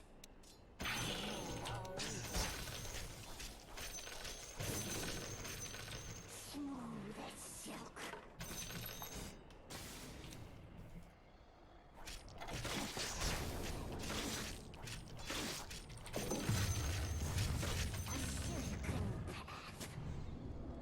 Ooh, ratting item? Ancient Guardian? Nah, probably Mindbreaker's better. The silk rose I'm kind of tempted to experiment with this, though. I really am. I think the silence is pretty good this game, though. Was that a twitch on my rib?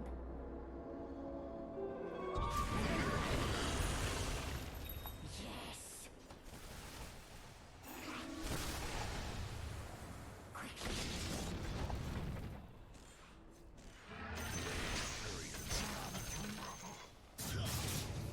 Stretching my legs.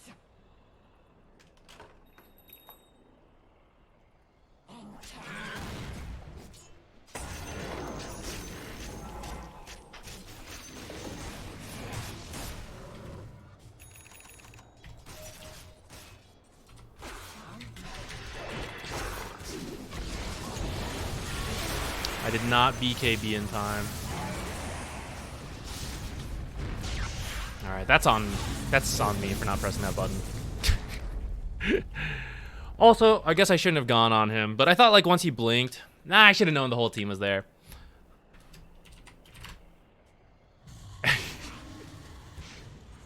It's okay, my friend.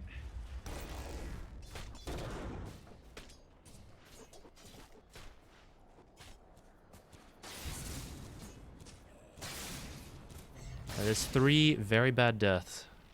Our whole early game was really solid, Someone's having I would say, but our mid to late game has been like starting to get sus.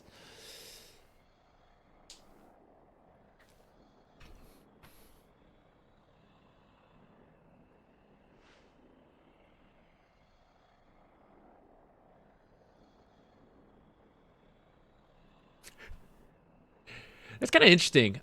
I hadn't thought about this. Conda and Brood. I'm not going to do it this game, but this is a pretty similar cooldown, spawn spiderlings, and with Insatiable Hunger, especially if you were to get the shard, the base damage is probably insane. Like with the Conda hit. I'm very tempted now. But I will probably just build like a AC. But after the AC, if we still haven't won, and I got the shard, right? All of that, right? I'm gonna think on it. I'm gonna think about that Conda. It's very tempting.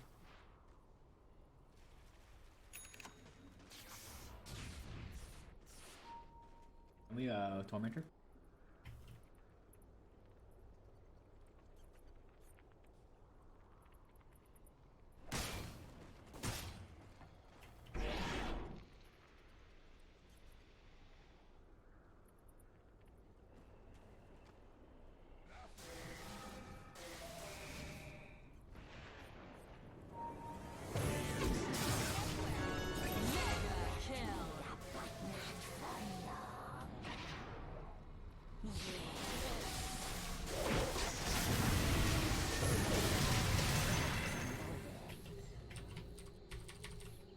Smooth as silk. Why does it say 60 damage? Skittering. Is that just a bug? Isn't it supposed to say 40? It should be like 45 magic damage. Roshan. Oh, is it this? Was this just proccing every time? Oh, maybe the 45 doesn't even show. I don't know. I got no idea. Got no spiderlings for this. My prey.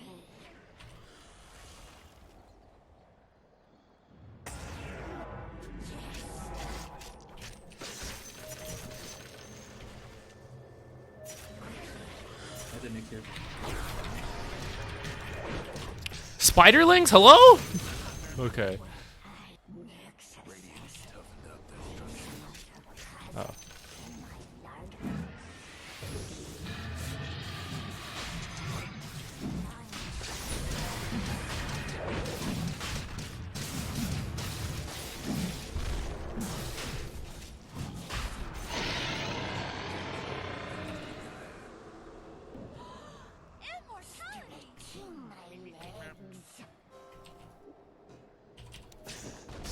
New shard.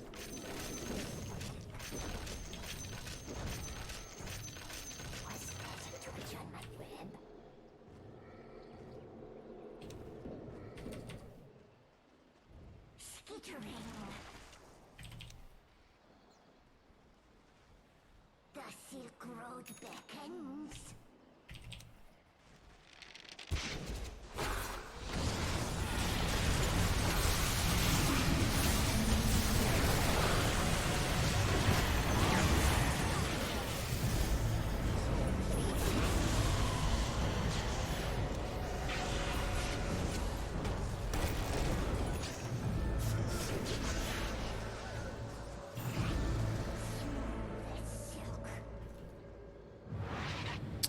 I played that fight kind of badly. I was like not prepared for that.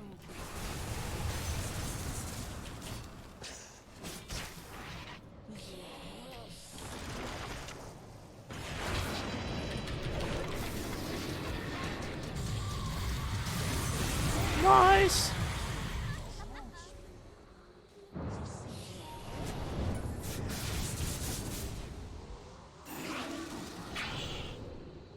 Mother comes.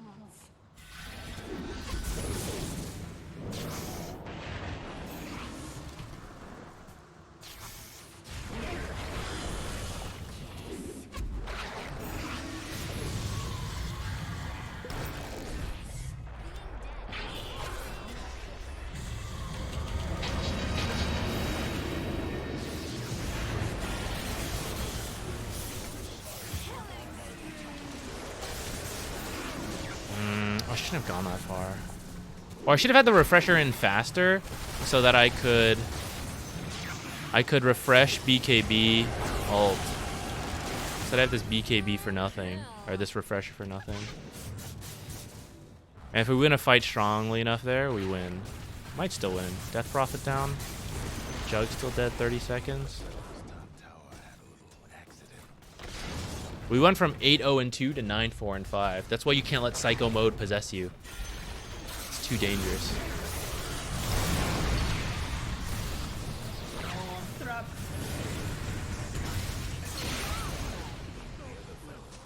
Maybe I should have bought back to try to end the game here. Okay, now I'm not going to, but maybe I should have.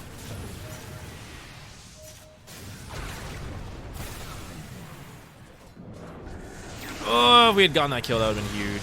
Did we get megas? No.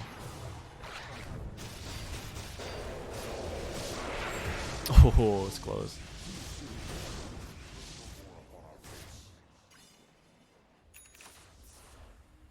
Ancient got opened up. Maybe in all of this, I've been using it. Okay, so this one was bad. This one kind of got like panic mode. The second banner over here, I was thinking like we were going in, let's like do it. Maybe that was okay. But maybe it would have been better to like put it on this side to like, you know, force that split pressure. To return the favor. I advance. Lion and Nyx are in the base. It should be okay. The webs are getting real messy, and so is my net worth. What's our final, not final, but like next item? I guess the AC next.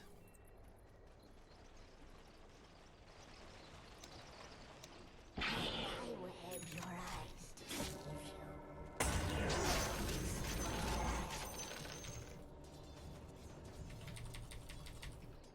Yes.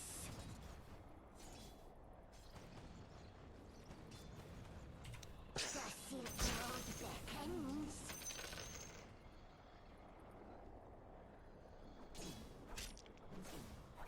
My brood waits food.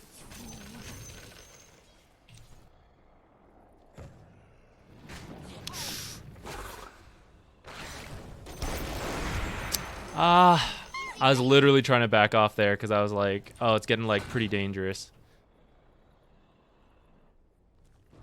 1 second faster. We're okay. Man, I got like stunned in the trees. I guess there's a ward here.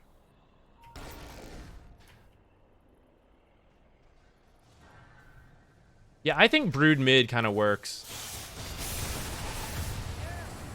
Should I ping? Just to ping me? For my mistake. She's raging. That gets a toxic chat. Your mid tower's gone.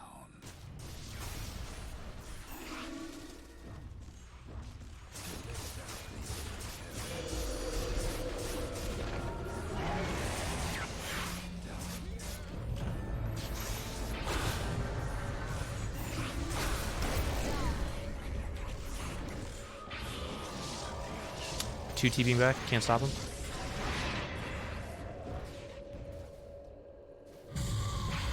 Maybe stop this Death Prophet.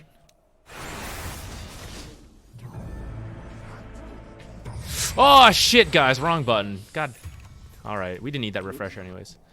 Ooh. All right, this might be it. All right, here's the strat. We have to go. I missed it. My bad.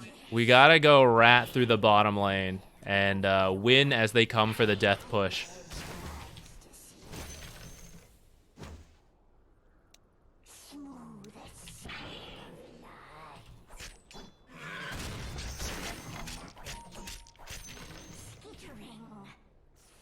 Oh, we have Wind Ranger up. Your mid rag is getting smashed. So, you forgot the blood core. I'm so bad. Too many buttons. Well, we're probably gonna lose anyways, so I don't feel that bad about that death. You got the BKB too. I don't feel too bad about that one. Although, I'll be honest, I didn't think he could just 100 to 0 me, but I guess that's the power of Parasma. I think that was probably our only shot there, is to kill Storm here. I wish I had more spiders. Like, if I had more spiders and I actually used my abilities, I would have done it. I think I could have won this game if I pressed my buttons faster. Ah, nuts.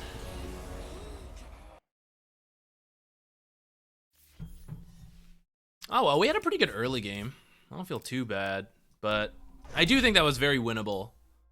I think we had several deaths. In fact, most of our deaths were, like, totally avoidable. Happy moo count? No, I think I threw that one. I mean, everyone, we can all make our mistakes. How about that? I think, like, I think I could have killed that Storm there at the end. You're right. Like, if I had pressed my buttons properly, I think he dies, and then we can threaten the base, and they would leave, and then Wind Ranger and I can hold, and we can keep playing. Or earlier, I had several deaths that were also pretty bad. At least our early game's okay. That's usually where we throw games as core. We don't even get to play the game because we just have such a bad lane. Oh well, we'll work on that. Yeah, team throw, woo! The first game we lost together, really? You must have really good luck. I throw a lot of games.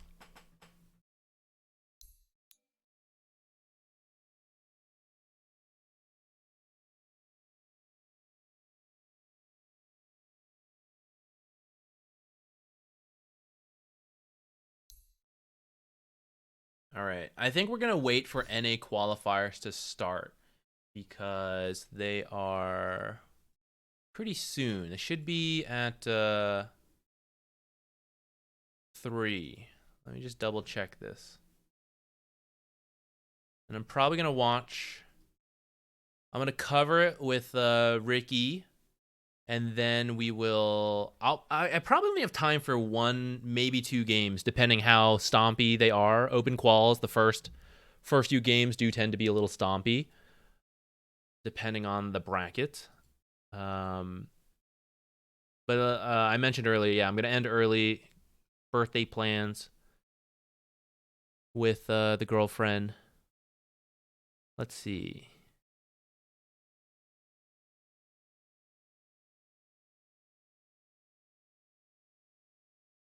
No, not together. I'm glad I'm throwing the games with you on the enemy team. At least you get the MMR. All right, next time I promise I'll press my buttons and we'll do better. In hindsight, I think our itemization was probably fine. I wasn't sure while playing it, but like the opportunities I had, if executed properly, I think Bloodthorn, BKB, Hex would have been fine. I just didn't press them all correctly. And I think it would have been enough. AC after that seems fine. I don't know exactly. I guess we can think on it now. I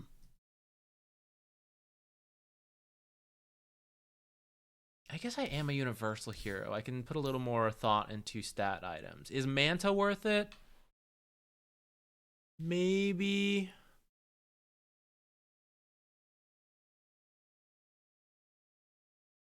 XP feels good too. Maybe a Lincoln's could have been good.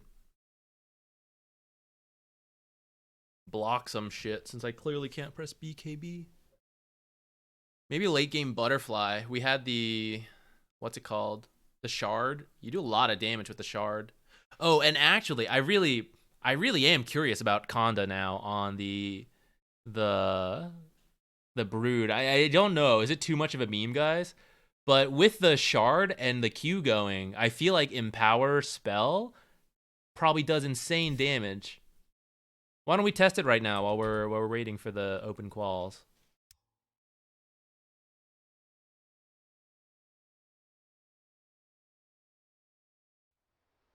The spider comes. To be like level 20. Everybody get set. We usually do something like this. Oh, and you know, I also got AoE, or I got the attack speed that game while we were ratting. But maybe I should have gotten the Silken Bola. Just keep tossing that out. It's a lot of mischance. But mainly it's Jug we need to hit with it. I feel like attack speed's probably fine. Again, if I like press my buttons properly. Dummy target. Shard. And then what are we building? So we usually have something like this. We get this. Like Hex, BKB maybe. And then we were thinking about this. What if I had gotten that, right? So we were queued up, right? Just pop one right off the bat. That wasn't that impressive, actually. Hold on. The base damage still going, right? And then, bam! That's not that impressive. Is it only base damage?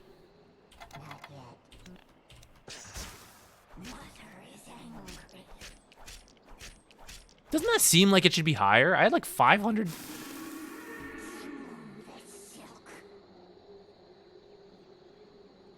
75% of my attack damage. How can this not be higher, actually?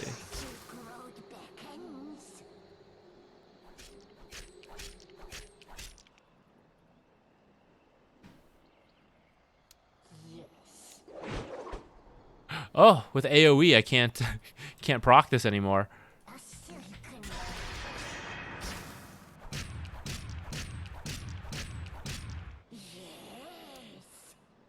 I can't.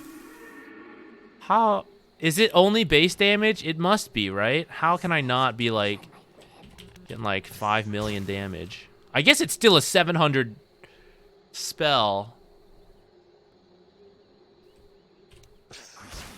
I mean, maybe I'm complaining about nothing. It is doing like 700 damage. Call me Jimmy, thank you. Hello, hello. Oh, sorry. So I missed you saying that earlier.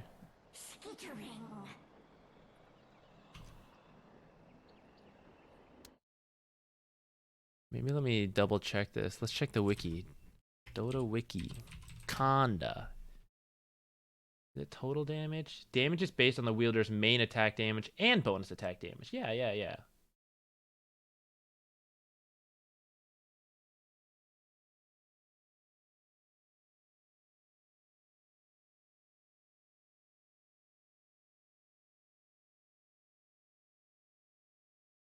75%.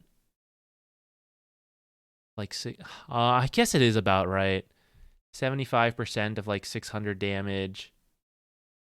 Oh, who's that? Add Thank that you. Whoa. with resistances. All right, maybe it's fine. Oh god, hey, yeah, full attack, right? Yeah, I think so. You're right. Vincent, hey, thank you. Thank you for the Prime sub. Okay, I'll be right back.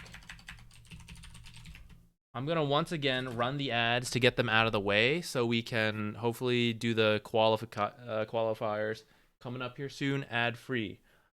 I'll be right back. Vincent, you are now free from these ads thanks to the Prime sub. Oh, I messed it up. Oh, it failed. Well, whatever. Whatever. I'll be right back.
All right, chat. How's everybody doing? A lot of Discord messages.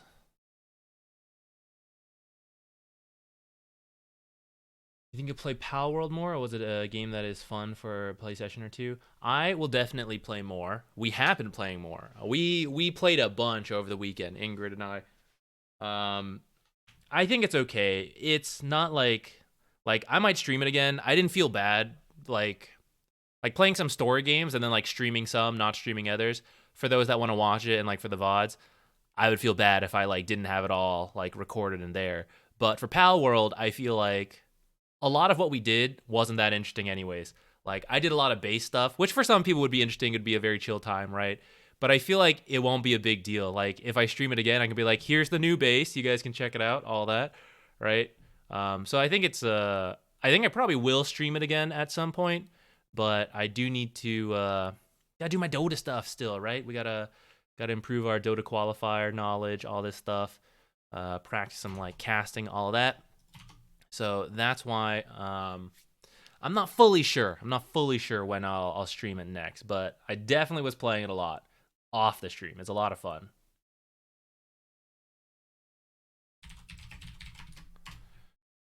Okay, let me change the stream title while we got a moment here. NA Open Quals with at R Cryptic. Yes, done. Did you try it yet, Steven? I saw a lot of people playing it. So many people were playing it, and like there's news and like posts on it about how big of a like a pop off it's been having. That now I feel like the default is like people have played it, you know, and then step back from there instead of like assuming like did you play it? Time to become a Power World Pro, dude. That's what. Yeah, as soon as it's still an alpha though. What's the pro competition, right? Is there a speedrunning category? It's only out for a few days, right? It still needs to develop. Maybe we should be there. Maybe we should be starting it. Power World has the third highest peak player. Yeah, it's really cool to see stuff pop off like this. We were there when it happened. Yeah, it's doing amazing. Mikcha, I am doing well. How about you?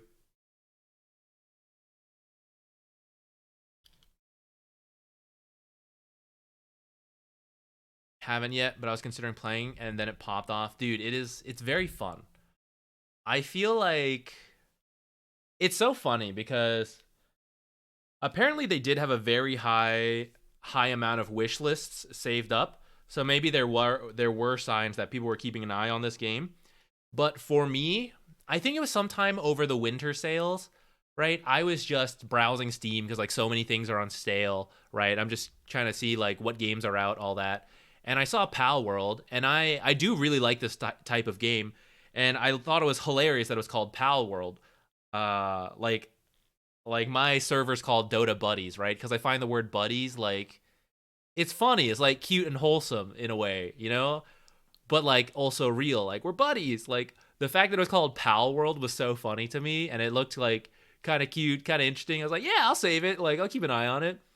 And then just the other day, I saw like, oh, it's actually coming out like tomorrow. That's cool. And then I wake up the next day and everyone's like, Pal World is it, guys. Everyone's playing Pal World. I was like, what the? I didn't know Pal World was going to be so big. And then all the posts I see, everyone's saying that too. They're like, what the hell is Pal World? I had no idea. It just seemed interesting. And everyone's playing it now. Nice, Brood Mother. I wish we had won that last game. But thanks. How are we? What's our stats? Oh, a lot of losses lately. We got to fine tune the Brood Mother. I really like Brood. Brood's fun. We'll play more Brood. We'll get better at it. Press my buttons. Started playing Dota with a couple friends. Did some ranked games. No longer about that. If you just, I mean, were they playing Dota before and you just started playing together? Or like this is their first times trying Dota? Because that's definitely going to lead to some losses. I mean, they must have played before, right? Otherwise you couldn't do ranked.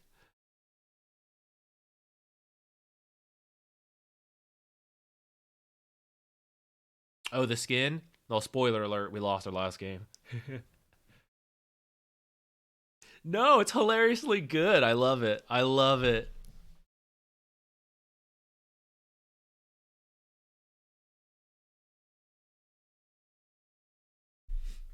It's pretty fun. I really like the base management. Now that I've played it more, I can have some like critiques. But at the same time, they're not true, like full critiques yet. It's more like, oh, I would kind of enjoy this in the game. But it depends on the kind of game they want to make, right? I'm not expecting them to like fill every single thing I enjoy because then that becomes like probably a pretty complex game. And maybe they do want a more casual, like there's some depth to it, but it's also like, you know, it's nothing like that crazy. And there's things that I'm like, ooh, I would love to like micromanage these pals. I want to create a work priority list and all that stuff. Maybe it's in there. Maybe I just haven't gotten to it yet, right? That's why I'm not going to like critique anything quite yet until I play more of the game and like see more of it. But there are stuff that I think like adding in would be cool. It is an alpha. I don't know if they're going to add more, but for what it is very fun. Even if later on I do have more critiques for it, right? But like how easy it is to get sucked in and enjoy it, it's very good. An idea how to get the Sir Action / chat wheels? It depends which ones. A lot of them come from TI, which I think is limited edition. at the TI, the Battle Pass. Oh, actually, no, it's separate from the Battle Pass, I think. You can choose which voice lines to buy, and then I believe you keep them forever, or maybe you have to buy a certain amount to keep them forever. I can't remember exactly how it works. But that's usually how. I'm not sure if you can still buy the Sir Action Slacks or other talent voice lines. Their previous game got a lot of updates. So who even is this studio? I don't even know. Pal World. I don't do a lot of servers or a lot of research into the games I play usually. Like, as long as it piques my interest enough to want to try it, I don't actually look that much more into it until after I play the game and I feel like I've experienced what I want to experience. Then I will do a deeper dive if it intrigues me to, like, what the hell is Pal World? Who is this, like, company? Like, are there things in the game I missed that I should, like, consider going back to? But usually at the very start, I'm just, like, doing whatever. That's how I started in Dota too. I didn't look up any guides, stuff like that. I was just playing, reading up on stuff. And then after I felt like I'd got to experience it on my own, then I started like, okay, let's actually read. How am I supposed to play Dota? Like, why are these heroes here or not and all that? They made Craftopia. Without knowing anything about the game Craftopia, that sounds very much like the type of game that Pal World is.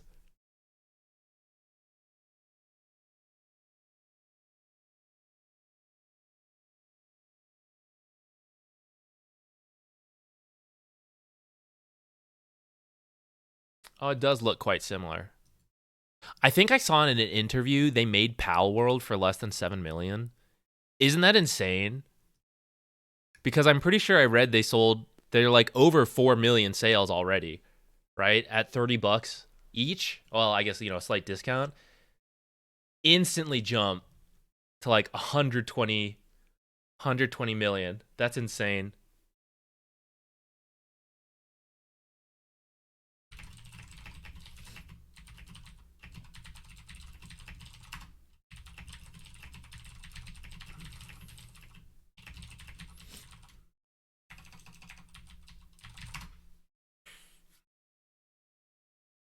Nobody can do that kind of math. Okay, they're just really rich, right? We don't know the number. It's not possible, but it surely must be a high amount. Steven, you've got to be able to do that. You're an accountant, right? Surely we humans cannot, but the Excel, right? Bop, bop, bop. 4 million times 30 equals, or swap that, sorry. Equals, whatever. The machines can do it. They can tell us. The old sum feature. Oh, you know what I wanted to watch that I didn't get around to, and I will try to go back to at some point? I wanted to see what the XL esports tournament was. I used a decent amount of XL. I wouldn't call myself an expert except for like on a job application resume, right? I would say I'm like advanced casual, where I used it a lot for my school, but that, if you actually need Excel, I didn't know that stuff, like the fancy tables and all that stuff. I like learned it once and then never actually really used it. But I'm very curious, like what people use it for in the esports. I really want to know. Never got it. Don't waste my time with impossible questions.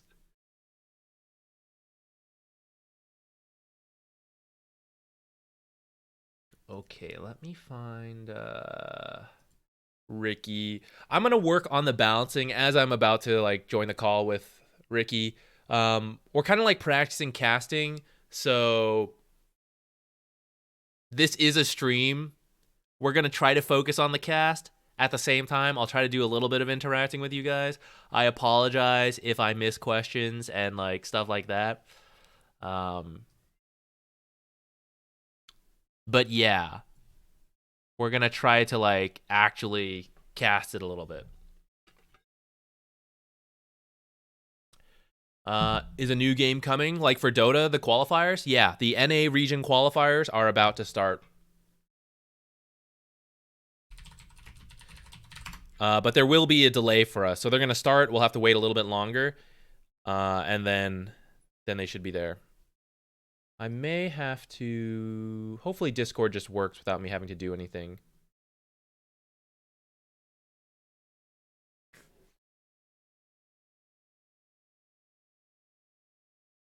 Oh, wait. I may have to stop Spotify for a bit. Hold on. We can do this before we enter the call. Let me check. Where do I have Discord going? Discord is going to audio channel 4. That's where Spotify goes. And that gets deleted. I could turn the alert box off. Maybe the alert box could go over the Dota sounds.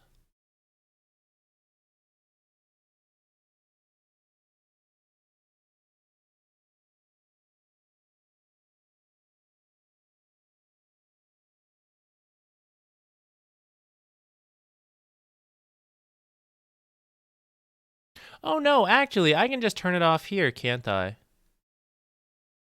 I'm never going to use the music in my recordings. I actually don't need to record it in this one. Oh, brilliant. Now you guys can still hear Spotify, right? The music? Yeah, that should be good. I can remove that.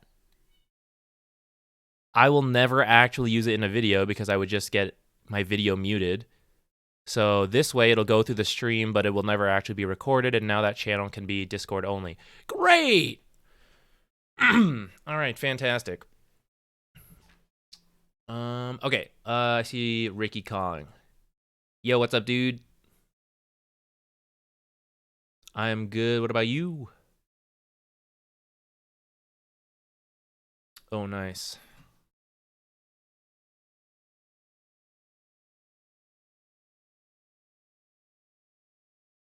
Yeah, you gotta put the top tier team in the buys, right? It only makes sense.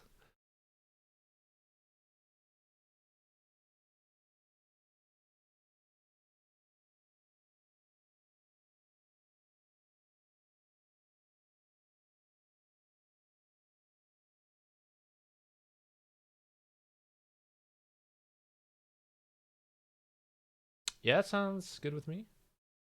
Trying to pull up the bracket. I imagine it's gonna be delayed a little bit, right? If it just started.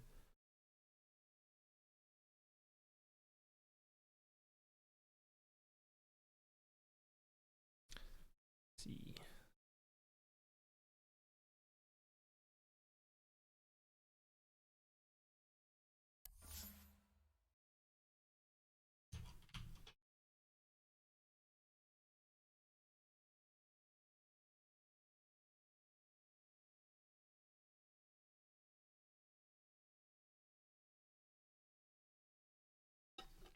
Oh, gotta get Discord audio working. My bad, guys.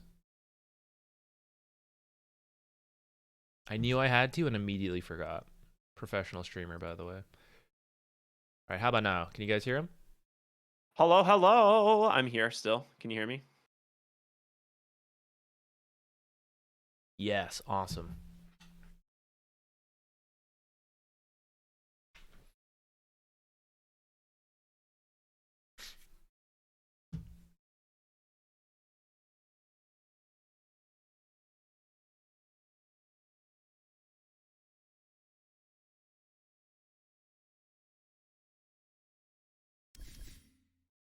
Okay.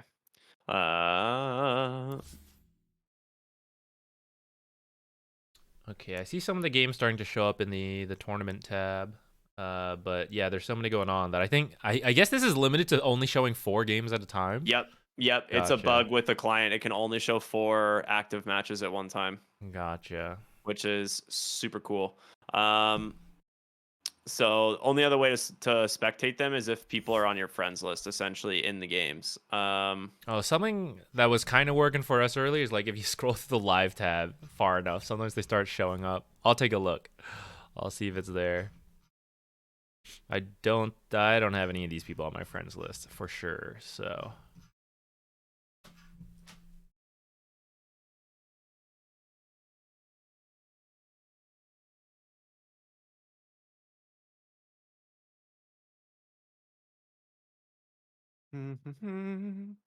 let's see. B9 playing game. Legacy is playing. Thana. Oh, good call. Who is on this team? Pingu, Muzi.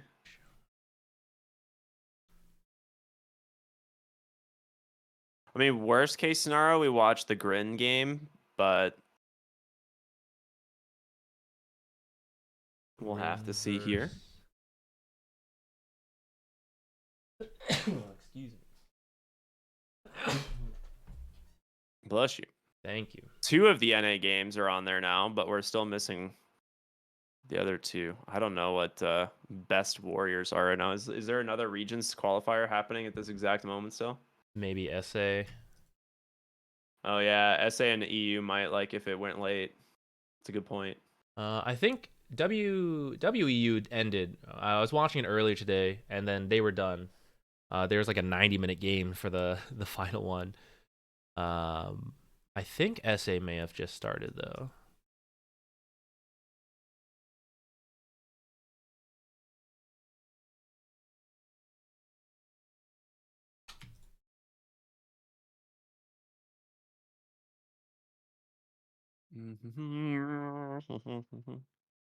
All right, well this is a little bit interesting. I don't know how that is. I've got some of these people on my friends list, but I don't have B God for some reason. I thought I did. I could have sworn for sure I had him on my friends list. I don't know what happened. Use hero pool and search down after a match begins. Don't I have to know what heroes are in that game for that to work?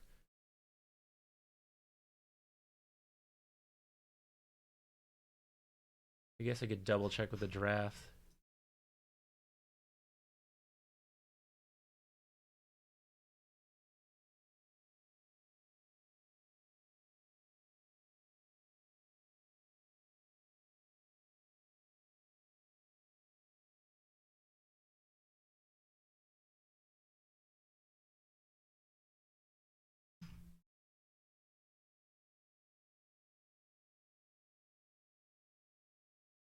Just watching Quinn win a game as Puck real quick.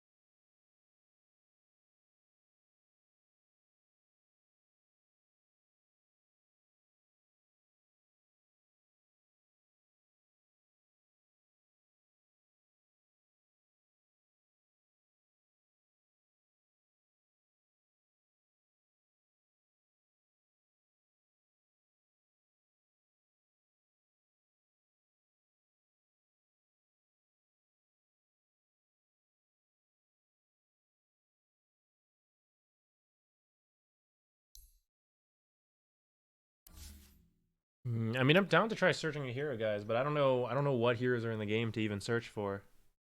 Yeah, that's what I'm kind of stuck right now. I mean, we can always watch. Okay, there's the Grin game, dude. Like 3 of the NA games are up there now, but the one that I wanted to see is not there. We see Hot Headed, Imperium, and Grin all there, but not Tilted Boys. The one game I can't actually spectate. Well, I'm fine with any of them if we can't figure out how to grab the Tilted Boys games. Or if anyone knows what hero is in that game, I'll give it a shot searching it. I've never used that feature, but maybe I can find it. It may not have started yet.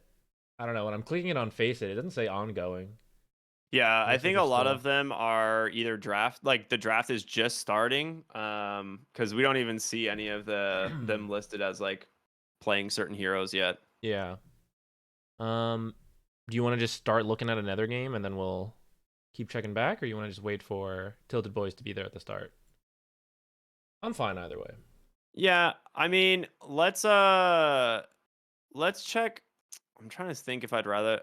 I mean, part of me really wants to watch the new Grin stack with Double King, because I feel like they're definitely one of the favorites for this. But then we could also watch, Blue Pikachu versus Hot Headed Reborn, which is up to you. I think this one's gonna be a little bit of a lower ranked game, but it might be more even as a result because I think both teams are around the same ranks.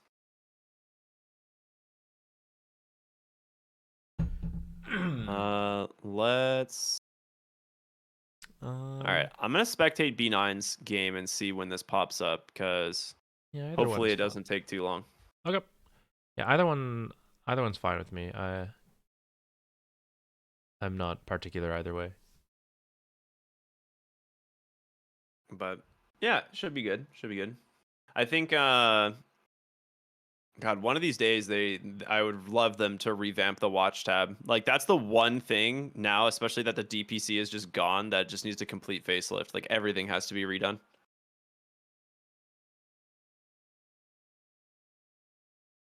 That'd be a nice little quality of life update.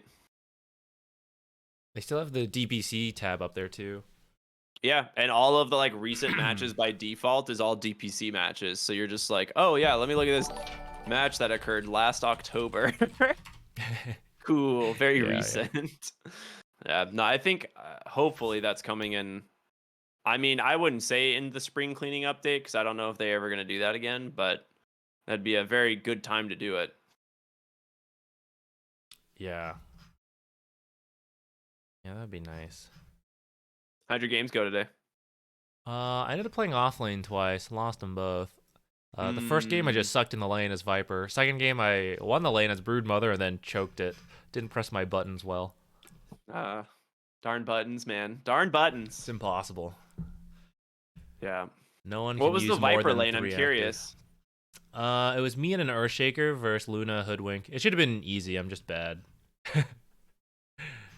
Maybe not easy, but like it should have been fine. It should have been. You have to like playable. pick the Hoodwink in that one, right? That's the only way to make it really work. I think maybe at a higher level. I think for us, I think there's definitely room, and I just didn't. I was missing some early last hits, so then my items were a little slow, and then there were some fights where I like just died first, so then I would get no XP, and then it just kept happening. So Yeah, I would keep dying from there first, and then we would like get a return kill, but every time like I'm just falling further behind. What was your item build, or like what do you like to build on offlane Viper in general? That was the first time I tried it, so I think I got a 2 Wraith bands, and then someone else built a Mage Slayer that game, so I went Dragonlance into Hurricane Pike, but I think I should have built armor sooner. I think maybe I should have gotten Veil or a Blade Mail that game. So I've played a decent amount of offlane Viper lately, since the patch came out. And when the patch came out, I was doing a lot of just Mage Slayer rush into Pike. And it feels really good if you're really far ahead. And sometimes you can just snowball off the lane. But definitely what I have felt is like definitely just the best build for sure is like your double Wraithband or even just single Wraithband treads into your Veil, and then go back for Mage Slayer, and then finish Shiva's. All right, maybe I should have done the Veil. I couldn't decide that game because our team, the 2 other cores were like almost all physical damage, but the supports were magic. So I was like, maybe it's still worth it, maybe it's not. I don't know. It's like it's one of those things where your hero gets so much out of the Veil, even if like you have no one else that benefits from it. Like a Viper Strike and 3 auto attacks with a Veil is like 1400 damage. Gotcha. Yeah. Okay, I'll give that a shot next time. Yeah, like the Q as you level it, especially once you get your level 10 talent as well, where it reduces magic resistance per stack even more, and then you just stack a Veil on it and then Viper Strike them, they just cry. It's actually just an insane amount of damage. Like, yeah, I don't know. When you it feels like it's not balanced at all, and I don't think it is, but it's very funny when you're the one doing it. Yeah. I'll give it a shot next time. I think it'd be funny. I love making people cry. Yeah. But then going back for the Mage Slayer is what feels really good, because you still need like the mana regen and the like extra damage that it provides and a little bit of extra tankiness. So you get like the armor from the Veil, you get the magic resistance from your passive and the Mage Slayer, and you just like run around at people and they can't really fight you while you have it. Yeah. On Face It, I see Tilted Boys is ongoing. Maybe it started. Match is being played. Yeah, 2 minutes in. So all of them, I think at the moment are listed as started. Grins. Okay, so it looks like Tilted Boys definitely their draft started a few minutes later than all the other ones. Um, so we can kind of like watch the Grin draft, and then I'll poke out for a moment and see if like the Tilted Boys game pops up at all. Sounds good to me. Yeah, there used to be a God, it was so cool. There used to be a little widget where you could get lobby IDs, um, as long as you were like like an approved person or something. I can't remember what it was used, like how it really worked, but you could like go to the website, click on the qualifier or whatever game you wanted to watch, Mhm. and then it would just spit out a watch command with like the match ID, so you could just like type it in a console. Oh, that's pretty And nifty. it worked for any ticketed game, and it was so sick. And then some update came out from Valve and it broke it, and it's never been fixed since.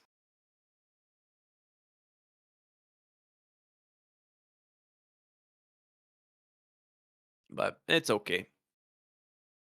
We got some good games today. There is a chance they finish the quals this first round today because there's so few teams. Because it's basically, let me see, ESL 1. Yeah, I think in the I saw in the Middle East region there is like 3 teams, so they all just insta qualified. I don't think a match was played. Yeah, the MENA region is just keeps doing that. Like no one ever signs up, so they just auto qualify because there's 3 actually good teams, right? Falcons, PSG Quest, and Enigma, and then every other team is just a pushover for the most part, so they don't even bother signing up.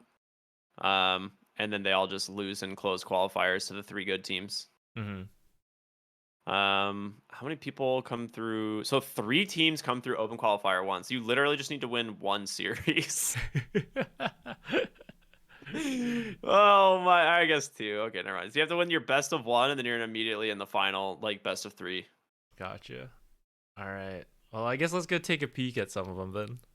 Let's go see what's happening. Oh, finally the bracket updated on Liquipedia. Okay, there we go. Oh, are you able to So the Liquipedia bracket has updated now. So if anyone wants to see the bracket for the teams that are in, you can see it there now. It's the 7 teams. It's weird. Only 7 teams made it through. I know there was like 9 or 10 originally signed up, but only 7 teams, I guess, hit the button in time. Let's see. Does it show their heroes? We can try the search feature. Not yet. Yeah, I was gonna see if it had the like Dota buff link or something to like one of the games, but none of that's been on yet.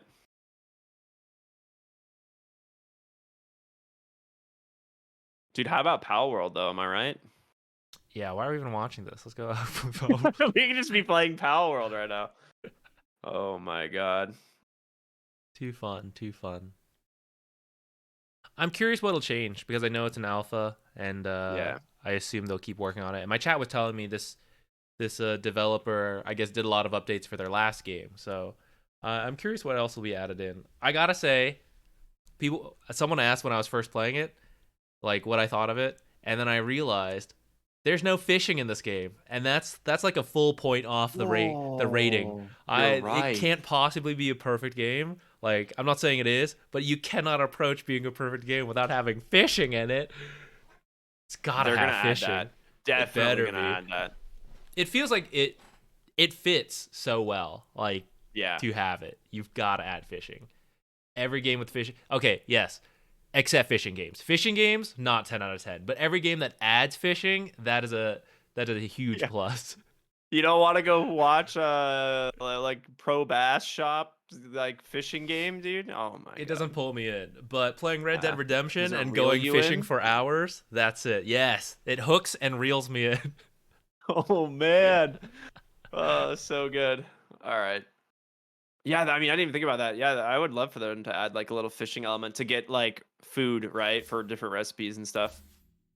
Yeah. Because right now, that's like I actually today like restructured my entire base in terms of like placement for everything so that I have a massive farm now for food because I was running out of actually good food. So now I have like 4 wheat farms and tomatoes and berries and all sorts of shit. I messed up my base. Oh, do you have a way to get ore? I feel like Dude, that's what's holding me back. Yeah, ore is like your biggest limiting factor. So what I did, I regret this. So I made my second base. I swear, guys, we're gonna watch qualifier soon when we eventually find it. Oh, the Grin draft just started. Are you seeing this one? Okay, I'll load into it. I'm trying to see if the other one even popped up, but I don't think it has yet. Sorry, guys, we were just waiting. There's a delay between when the games actually start. Like, there's qualifiers are slow to start, and then we're on a delay. So here we are. We're finally getting to watch something. There's one that says Radiant versus Dire. I'm gonna look at this one really quick as well to see if this happens to be the Sure thing, sure thing. Tilted Boys game. Yeah, to finish my Pal World thought before we go into full Dota mode, I like made the second base, and then I realized like how much of a delay the ore is. So then I redid the first base to go be like where there's a bunch of different ores, but now I gotta like move everything again. Yeah, luckily my base has like 3 natural ore spawns somewhat nearby. So I just like every single day I just like farm those and drop them in the furnace. That's like my other complaint. I want to be able to tell. I want this to be an update. I want to be able to give a work priority order to my pals. I want to like stop mining the stone. Go mine the ore. Get over there. What are you doing?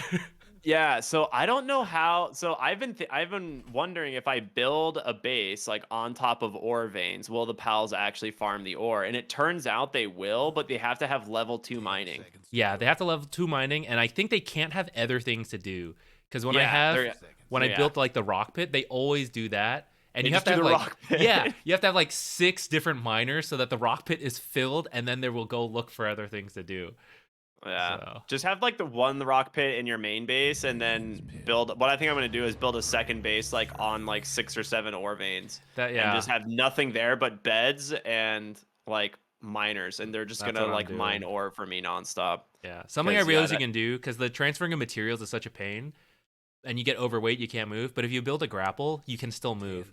So what I've been doing is I've been like massively overweighing myself with everything, and then I grapple over to like the fast travel. Dude, I had no idea. Someone was telling me the grapple was bugged, and so I just didn't even bother making it. It's a bit of I'll have to check it out. It's a bit of a pain because it's like slow, short range, and like a 10-second cooldown, but it's faster than doing like 50 million trips.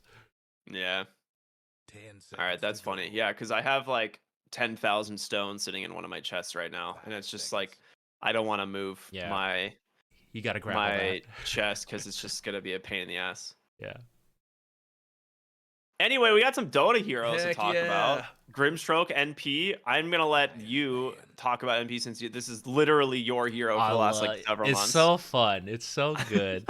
The teleport and the sprout are just so useful in the early game, and especially for like the pro level. Like in pubs, warding is great and all, but the pros and like definitely in these open qualifiers, the teams are good enough to be thinking about it, like getting the vision down that you want. And the enemy team might think like they know Nature's does this, they know there's a couple popular spots, but you don't know which they've chosen to do. It gives you a vision advantage right off the bat, and then that global rotation around, especially with the twin gates now costing mana. It is just harder, especially with like this was a while ago, but like the clarities and the mangoes are limited. So even if you want to buy a lot to be able to rotate, you maybe can't depending on the heroes in your team. So Nature's still, I mean, not free, right? It's an ability, but like it's much easier for him than other heroes. So I think he's fantastic right now. And then Grimstroke's also doing really well. I'm curious who they're going to pair with him, because I do think he's a hero. Like Nature's is straight up just good on his own. Grimstroke is good so long as he has a couple heroes that make sense with him. But fortunately, there are several that are good right now. I see Doom's already banned, but like Primal Beast we saw in the last qualifiers. Centaur was another one that like paired with Grimstroke. Curious who they're going to end up getting here.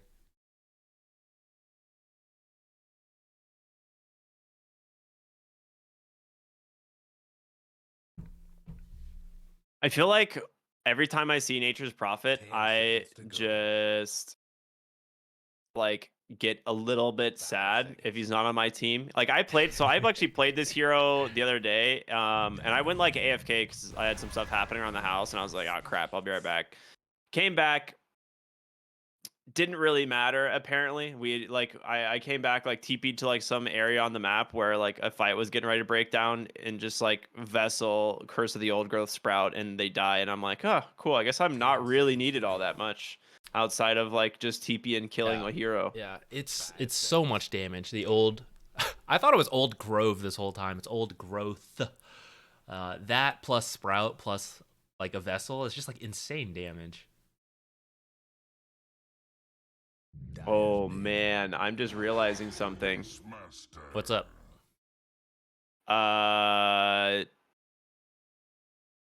Shopify is not signed up for ESL 1 Birmingham. I kind of assumed this is open They're quals. not I thought they would go straight to Yeah, like, they did not not at get all? invited. No, it's only Nouns, Bamisoy, and Yang Shigan Low, because they're still using the same EPL rankings, or the EPT leaderboard or whatever. So they have to play in Open Quals 2 now.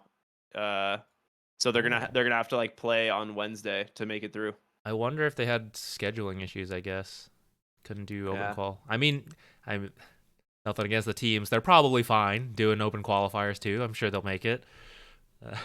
But Dude, imagine yeah, Shopify like the somehow memes, lose the game memes one. will never end. I mean, best of ones are kind of scary. You can definitely, you can get cheese, you can get some crazy stuff. Anyways, for Yeah. this draft, Beastmaster, the double ult on Grimshoke's kind of nice. Not like Yeah. the best hero in terms of using the Inkswell It because breaks it. the Soulbind. You mean when they like both get pushed? 10 seconds Yeah. to go. Oh yeah, I guess that can happen. But you still get double roar off though, right? Yeah. Okay. Yeah, you still get the double roar. It's just funny because it like breaks the soul bind and then it might reattach to another hero. Mm-hmm. But yeah, not the smoothest Inkswell user because Beastmaster himself doesn't always want to run in like right away, compared to someone like Primal Beast. But still very good Soulbind combo. 10 seconds to go. I like the Skywrath Mage follow up for it as well because it's like Dyer's Roar Mystic Flare is just always a great combo. Mm-hmm. The response with Wraith King is a little bit questionable to me. I'm not really sure why. Like Double King really prioritized the Wraith King matchup here into the Beastmaster as they go for the Anti-Mage. And like this is a hero that I would normally pick into a Beastmaster. Anti-Mage crushes the Beastmaster lane.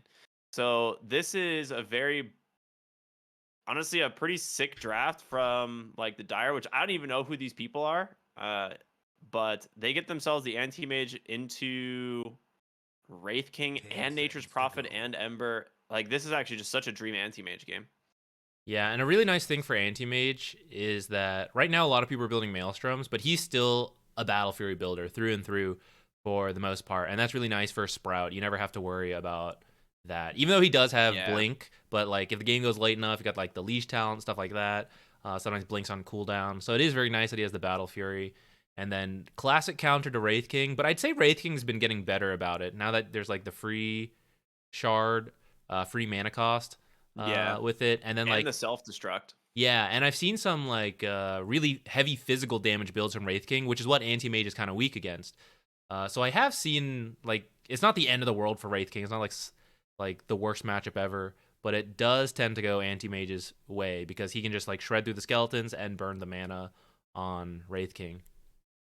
Yeah, I wouldn't be surprised if he just like kites around the Wraith King in a lot of the fights, right? Like Anti-Mage is a lot more mobile. He can just ignore the Wraith King and like eventually pick up an Aghanim Scepter or something. And then at that point he's just teasing the Wraith King. Like he can never actually like get his hands on the Anti-Mage. Yeah. But And then it's probably, I'm guessing it's an offlane pick for Grin Esports coming up here. yeah. And they're I'd going to agree. need some kind of catch, I think, for the Anti-Mage because Nature's could build like Orchid, Ag, stuff like that, but eventually like Anti-Mage will have Manta, Venge stun, Wraith King stun. These are very unreliable for Anti-Mage who has the spell shield. And then Root from Ember Spirit, the Searing Chains, also kind of hit or miss depending on like what's nearby. So some kind of more reliable catch I think would be really big for them. Or you kind of ignore it and go for a full tempo lineup and just like, okay, Anti-Mage, you blink around, we're going to run down towers. Yeah, I was gonna say that's something I kind of like the idea of a little bit more. Is Mhm. just like picking something that goes quick. They go to Slardar Magnus. I'll grab the Storm Spirit for the mid lane. A decent matchup into the Ember. Yeah, and another mobile hero which they don't have the greatest catch for. So one or the other. Either a really tempo lineup coming up here, which like Wraith King can definitely do, like Armlet, Deso, Skeletons doing a bunch of damage. Yeah. Nature's very good at like early tempos. Ember, same. So if they want to go that route, I don't know. Would you just get like an aura builder at that point? I feel like you just need to pick something that completely destroys the anti-mage in lane. Like, I feel like it might not even be a tempo builder or a tempo hero. It's like you just can't let anti-mage get a good start here, I think. That might be why they banned out that Slardar. Ooh. That is an Is it off-lane Monkey King? It is being played by Dad, so I think so. I mean, to my knowledge, in the past, he has been the off-laner. Yeah, he is. So, yeah, that is going to be a 3-position Monkey King. I mean, that might fit what you were just asking for. Someone who can hit the anti-mage with a crush the lot of lane, physical damage. Yeah, and you don't need too much mana because your passive obviously works without mana. And then maybe you have a stick or a mango so that when you do get all the charges, you can maybe pop it, use your stun for the big hit. But like you can at least right-click trade really effectively without mana. That's a cool pick. It is a cool pick. I'm curious what his item build is going to be. I think this game is... He has a lot of options. You can go for an early Orchid. He can go for a Diffusal. I don't think he can afford to go like the Battle Fury or the Maelstrom. Like maybe he goes Mage Slayer. There's a lot of things that Monkey King can build now with like these new items. Which is why he's been getting a lot of play as a 4, right? A lot of people are just building as a 4, going like Mage Slayer Orchid on this hero, like no boots, nothing, like literally no items at all, and just running around like boundless striking and primal springing around the map. But I'm curious how it plays from the 3 position. It should win the lane, right? Like I feel like it should be pretty obvious that it's going to win the lane. But I think if it doesn't, then they're in a really bad spot because I think you pick it for the lane because although the stun's kind of nice catch, it's not as good as it used to be. It has been nerfed, and there's like a Beastmaster who can break trees, plus the Hawk. Storm Spirit can like find you in the trees potentially as well. So like if you don't win your lane and there are heroes who can kind of find you as you're trying to like kind of rat around and catch up, like I think you're gonna be in a really bad spot. this team is called what exactly? Wolf Team, I think. Yeah, I think that's what they were on Face It. All right. Well, always starting with a pause. It's like my favorite thing ever. Any crazy item builds on anyone? Doesn't look like it. Well, actually, Nature's going for the Blightstone. That's not as common anymore. But going back to our point about we want to win the lane, anti-mage weak to physical damage, that kind of makes sense. Blightstone plus this off-lane Monkey King. Seems like they've identified, like, yeah, we're picking this for the lane pressure. And that seems to be what the build is matching. Yeah, I don't hate it actually. I don't really. I think the last like few times I've played the Nature's Prophet, I just buy like a circlet and just like go for an early earn a lot of the time, as opposed to like going for the minus armor from the Blightstone. But his lane opponent in the 5 is. Who do you think the 5 is? Is it gonna be Grimstroke or Skywrath? I think Grim It's makes gotta be more Grim, right? sense as a 5, Yeah. but Especially with Anti-Mage having Blink, right? yeah, but maybe in this game you don't want to be blinking into the Monkey King. That might be kind of scary. So that's why this kind of goes back to earlier. I was saying like Grimstroke's pairings kind of determine how strong he is. I'm not sure. It's been a minute since I've seen offlane Monkey King, so maybe there's room to work with. There's always mistakes that can happen. Especially like maybe Nature's, maybe he goes too far. The blink on top with like the Inkswell, Nature's has no actual escape. Maybe they can find some kills that way. I think it makes more sense than the Skywrath. I think Skywrath 4 should work better. There we go. Yeah, I would say I kind of agree. I was gonna say if he's against a Skywrath in lane, like putting him at the negative armor with Blightstone is really scary. But I figured he would be against Grimstroke. I mean, not a high armor hero either, but if he is just right-click trading with a Grimstroke, he definitely wins. Mm-hmm. And like the Monkey King, you know, wins the right-click trades against the anti-mage as well.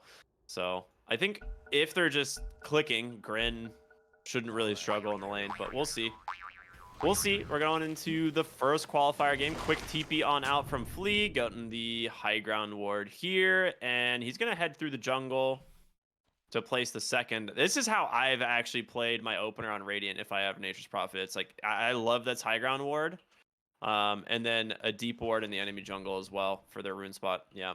Are your pub mids okay with that? I feel like in a lot of my games, they're upset if they can't see like that classic see the middle, the classic middle river area. So I think for the most part, it is. Oh, bottom. They're gonna find Bloody Nine. Oh yeah, that's just first blood. He's definitely dead. Goes to Soul Eater, anti-mage, gets caught by the Syrian chains, blood grenades thrown just about everywhere. This is a 1-for-1 trade right now. Double King's gonna go down here. Soul Eater grabbing himself a double kill. Now Lund on the run as well. Promise Bring on in. Dad cleans up one, but they're just gonna get 3 heroes. A nice 3-hero Syrian chains, however, to try and keep them in this.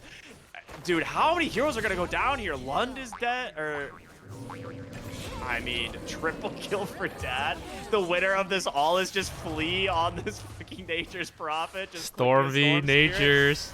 In comes B9 once He again. died so Couple long ago, auto he's attacks back. So far, 9 deaths before the horn, baby. Let's go. Oh my god. Okay, who won from that?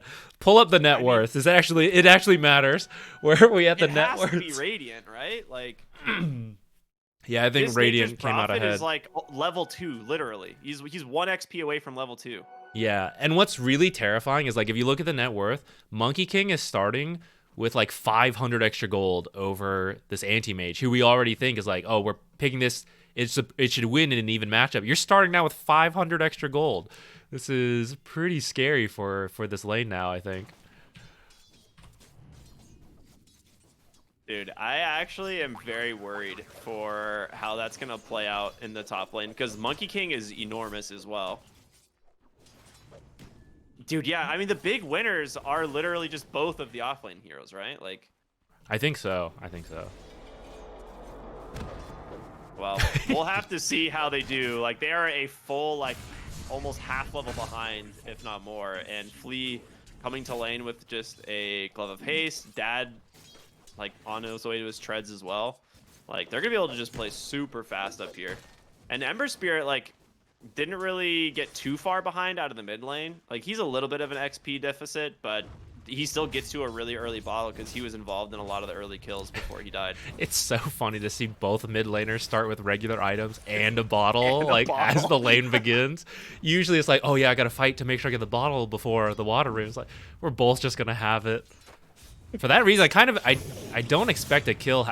They're level 3 already. Yeah, dude. So funny. I don't know. I said I didn't expect a kill, but whew, close. I mean, he has slight chains in 1 second. This, yeah. Wait, what? Lund had the kill. Oh, I guess he has Fairy and 7-stick. Never mind, he's fine. But the top lane disaster is beginning. Yeah, first anti-mage kill. He's actually got no points Jingu. He just picked up a point of Boundless Strike, I think, to snipe that kill at the last second. That's But- pretty interesting. I mean, at this point, a lot of it just comes out of the fact that, like, Flea completely zoned out the Grimstroke, like, twice now. Mhm. Anytime he comes near the lane, he just gets right-clicked to death. Yeah, I mean, Flea has 10 extra damage. He's got the Blightstone. He has that Glove of Haste you mentioned. So, yeah, he just cannot keep up. They're going to have to do this, like these pulls. You're going to have to do this a lot because you can't really play this lane directly. Ooh, rotating bottom.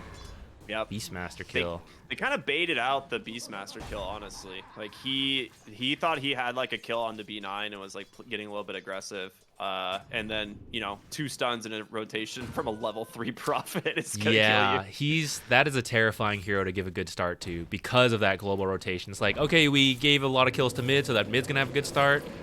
But Nature's is everywhere. Actually, in the top lane, they're going on Monkey King. Might be able to actually get a return kill here. He's got the Jingu stacks now. Will eventually go down, but it's going to cost you anti-mage. Oh, I mean, it's gold did better he than get? just dying, right? But Yeah. Flea is almost level 4 now. Yeah, I think they definitely needed to. I can't believe mid. There's a level 4 like tower dive going on here.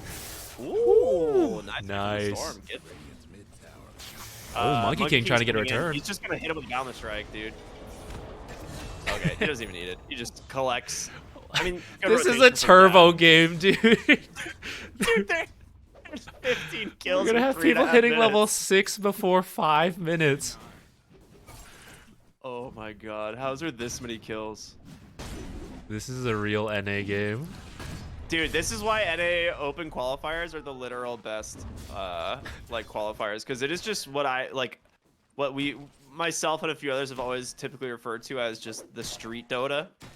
You know, this is where shit gets done. This is it. This is street Dota. It's so funny too, because like leading up to this, right? You make your plans like, oh, here's how we'll play the game. This is the kind of style we want to go for.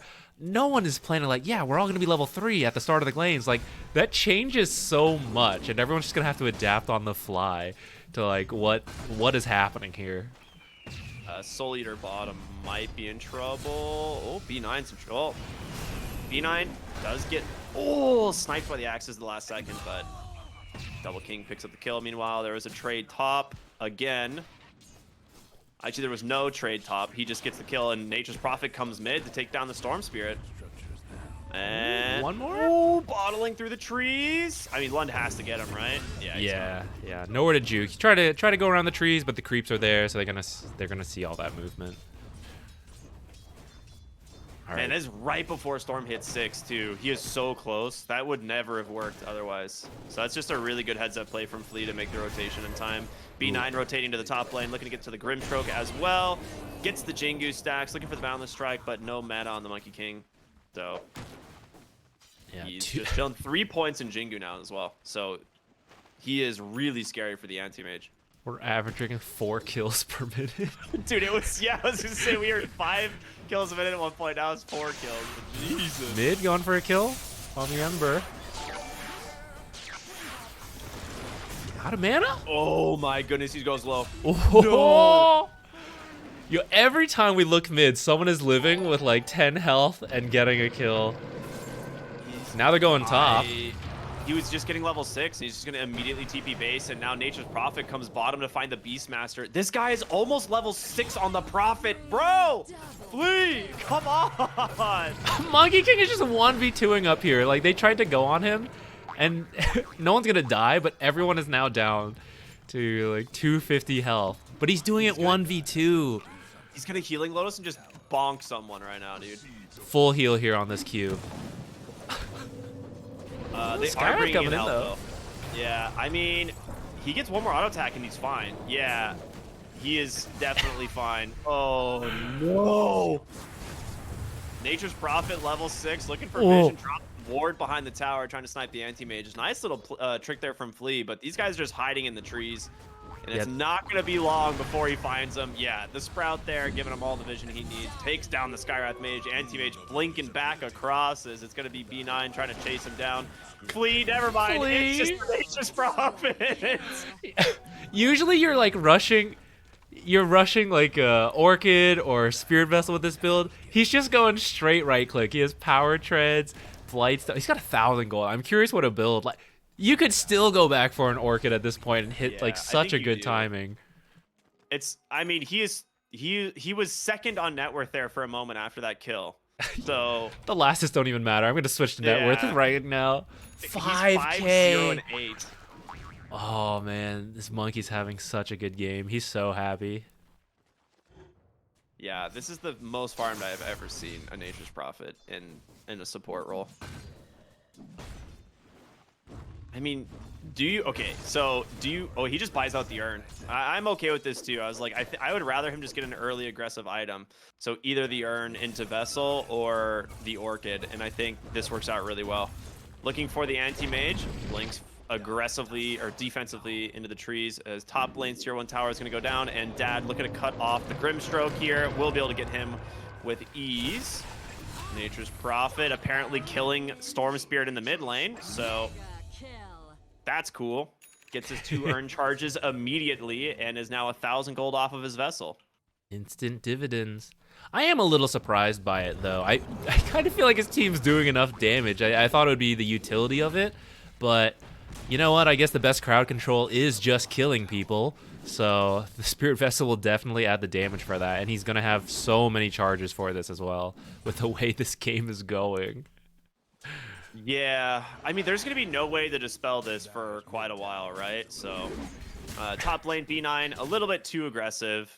So he's going to go down as they eventually give the freebie away. In that bottom lane, however, Boundless Strike comes out from Dad. Double King trying to get aggressive onto the Beastmaster. Does have Reincarnation, but they turn their attention onto the Monkey King. The Vortex is there, but he's just healing up so much. Reincarnation, slowing them up. Lee just bonking the Skywrath Mage on the backside. He needs to be very careful. The rotation from the Anti-Mage, great 2 hero chains. The Mana Void's not enough, and Storm Spirit out of mana himself, plunge the DD rune.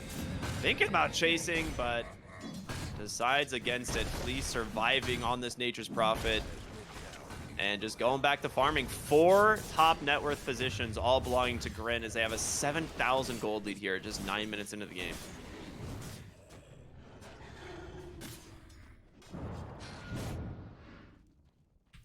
I gotta ask you a question here, Zach. Hit me with it. If you get if 9 kills go off before the bell, would you have expected it to? And like it's like 5 to 4, right? Yeah. Like, would you have expected it to result in this one-sided of like a lane stage? I think what we're seeing is like how those kills are distributed and like who dies first is really important. And unfortunately for the Dire, Monkey King was one of the big winners from that. And Anti-Mage, like if Anti-Mage had also been a big winner, then it might have been fine, like it balances out. But Anti-Mage was a big loser of that trade, and Monkey King was the big winner. And it's already a counter matchup. And it feels like that is just snowballing. Nature's being another hero who came out pretty well from that. And even if he didn't, he benefits from the Monkey King having such a good lane that I feel like they're able to exert that start better than like if you had a less mobile support than Nature's, then he can't really go around, and maybe they just win top, but maybe mid and bottom, you know, go the way of Wolf Team. I like how Double King is basically just like the 401k for Grin at this point. Like they're just putting money away just in case they need their carry to do something in the late game. They're like, hey, you know, just keep farming away, buddy. You know, we'll call on you at some point if we need, but he is just big chilling right now. Yeah, we're entering a really scary part too. When you lose all your tier 1s without having taken any tier 1s, it becomes really difficult to play. It's hard to cut creeps. It's hard to farm the enemy's half of the map because they have so many places they can rotate to with the tier 1s. And that's, yeah, it's looking pretty messy here. They're going to need, I feel like this is entering the portion of the game where you kind of need your opponents to make a mistake, which definitely happens in Dota, but it's difficult to force it yourself, like if both teams are playing correctly. That's a good point.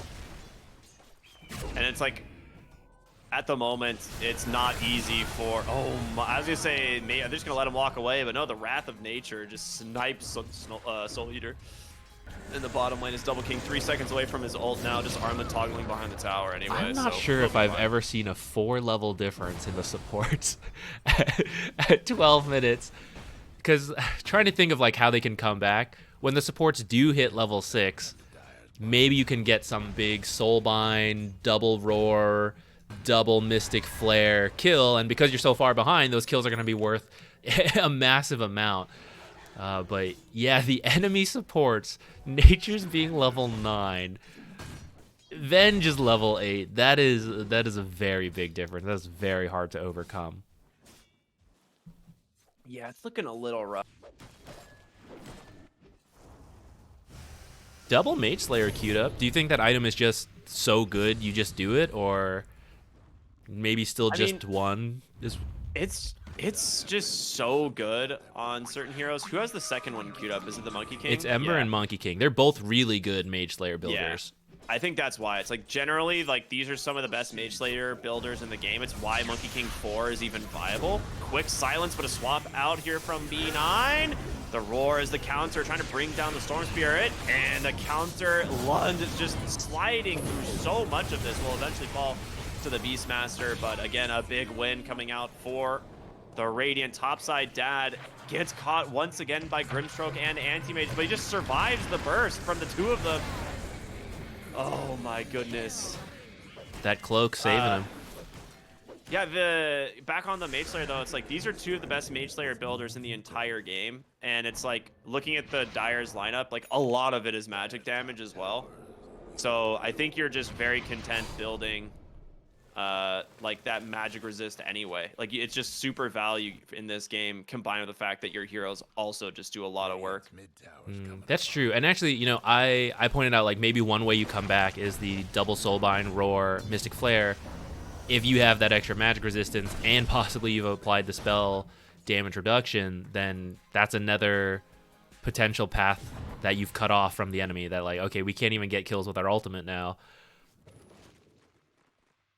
Dude, they just will not give this Anti-Mage anything. He was just chasing around the map. Man, Fleet, what a guy. He's... Can you imagine being level 11 as a support, Nature's Prophet at 14 minutes, and you still get a Glimmer Cape? How is he not just going like full damage? Yeah, That's discipline on this guy. That like it is a really good Glimmer Cape game, right? Like magic resistance, this game is super value, but yeah, it's like, why does he also not just buy a Mage Slayer? Like, let's be real. Yeah, Mage Slayer or like Orchid, like just more damage. I mean, it's like if you're worried about getting bursted from like a Skywrath ult or something, as long as Lund just hits him with the Sleight of Fist, like suddenly Skywrath's burst damage is just 40% less, right? So it's pretty nuts like how good this item is. And you can like Boundless Strike for the same thing. Like you have two different ways of applying it from range, like really easily. Cool. Smoke wrap around here, looking for Lund in the mid lane. B9 doesn't see them, jumps in up right away. In comes Storm, does get a nice vortex. The Sleight of Fist comes out, hits the whole team. Nice Soulbind onto two. Flea will actually just heals for the moment. The silence expires. They're actually just kiting through all of it. Lund gets out. The Dire team just crumbles. Nobody dies on the Radiant. That's brutal.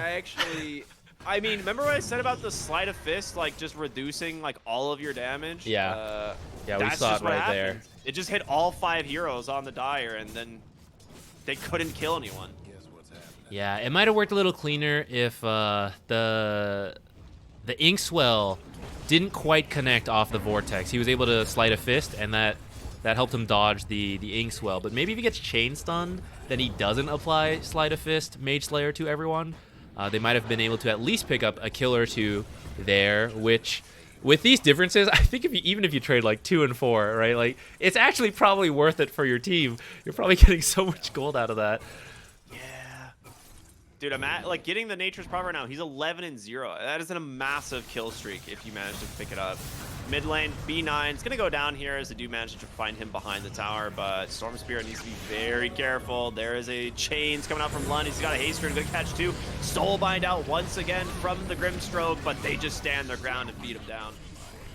And Lund is not done. Looking for more, potentially. Slight does not hit.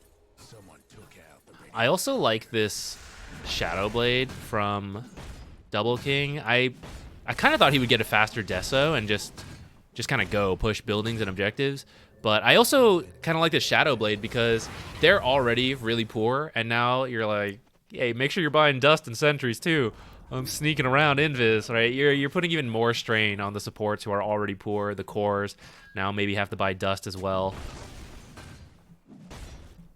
Double King. Ward in the top lane, in comes the Anti-Mage. He just doesn't attack fast enough. Yeah, he pops the self-reincarnation to make sure he does not die and just turns around with a stun and dunks on the Anti-Mage. Oh no. And yeah, a quick little double tap there from the Wraith King. Yeah, that's one of those things. You have to be able to burn this guy's mana fast enough. Otherwise, yep, self-reincarnation will get you. I was kind of surprised they actually did so much damage to him before. Yeah, I thought he would just be able to burn off more mana and like maybe there's a shot, but they actually just killed him. And he still had all the mana to just reincarnate himself. Oh boy. Oh boy. Well, the investment into Double King has paid off, it seems, as he is now top net worth with a Blake Dagger and about to have a Silver Edge? What is he building here? He's going Silver Edge into Deso. I Okay, don't. yeah, he is. Yeah, I mean, I guess the break's useful. I don't fully understand the Silver Edge. I mean, it's certainly a useful item, but I would have thought like just the Deso or something. But maybe he just wants to kill people. He's not wrong. Like anyone he finds, like for example, okay, no, there's a sentry down gonna spot him running invis. But like, okay, never mind. He is gonna fight the storm. But like, if he finds anyone with the Silver Edge, like just running around invis, he'll probably kill them 1v1, maybe even more, 1v2, 1v3. Oh boy. Yeah. I was gonna say, is Anti-Mage gonna die solo to this Nature's Prophet? But Flea is just bullying. He can anytime teleport. he shows on map, Yeah, just pretend. No, he has bought an Atos. I think Anti-Mage killed his courier, so it's been delayed a bit. But yeah, no Dispels are gonna come out for a while. Though there is a spell shield on Anti-Mage, so maybe can't use it on him. But Storm, maybe you can catch him if he doesn't zip in time. Yeah, Storm's like really far away from any Dispel. This is why I was like kind of surprised we didn't see the Orchid Rush. Oh boy. Soul Eater goes down. Yeah, Orchid Rush. But I mean, it just seems like they're still finding kills even without it. I don't think they really Yeah, mind all yeah. that much. Yeah, I also thought like Orchid or Aghanims, because the Ag's ult can be they're harder rude. to react to as it's bouncing around, a little bit more instant than Rod of Atos. It definitely would have been the greedy option, like skip Glimmer Atos, go straight Ags. I think it could have worked here, but honestly, like the Glimmer so that they literally just can't kill us, plus we'll catch him with Atos at some point. Like maybe they dodge a couple, but we'll just do it again. Atos is such a low cooldown compared to the Aghanims, where your ult, it does go down, but yeah, Atos is 18 seconds. So like, okay, he got away this time. Let's just keep going. Let's just keep finding him in another lane. Just keep Atosing him. Dude, that feels so bad. They commit, they almost get the Ember Spirit, and like Sleight of Fist in the last second takes down the Skywrath Mage, and then B9 kills the Storm with a swap. In comes Flea, trapping this Beastmaster. Good dust usage, but there's a Double King Wraith King here now, and you're not getting away from this guy. So, Prior to these just extra deaths, I think that 1v2 was worth it gold-wise. That's the that's the situation they're in. there's an Atos on the Monkey King. Oh, He just kills Anti-Mage. right in the middle. Oh my god. Hey, he's just gonna go Gleipnir, right? Like, it just picks up the Atos first.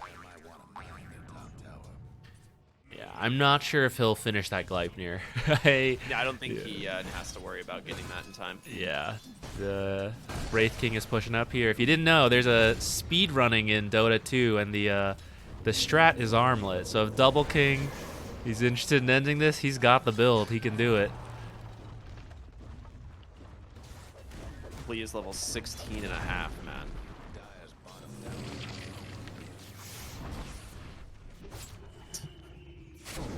He's just, oh no, swap into swap. Atos. Stun onto the Skywrath Mage. Pound the strike onto 3. Alright, call it, please. There it GG, is, there it is. GG. Grin absolutely wiping the floor with Wolf Team here in game number 1. I don't think Or Wolf the Team even first has to feel that bad. Like, it sucks, and when you get beaten like in this way, it's definitely demoralizing, but I don't think anyone can plan for like this like 5v4, like 5-4 beginning. It's so out there, and they got pretty unlucky with that and how it ended up being distributed. That yeah, it sucks, but I don't really think it's their fault. Yeah, it's not. It's definitely not. Like, they just, you lose that first team fight at the river or before the horn, and suddenly like a Nature's Prophet and Monkey King are coming to the off lane with like almost a full level advantage and like half their treads done. And you're just like, Yeah. oh, Like, how do you? So- It was already a tough lane, and now it's borderline impossible. And we saw it, right? They did their best, but like he's literally fighting back like 1v2 thanks to the advantage he got from that beginning. yeah. Well, I just managed to find the Tilted Boys game. I'm not sure if you managed to follow me into this one. Did you see it? I didn't get brought in, but I do see it, so I'll join in as well. All right. Yeah, they're like 20 minutes in, 21 minutes in, and a little bit more even for sure. All right, yeah, let's take a look at this. Then I might have to head out, but you'll keep watching, right? Yeah, I'm gonna keep watching. Oh, that's right. Are you heading out right now? Not right now. This one's like halfway through. Who knows? Maybe it'll go like 80 minutes, but I'll watch the rest of this one with you, and then I'll probably head out. Nice. Okay. All right, yeah, 5K difference at 21 minutes, so advantage to Tilted Boys, but 5K is not the end of the world. What are we coming into? Another Nature's Prophet, not doing as well, believe it or not. Not having please game. Yeah. What's crazy is it, yeah, I don't know. There's like a 7-level difference at this point. It's just nuts. Okay, that's the last game. Let's, I'll focus on this game, see what's going on here. I mean, they have a pretty good gold lead on the Radiant right now. I'm trying to look at the core matchups because I haven't paid much attention to what's been happening here quite yet. But they do have, I'm guessing what was an offlane Razor here. Yeah, it must have been an offlane Razor into was probably a counter pick Slark. So kind of a weird. I'm surprised you would like blind pick a Razor like that, or maybe they moved the Razor. They picked it earlier, and then they last picked like a Faceless Void or something. I don't quite know. But Faceless Void, very good into the Slark and the TA. So there's like a... If this goes late, I mean, the Dire team have to feel pretty good about those matchups.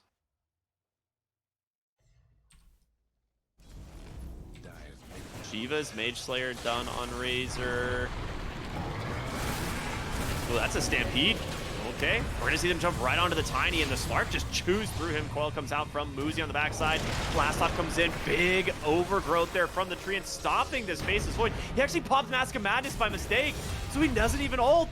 Silence catches the Nature's Prophet as well. Chrono is available. He's got to find something, but the Centaur is just tanking through all of his damage. Both cores remaining, but they now got to back on out. Slark still pouncing around here with his ag, except the slows and the silences from this TA are doing work. Jumping in once again here on the Centaur. A couple meld strikes out from the TAs. Got the kill.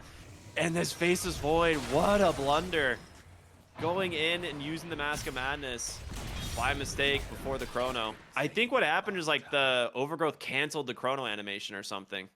Yeah, that might have been it. That is quite unfortunate for them. That would have been a pretty nice Chrono.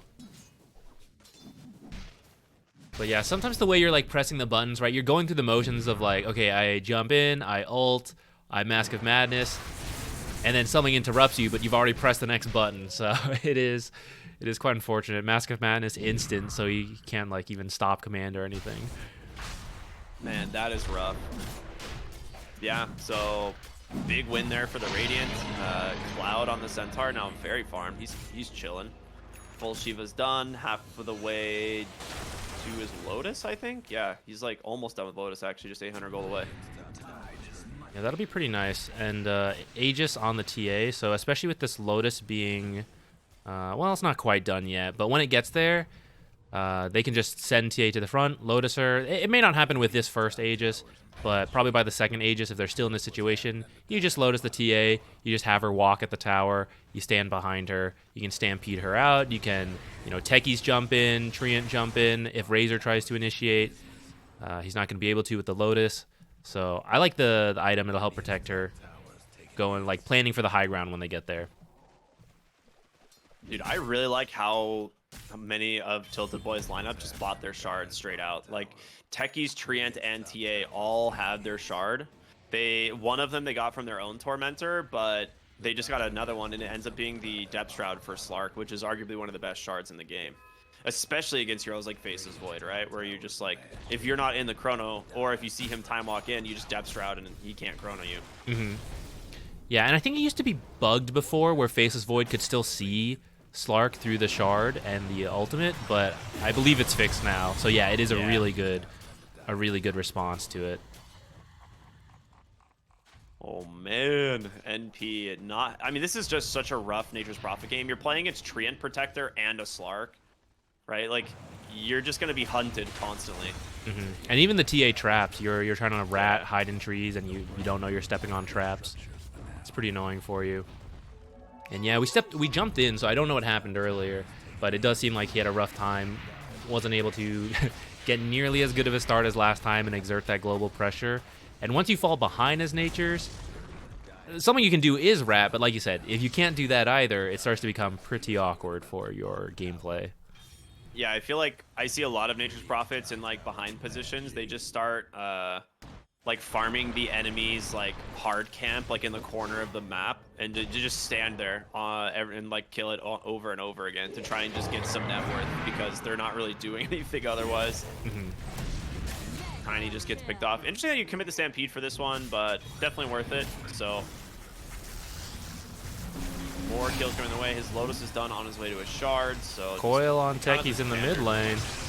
Ooh, okay, that's nice. Ends up dropping the Death Trap, but it's not enough to save him. The Yules, can it get him out? It will. Okay, nice Yules there from the puck. Still looking. Ooh, nice try. Nice try. That was close. That was very close. It's a pretty tough one to get because, yeah, puck can just like blink straight out of that if the timings work out. That was definitely a worthy tip on Tamuzi there. Like, that Razor is 100% dead if he doesn't Yules the Slark.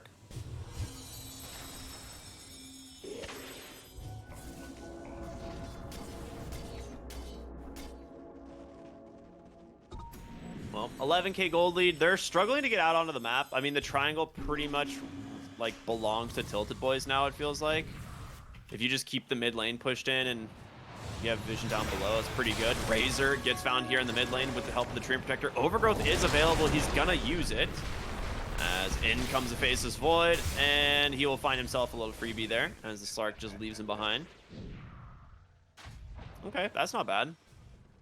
Yeah, it's pretty nice when you've got Aegis in your head, you lose the support. You know, maybe you could push it, but at the same time, do we really want to risk that? If we lose the fight, that's throwing away our pretty big lead. So even a support kill as you enter this stage of the game, that's pretty nice because the other team they'll still most likely respect it and play a little more cautiously. It buys you a bit more time. Yep, Nature's Prophet is doing exactly what I was talking about. It's like you just go to the enemy's like corner of the map and you just farm their like medium and hard camp over and over because there's nothing else that you can do. Yeah. I mean, you eventually get net worth, right? And that is very good on this hero, but it just feels rough because you would like to be doing something else, I think, in most times as a support. Yeah, this is one of your like the lowest on the list of things you would like to do as Natures, and it is something you can do. It's nice about the hero, but you would definitely be preferring to gank, to like just straight up push a lane because you're strong enough to do that.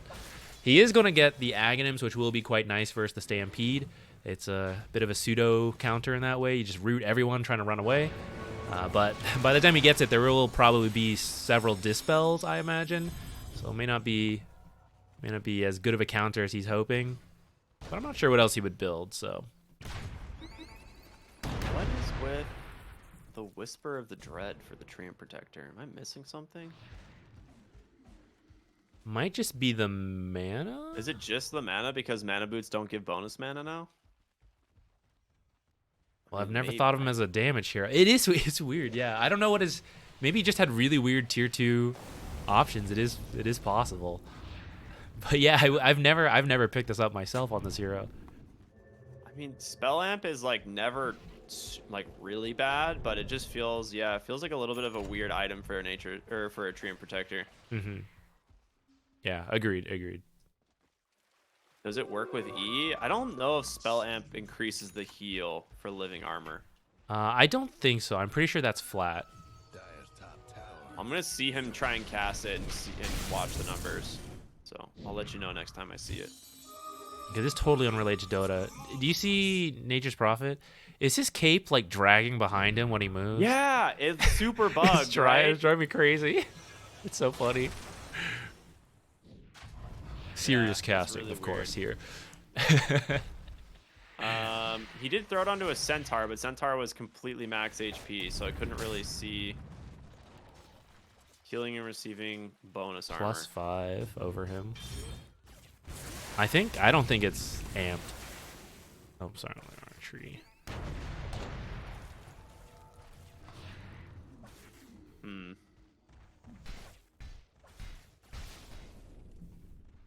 Yeah, it's just spell damage, not spell amp, so it doesn't work. If it was spell amp, it would probably work, but because it's not technically a damage spell, he gets nothing out of it. Ooh, they tried to smoke on the Dire, ran to the Invis Treant, but they thought it was someone on the other side of the tree line, so they didn't pop smoke their dust right away. So ended up not getting anything out of it. Oh boy. When you just want to go check for an enemy ward and you just walk into a bunch of mines from the techies. Dude, B-God might be one of the most annoying Dota players in the North American Dota region because he just plays Pudge and techies any opportunity he gets. And it's like, oh, I'm going to go do something on this side of the map. And you're just like, nope. Nature's Prophet at least clearing them out with some summons, which is good. But Yeah, it's super annoying. Yeah, didn't have the skill point till recently, which I wonder if maybe versus techies it's worth taking one value point a little earlier, so you can use the treants to scout and get the mines. I'll keep an eye out on that because actually techies has been quite popular as well as Nature's as support picks. I'm sure we'll see them in the game in the future games. So maybe it's not worth it. Teleportation and Sprout, both very good spells to max right away, but I mean, the mines are free vision essentially, and they're very annoying. Just like trying to walk so much around. damage. Yeah, yeah. Every time I see like a techies in Dota lately, like this hero is either like in the top 3 like overall damage by the end of the game, or like just like substantially above everybody. Bottom lane, the Lotus will get rid of the initial initiation. He just pops a Stampede trying to keep on out. He got outside of the Depth Shroud though. Logan tried to save him, but ended up finding the kill. That's a big bounty too. Oh my goodness. If he had gotten out of that, it would have been just too sad. 5 people ganking one hero and he gets away. Yeah. It's I so had a little bit of sad. miscommunication there because Logan like jumped over to Depth Shroud him, and I mean, yeah, he should have been able to get out basically. Well, unfortunate. But I mean, that's a great kill bounty. Stampede down, no Centaur for 40. Yeah. A little unlucky for them though that Roche is. It could have been up now, but it's not. It's a pretty long spawn. Otherwise, they probably could just take it here without Centaur. It's kind of scary. But Tilted Boys doesn't know if it's up or not, so they do have to be here posturing, and they'll feel okay. They are pretty ahead, so even without the Centaur, who is about to respawn at this point, they feel okay coming up here. Slark's gonna be able to see that Tiny peeked in, but it doesn't really look like anything's happening. 3 minutes is max respawn, right? For Roche? Yes. Dude, that was like 2 minutes and 50 seconds, I think. Yeah, pretty I'm like looking at the timer for progress. I'm like, I'm pretty sure that was like almost 3 minutes exactly. Yeah, pretty unlucky for them. But they are going to get this instant buyback, and it makes sense. They don't know when Roche is going to be up, and they want to be able to contest it. Thank you. That's why maybe that looks a little funny. You won't see that much in your pubs, but the Roche Sean in these kind of games is much more highly prioritized. Wow, he just immediately shadow danced and goes on the high ground. Huge stomp from the Centaur catching too. Sideblades coming out from the TA as well, doing some serious work. BKB finally coming through from the Razor, but can he actually get out of this? It doesn't look like it. Chrono being held for the moment, trying to TP out on the Nature's Prophet as Cloud's continuing to chase. Stomp does connect here onto the Faceless Voice. It does have another time walk. As the trap's causing some problems, Puck will leave as well. Man, what a play from the Slark just to go in like that. He might have the Chrono if he wants to get out. Yeah, too he's late. not getting out at all. Yeah. Wow. What a chase. And they're going to get the Roshan here. Sometimes there is a little bit of RNG to Dota. They're going to get lucky with this Roshan spawn here. And that's kind of why you buy back on that sucks for Treant. them. You want to show up to this fight. You know everyone's posturing around it. You don't want to wait for your full respawn time. Unless you know Roshan can't be up yet. Oh, Treant got like arguably the best item he could have gotten. The craggy coat. This item is sick. I love the rework on this from what it used to be. This thing's super cool. Towers getting the business. Roshan top. They are wanting to contest here on the Dire. Problem is, TA's traps are starting to add up, and they will find the Nature's Prophet, at least for the moment. Yep, jump in, stomp. They get the kill. Nice avalanche toss from the Tiny, but where's the follow-up? Puck has a coil, but You don't have a Faceless Void for another 15 seconds. Tiny tries to go snipe his gem back, but ends up just giving it away, and that is a massive blunder. Giving a gem over to a Slark team. Yeah, they kind of needed the gem to deal with the vision we talked about earlier, the traps, the Invis Treant, the mines. They needed to get a gem to remove it, but now losing it to the Slark team, certainly terrifying. I imagine their map will go pretty dark. They actually only have one observer on the map anyways right now. Oh, there's Aegis. Cheese. Slardar finished up his heart. Slardar, wait, what? Centaur finished up his heart. Dude, they are just, like, this game just completely fell apart. It wasn't that big of a goal difference like 10 minutes ago, but now it is just, woo, kind of just, yeah, exploded. This TA has gotten so much out of it, and now the completed Daedalus, actually, he nearly kills himself on the Tormentor. Not one of those heroes who can easily solo it anymore. Thanks to the fact that they directly counted her with the Shining. Mm-hmm. That was their way of being like, no more TA soloing. You're already good enough at other things. Yeah, they really did hit quite a few heroes who could solo it. I think Meepo can still do it. Oh, she's going to try again. She can do it again with like popping it in the middle, but you need a little bit of extra help now. Yeah, it comes with the techies. Yeah, Meepo can solo it. Juggernaut can solo it. Troll can solo it. I think I've seen Ursus do it still, popping Ursa the very ult. easily, yeah. Oh, someone in my chat saying Lone Razor. Druid. Yeah, Lone Druid could do it. Oh, I haven't seen Razors do it. Oh, that makes some sense. Razor, that you just stand pop the next to eye. it with Eye of the Storm and bring it to Gotcha. 0 armor, and then you just click it like 6 times and it dies. Gotcha. It's one of I used to play a lot of offlane Razor. I still do. He's actually one of my favorite offlaners. Yeah, it's really easy. Super low cooldown. Can ult. you static link it? No, you can't. Ah. But like you just stand next to it with Eye of the Storm, and it just like pokes it. You take like very little damage, and you just slowly bring it down to 0 armor. And then once it's at 0 armor, you just hit it. Gotcha.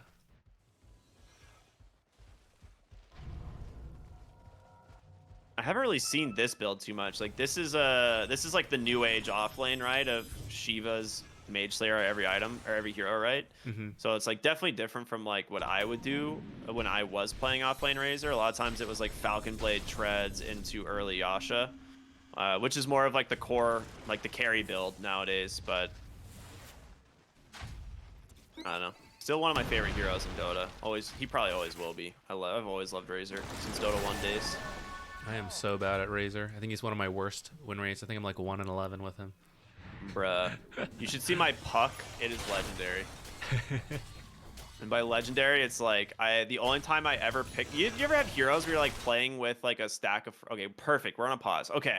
Rambling you're time. Hit playing me with it. in a stack with some friends, and you're like, say, a pretty large like MMR amount above them, and you are going mid. What are some of the heroes that you like think you're like, okay, I have to like somehow solo win this game because my other lanes are not going to be great? Like, what are some of the heroes you would pick? I usually go with a different mentality, but if I had that mentality, maybe like Nature's. Really, you take Nature's? In the mid lane maybe is a little weird, but I'm not that good at many mid heroes, so I'm trying to think like who Yeah. I'd be able to play decently. Because to the earlier part of your question, part of the reason I'm so bad at Razor and the win rate so bad is I do pull them out in party games. Back when like you'd have Cavern Crawl as like the main reason I'd play Oh, Razor. yeah. So I'm trying to like Cavern Crawl Razor with like a party game, and the MMR disparities are all over the place. It's messy. For me, that hero a lot of time was like Puck or Wind Ranger. Like Gotcha. a lot of the time were like the two heroes that I would pick if I was like, okay, I guess I'm mid, because I don't like playing mid. It was one of my least favorite roles for a long time. I absolutely hated it outside of like playing Shadow Fiend, who was like one of my favorite heroes. I played him a lot, but he's been pretty much dead in the mid lane and dead in Dota in general for like 2 years now. Yeah, not too popular. I think he had like a brief phase as a carry again, but Yeah, maybe he that came back in was safe lane for a little bit. When It Yeah. was like it was like 044 build or something. yeah. But yeah, it's like I would play puck, and sometimes like lane would usually go well, but then I just like didn't have enough like experience playing it late game, and I would like get caught a couple times, and my game would like just spiral out of control. And I think my puck win rate is like less than 20%, or maybe it is 20% or something. Nice. It's not a good one. Stampede comes out actually just to get the Treants to safety, but also for the TA to come in. She gonna find him? No meld. Oh, Needs some She lucky had the crits meld. there. all right. Disengage on the Dire.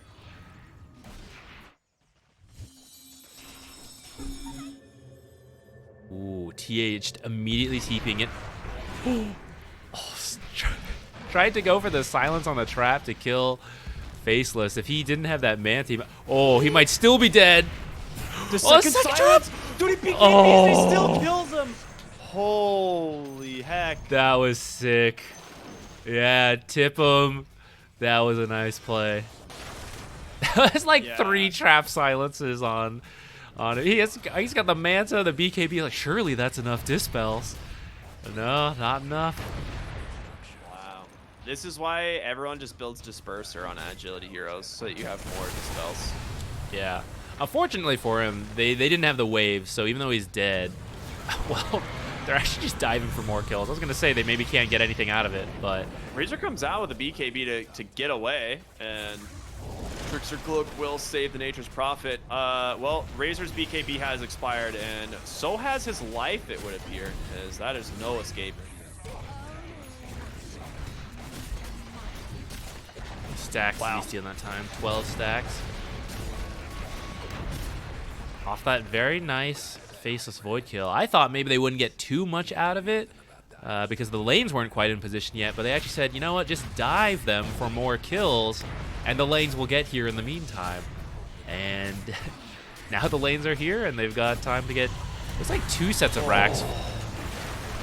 What an overwhelming blink there from the Centaur. Just vision provided by Pingu, and he just sets it up. They're going to buy back on everyone as the Faceless Void is here with the Chrono. Logan still has Depth Shroud available. Doesn't drop it. The BKB is going to protect him for now. They're trying to just bring him down in time, and they will. Okay, Slark is gone. So the buybacks at least finding something here as Cloud is just sprouted for eternity inside the enemy base. Does have his Stampede as well as a cheese to play with. He's not going to pop either. He's just going to go down. That was a very big kill for them. That was 2,500 gold for the Slark and 2,000 gold for Centaur. But of course, it did come at the cost of a barracks and a half. Yeah. Well, and some buybacks. Mid lane Hex comes out from the TA, manages to bring down the Tiny as the Faceless Void trying to just stand his ground. There's no shot. You cancer. Does he get? Nah, he gets a time walk off. Nope. Woo. That crit doing a little bit of damage. Not enough to find the kill though. Yeah, I feel like it's getting pretty difficult. I mean, it's been difficult, but like Chronosphere, you usually feel pretty good about the late game potential of it. It's such a powerful ability. But Overgrowth, Living Armor, the Techies, Reactive Taser, there's actually several things, along with like the Slark Shroud that we talked about earlier. There's a lot of things that make Chronosphere not as reliable as you might usually feel in other games of like, yeah, we got the late game, you know, don't worry guys, big Chronosphere on everyone, I'll get them. That's part of their challenge here. They really got to get that Chronosphere off before too many of those potential counters can come out. Or you have to like catch the right heroes, which just makes it hard. It just puts a lot of pressure on the Faceless Void player.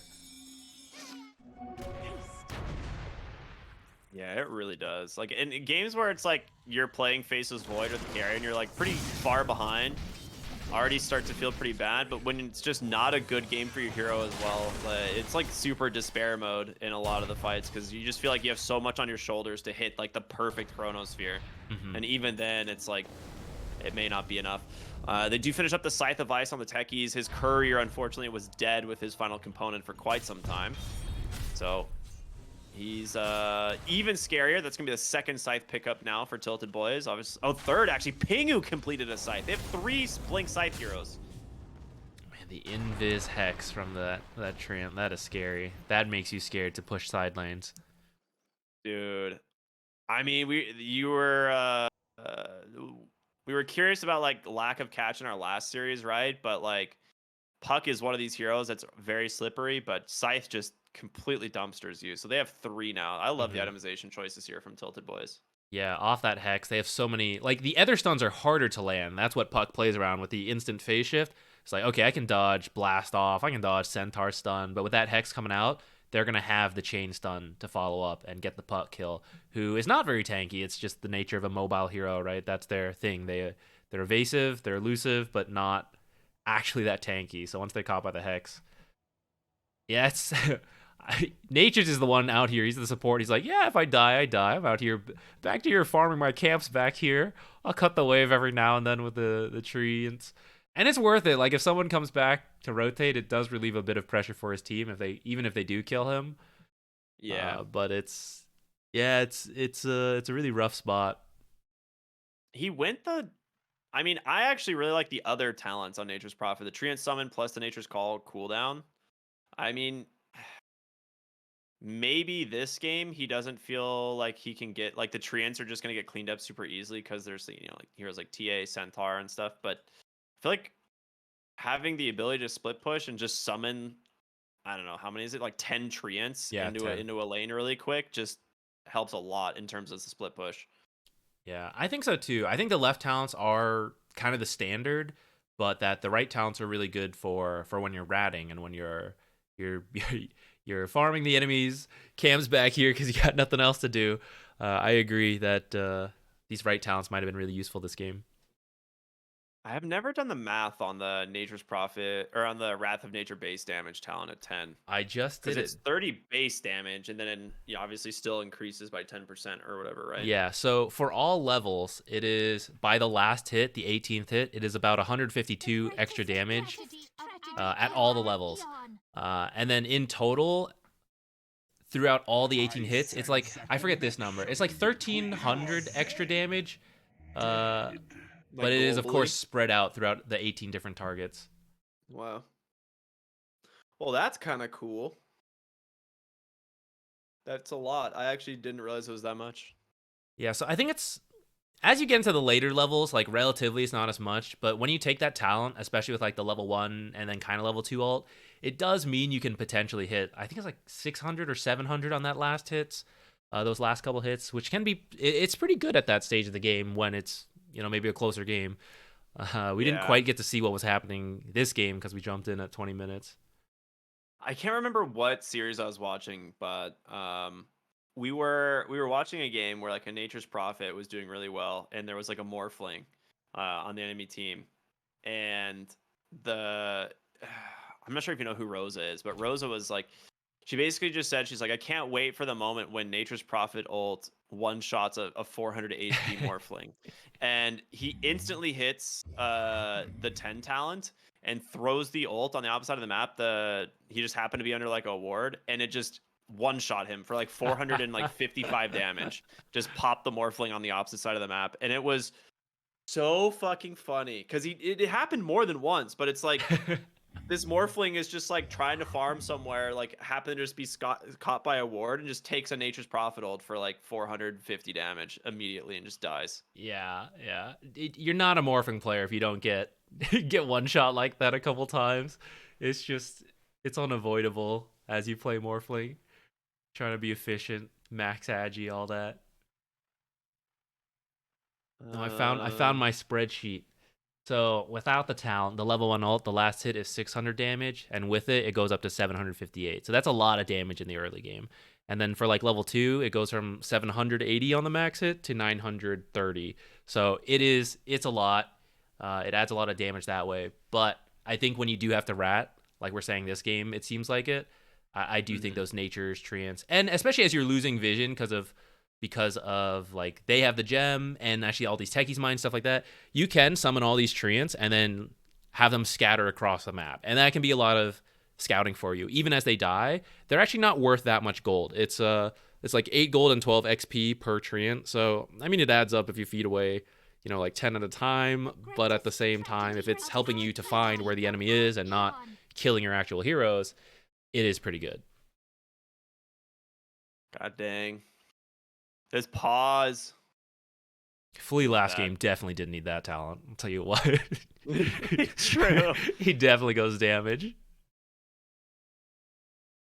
I'm being informed that Shopify no longer has to play through opens. So I'm guessing like they came to an agreement with ESL, and ESL was like, okay, yeah, we'll just put you in closed qualifiers. I don't think there was much more conversation than that.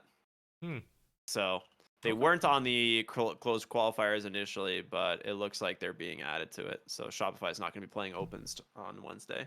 Okay. I mean, they probably would have made it, right? Like, so Interesting. Yeah, it's I mean, not they really a wasn't huge even deal. close last time they went through opens. They just steamrolled every team in like 15 minutes. Mm-hmm. So What is this? A game What of is some this? sort? A game of some sort? a game? I'm actually Awesome. curious when the Fart Studios game is going to start, or if it's starting. 'Cause that's the one I'm going to be excited to watch. But for now, doesn't look like it started.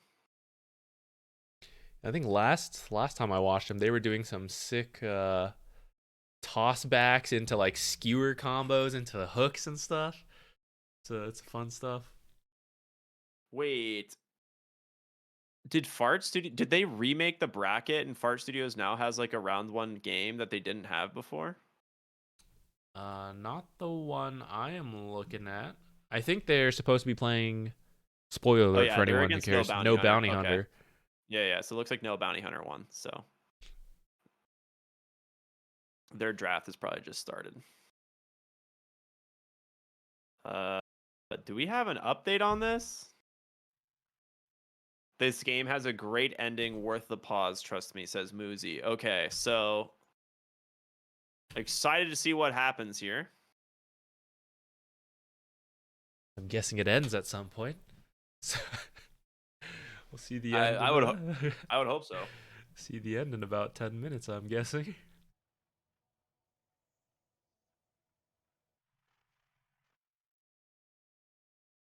All right, if you had to brainstorm some ways, because I mean, Tilted Boys, pretty big lead here. 33K, 44 minutes.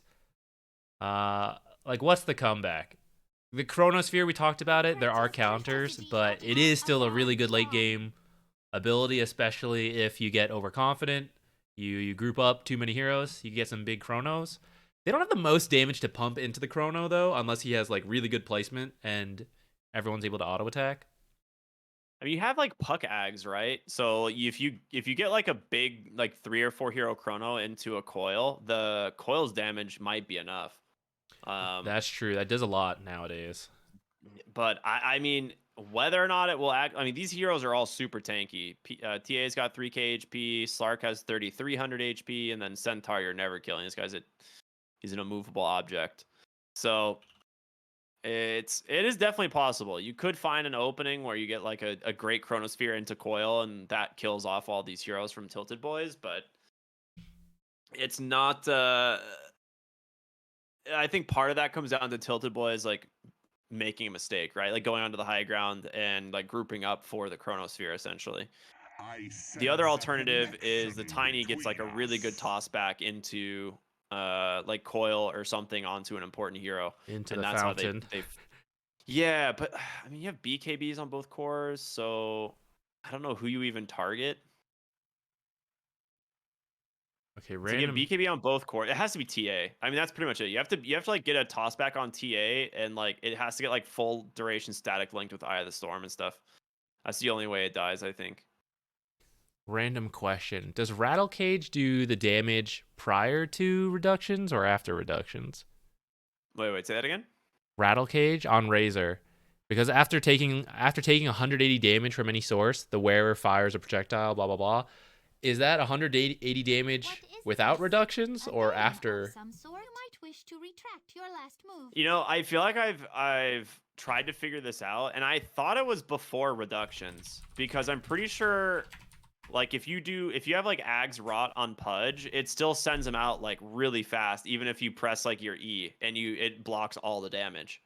So I'm pretty sure if it works on Pudge that way, it is pre-reduction. Because if you Gotcha. like rot with like level 4 flesh heap, you're taking 0 damage, right? It blocks Mhm. all of it. Yeah. But I'm Rattle Cage was still sending out projectiles, so I think it's pre-reduction. Got it. Because I was looking for crazy theory crafting ways, and I was like, what if he just killed everyone with Rattle Cage? how much damage can he do when he like if he's being killed? How much Rattled Cage damage can go out? I mean, I feel like this item is super good. Especially on a hero like Razor, where you already have like a ton of movement speed, so you don't really need movement speed from your jungle item. Mm-hmm. And like Storm Surge just perfectly counters like all targetable spells, right? Just instantly purging them essentially, and um, then you have Rattle Cage built on top of it, so it's really hard just to get away from this guy. Does it? I feel like I don't see it that often in my games, and I don't need to take it because I play a lot of backline support, so I'm not usually Yeah. grabbing it. If you take like 2,000 damage at once, does it just shoot out once, or does it shoot out like Uh, however many? I think it just shoots out once. Like there is an internal cooldown, I You might wish believe. to retract Got your it. last So move. it doesn't. It's not like Quills where like if you take 2,000 damage, it Just sends out five like quills at once or some shit. 5 Quills. Yeah, Got it. I'm pretty sure there's an internal cooldown on it. I haven't tested this item super thoroughly, but yeah, I mean we'll see. I want to go test it right now, but now I'm like, well, shit. I guess if we're just We gotta stuck in wait. this Yeah. like pause, I don't want to miss it. Yeah. Um, We were casually talking about it like the rule book earlier. It feels bad, but I actually don't know like what is the rule book on where the time is. It's like 15 you, minutes. Yeah, it's usually 15 minutes pause time. With basically auto resuming the game after that. So I don't know how long they've been paused at this point, but it's got to be like almost 10 minutes now, I think. Yeah.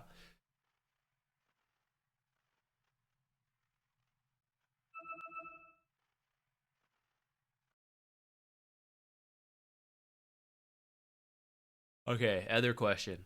We got the time. Tier 4 neutral, Ancient Guardian. Have you been seeing it a lot? On some heroes, I think it's a bait a lot of the time, to be honest. Because you only get the Like, 50 damage when you're near the yeah, Ancient.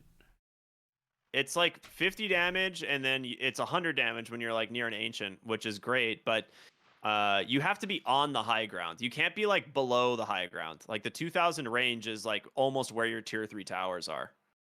Got it. So it's especially maybe in mid lane it's a little bit closer, but if you're like pushing a side lane, that 2,000 range from the ancient is like not as easy to hit. So it feels weird if you're like buying it as like a siege item, because then you're like, all right, well, it starts kicking in like basically once I'm taking the barracks, not when I'm taking the tower. And it's like a lot of times you need help taking the tower down and stuff. Yeah, Like that's like the cracking it hardest initially. part. Yeah.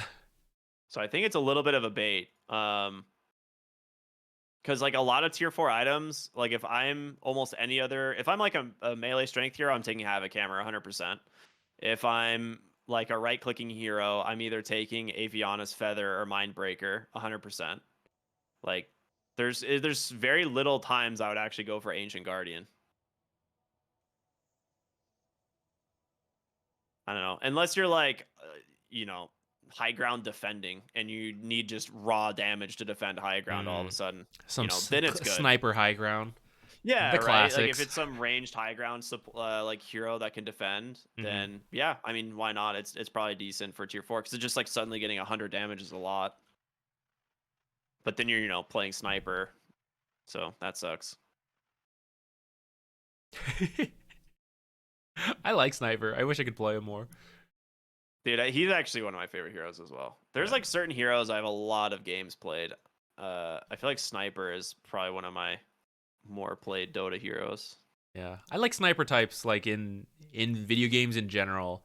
So I do enjoy like the long range, but I missed he was like a support for a moment where people were rushing Aghanims, and it was good Yeah. for a bit, then it got heavily nerfed, and now people still do it, but it's bad.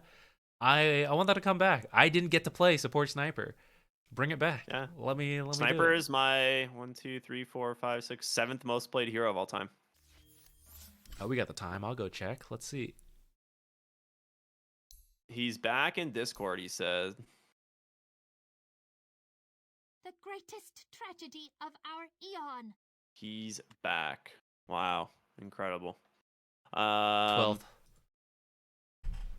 Yeah, dude, I love Sniper. I really do. Oh my god. All right, don't look at this red streak. Don't look at it. Holy heck. I still have a 55% win rate on this hero, but like of my most recent 20 games, like 12 of them are losses. Maybe more. 4, 5, 6, 13 of them are losses. Wow. Yeah, that's not good. I'm not playing him. I have 139 games on him. Wow, And that's more than me. The most recent was like August 2023, but when I go to like the first game on this last 20, it's like 2019. So it's all the way Yeah. back when I was playing like a lot more core. Yeah. For me, it's like from 2021 to December. I guess I played him once in December. But it's like, I mean, I honestly, I don't play a lot of Dota anymore.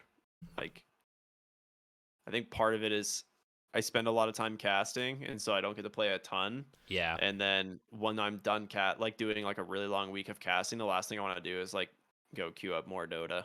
Yeah, it's a lot. It's kind of funny. Like I make videos on it, and then it's like you guys probably play more than me actually, because every time I make a video, that's like 8 games more plus you could have been playing. All right, Yeah. we're back. Finally, all right, looking for the epic conclusion to Tilted Boys versus basically Unknown, I think is their name. Muzi has assured us that it's going to be an epic finish. I imagine no team has any idea what is going on anymore. Yeah, I've totally lost the flow. I think game time should have kept going. We'd be in tier 5 items right now. I think that's what should just come into it. Dude, I mean, we'd be like right away from tier 5, absolutely. It's like I think that was like a 10 or 15 minute pause, right? Like easy. All right, let's look at posturing for Roche. Roche is a good place for the Mega Chrono comeback. They have a good smoke position. Ward Sentry's gonna drop here. They do find B-God. Avalanche comes through, stomp out into a stampede. They're gonna lose the Tiny right away. Muzi catches a Blink Hex from Pingu. They have a second Hex to follow it up, but can they finish the kill? You gotta get the Chronosphere. He does catch the Templar Assassin, but the Depth Shroud save from the Slark. Puck goes down into the Faceless Void as well. And now Nicola on the Razor will just BKB TP on home. The Nature's Prophet gets caught as well, so 3 dead on the Dire side. Sometimes you just get chronoed by your own boy. Yeah, sometimes you just chrono your puck and you lose. That feels bad. Well, that was an epic conclusion. I'm really glad we just waited like 20 minutes for that. Jesus, I'm sure Muzi is really tilted right now. Sometimes that's how it be. Holy heck. All right. Well, I'm going to probably go watch Fart Studios. I'm sure you're taking off now, right? You got to go? Yeah, I'm gonna take off. But are you gonna cover some of these tomorrow? Oh yeah. If it doesn't finish tonight, I'll be covering him tomorrow. I'm not really sure if they're going to just complete it tonight though, because that's one thing like they could do if the bracket is so small is like just do the best of 3s tonight. So That is we'll true. find out. Yeah, I'll double check that as well. If they are covering it, I'm down to cover it again tomorrow. If you are, if Yeah. not, Wednesday Open Qualifiers 2 start, right? Yes. All so right. we'll take a look at then. Hopefully some teams sign up. Otherwise, you know, Just feel like I'll see you straight into the best of Friday. 3s. Yeah.